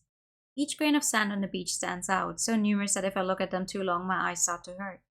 In the same way, I can notice each thread of Juliet's shirt, each splinter on the nearby boardwalk, each bubble in the rising tide. Different, but the same. I can notice more of everything around me, but I don't feel that different on the inside. I'm still just Miho. Good. I would hope for nothing else. I take a few steps, getting used to the feeling of having more tails. Although they're heavier, moving them comes as naturally as moving just one did. They fan out behind me, the only evidence of the change it just underwent. That and the missing necklace around my throat. Do I seem any different to you? Not at a glance. Is it what you'd expected? I don't know if I was expecting anything in particular. I said that to Envy, and she just laughed at me. But I get it now. my bead didn't change me. I've changed myself. I think maybe that's why Eunbi isn't quite ready yet. But I'm sure she will be soon. I think she's on the right track now. Juliet gazes at me with admiration in her eyes. There was a time where that would be kind of embarrassing because I didn't know what she was seeing in me. Now, having made peace with who I am, I feel like I can stand a little taller. Do you remember what you said once, back when we first met? I believe it was one of the first times we had breakfast together.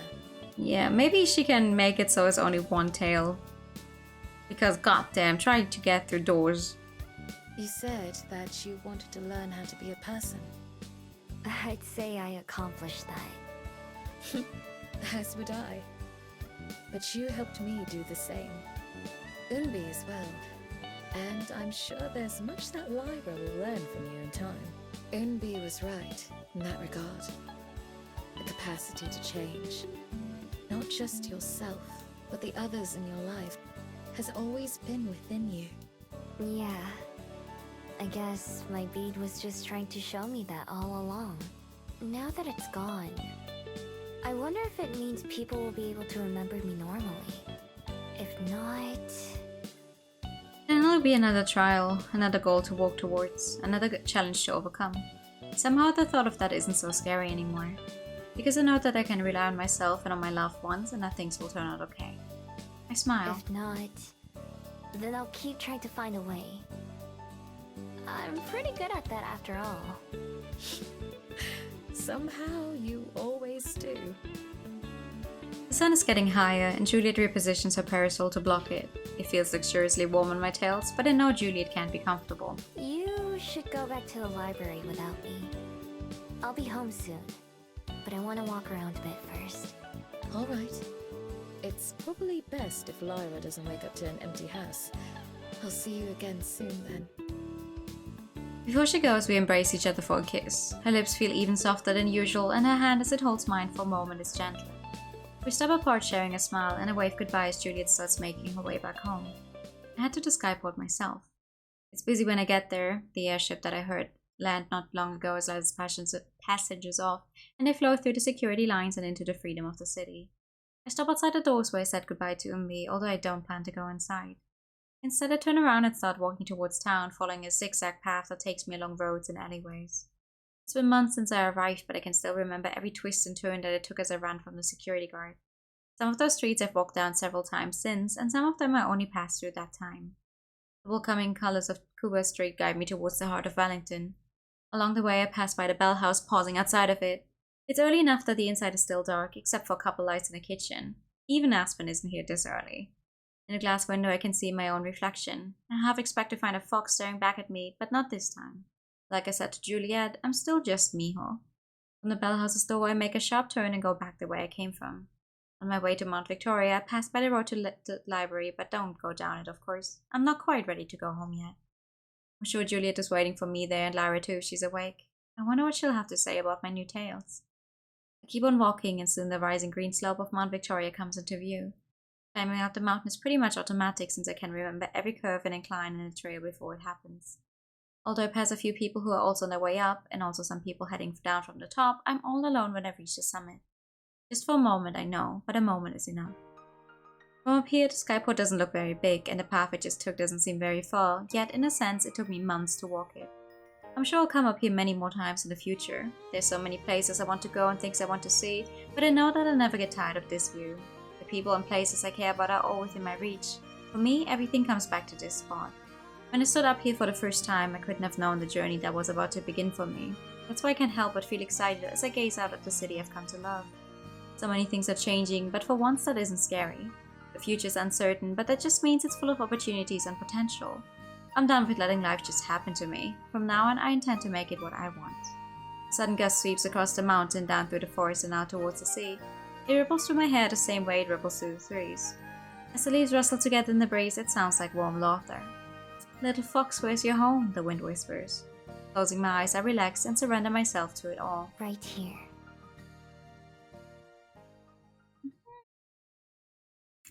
Da, da, da.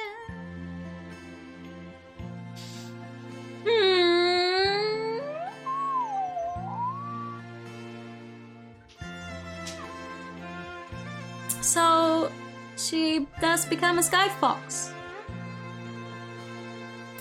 As I open to another page. I already heard that though, so I'm sorry.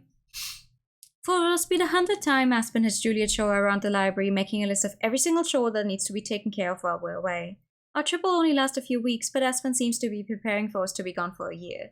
Juliet humors her, of course, walking her through everything just as patiently as the first time she explained. To keep herself busy, Lara checks and double-checks her bag, making sure she has all the books and games she'll need for the trip.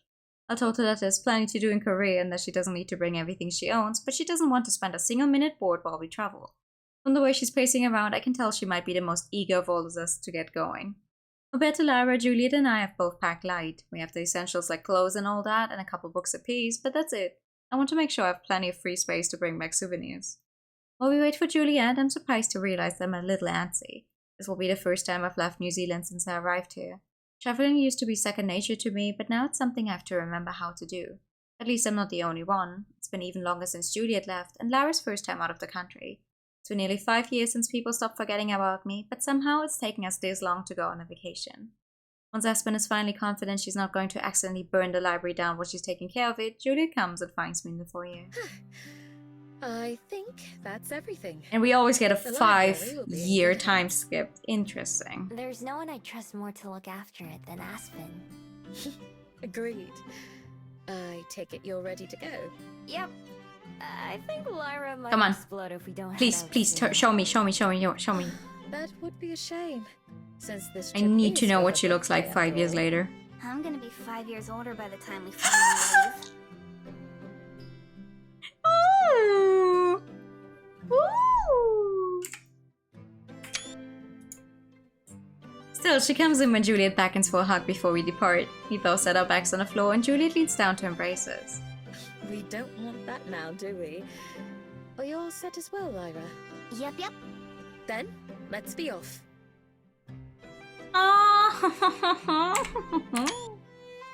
Oops. Grabbing her stuff, Lara practically zooms out the door like she's going to get on the airship without us. Juliet and I go out at a more leisurely pace, taking one last look around to make sure we haven't forgotten anything. We haven't. Oh! She kisses me, fingers interlacing with mine as I prepare for my 2 words to finally merge. The forest and country that I come from, and the people I care about most. It feels like coming full circle. My heart pounds with anticipation as we finally head out the door. I'm excited for them to experience the places that made me who I am. I can't wait for you to see what Korea is like. I can't wait for you to show me. Ooh. Nice. Well, that's sweet. Shall we pick up where we left off? We're not gonna pick up where we left off. We're gonna do a funny skipping and see what that ending is about then. Thank you for the pet. Let's see what Juliet's wild ending is about. That's gonna take a while. Oh boy, howdy. Come on.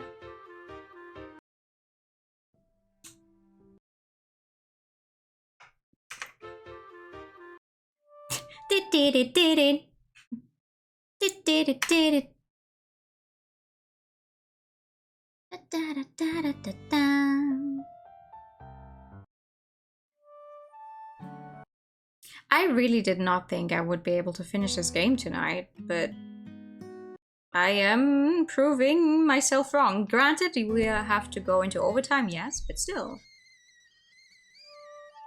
What the fuck kind of noise was that? Kind of exciting, feels like anything could happen. The promise of change is enough to make me want to see what comes next. Predictability of my daily life is comfortable and reassuring, but sometimes I can't help but miss the open possibilities that used to define it. Those days were harder for sure, but it was the struggling that made me appreciate the good times when they happened. Now I still appreciate everything and everyone that I have, but I wouldn't mind a bit more excitement. Yeah. You say that now. I wonder what's gonna be different though. Because Lyra is part of the whole thing. Anyway. Dee dee dee dee dee.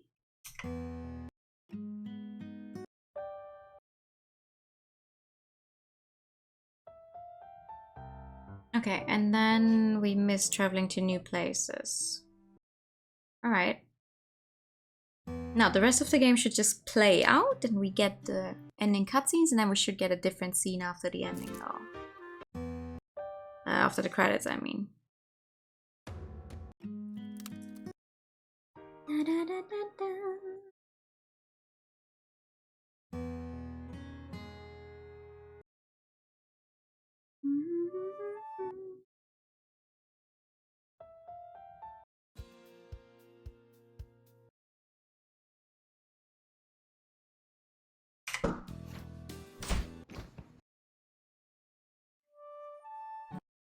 Da, da, da, da, da. I love sound effects while you're skipping through a game. It's always fun.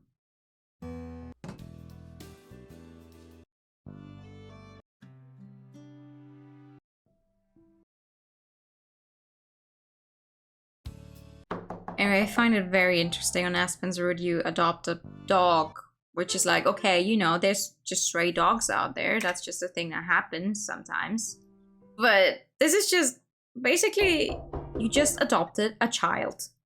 Just like that, because it suddenly showed up in your kitchen one day. You're like, okay. Very normal happenings.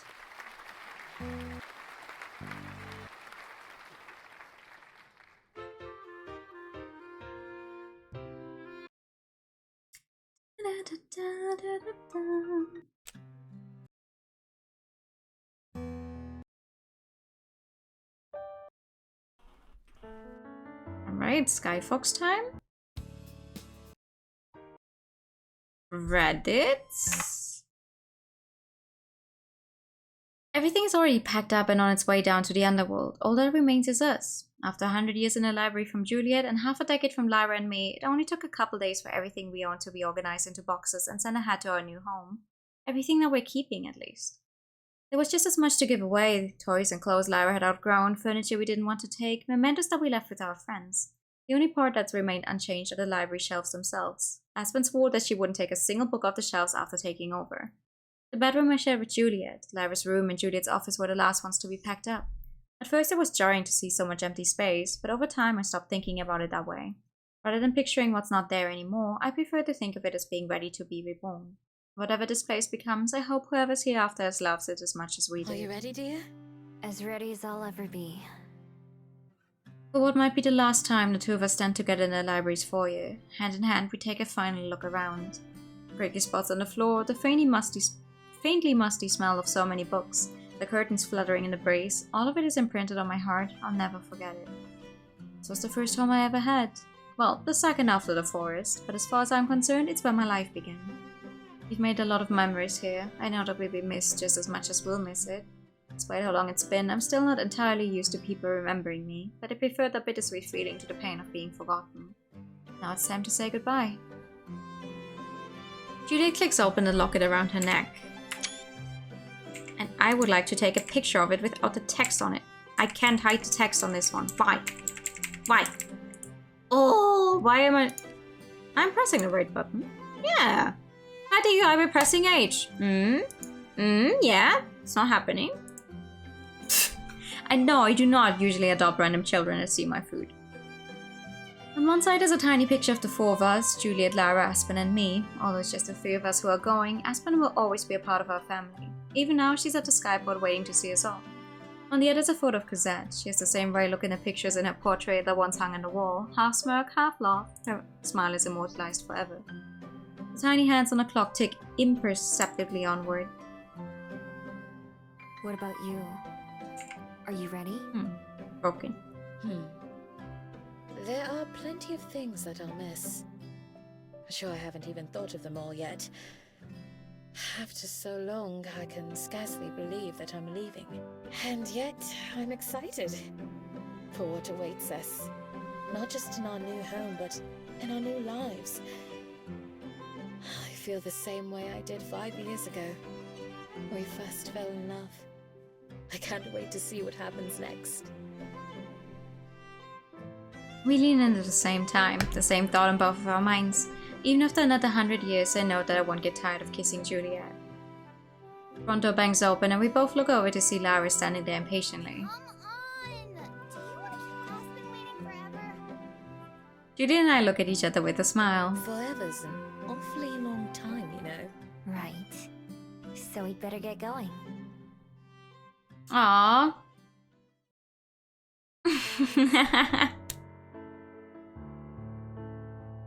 There we go. Already? 98% completion. Uh-huh. That's exactly what I expected to happen.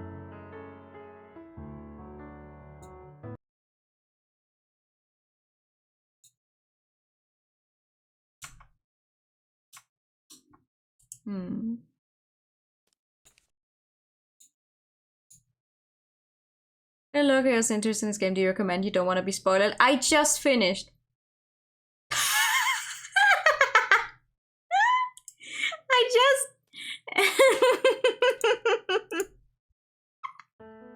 I just finished. We just got all of our endings. About time. I was getting bored. I'm just missing a little bit of flavor text that I think comes from going to all of the places you can on different days. Love the wolf girl, she's so baby. She's adorable. She's not a wolf though. Actually, she's a fox. You know, without spoiling you, hold on. Her, right? Our main character, she's a fox. Not a wolf. Hi, TK! Nah, she's a fox. You're all good though. Ah, motherfucker. But yeah, we got everything in here. Music room. Different episodes. Yeah. And the credits. Alright.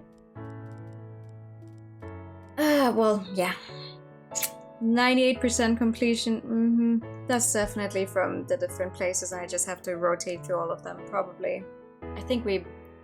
No! Wait, I know what flavor text we're definitely missing. It's where she asks us what our favorite place is.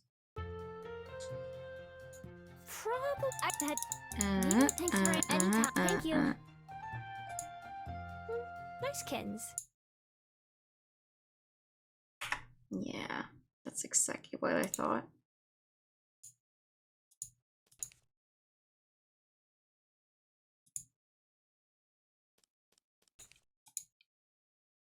Seeing Dust poster on Twitter and screaming. I mean, she's adorable. Oh yeah, that's what happened. She's absolutely adorable, and I definitely understand that.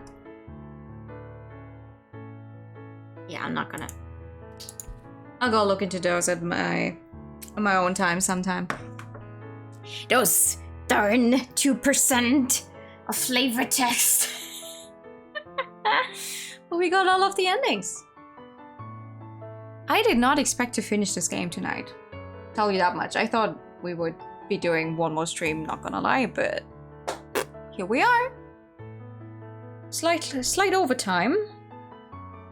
But hey, we did it. What a lovely game.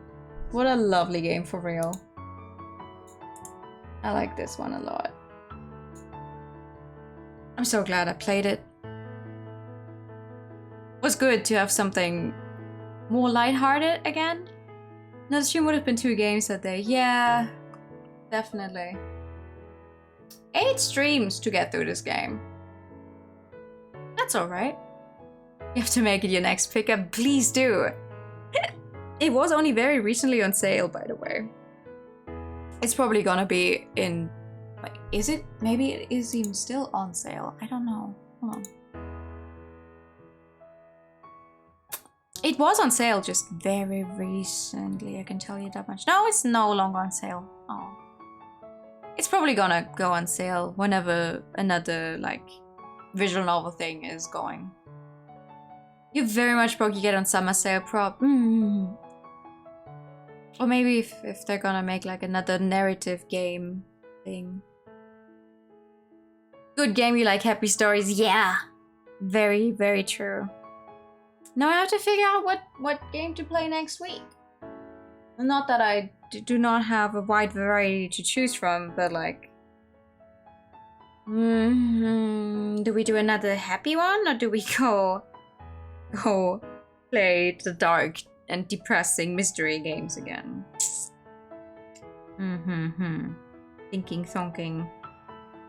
Unsure. I am unsure.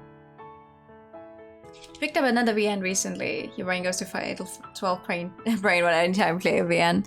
It's been such a long time since I've played Fatal 12. That's so wild to me, actually. Like, I still remember you telling me about Fatal 12. I'm like, what?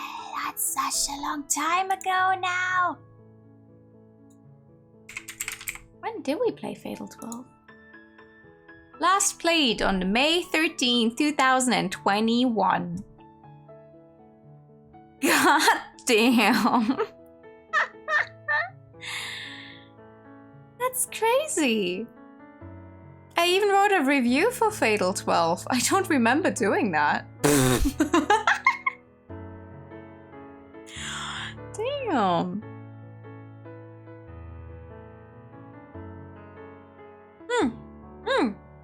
Well, that was fun.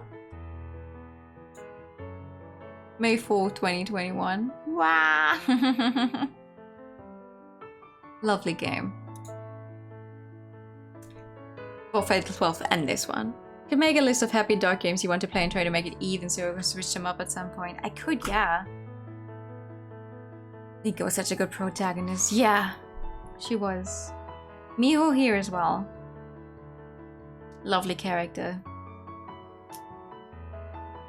It's actually... Hold on, where do I have it? Because I keep thinking the next game I wanted to try playing was either A Space for the Unbound or Paranormal Site. With A Space for the Unbound being not being just a visual novel, but I don't know, like point and click style. You do walk around game, the one that lots of people played because it only it released relatively recently. Okay, beginning of the year in January, but still very recently. But this one apparently has quite depressing stuff going on. So, and the other one I was planning on doing is Paranormal Site, but Paranormal Site, The 7 Mysteries of Honjo, was an even more recent release by Square Enix, like just at the beginning of March, actually. And that one definitely is like horror mystery thing again, so that's gonna be, ooh, dark mood again. Oshidabu Waifus of a Husband was cute if a little forced. Yeah, but I could not play that one on stream. I could without the desensor patch, but it's like, you know. Love the artwork in that one though. Also love the character just straight up going, you know I'm a lesbian, right? I don't just feel for this one girl suddenly, but I am a lesbian. And I was like, yeah, you tell her, girl. Oh, she's actually really cool. Yeah, it was a cute, very, very cute game. Love the artwork for it. I'll toss a coin, I think. I'll toss a coin whether we're gonna do Paranormal Site next or A Space for the Unbound. I think. That sounds like a plan. I think that's what I'll do. But yay! It's another game done! That means this is our...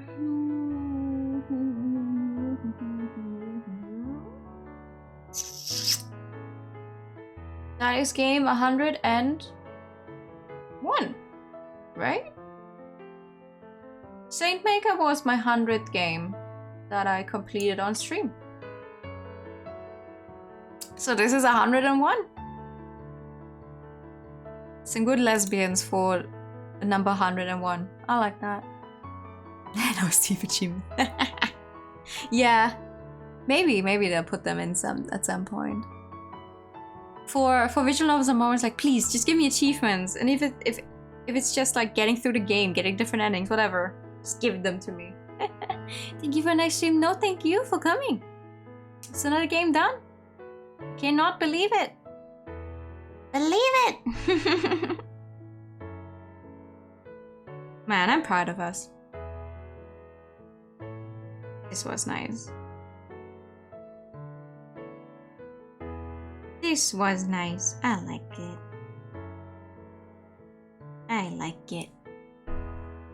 But yeah, that's gonna be it for tonight then. I'll post the schedule in a bit. I just need to actually make it. I'll do a toying cost for funny horror thingy or Indonesian. Everyone praised it and it looks very good, but apparently has some depressing themes going on, so we're gonna play both games at some point anyway. But depending on which one goes first. You need to catch my streams more. I mean, I do tend to stream at the same times all the time. If that works out with you, time zone wise. If you ever want to catch up, though, I do have a YouTube channel that is up to date in the sense that the VODs go up every 2 days, so they're always obviously a little behind the actual Twitch. Like, this stream is gonna go up as a VOD like the second week of May.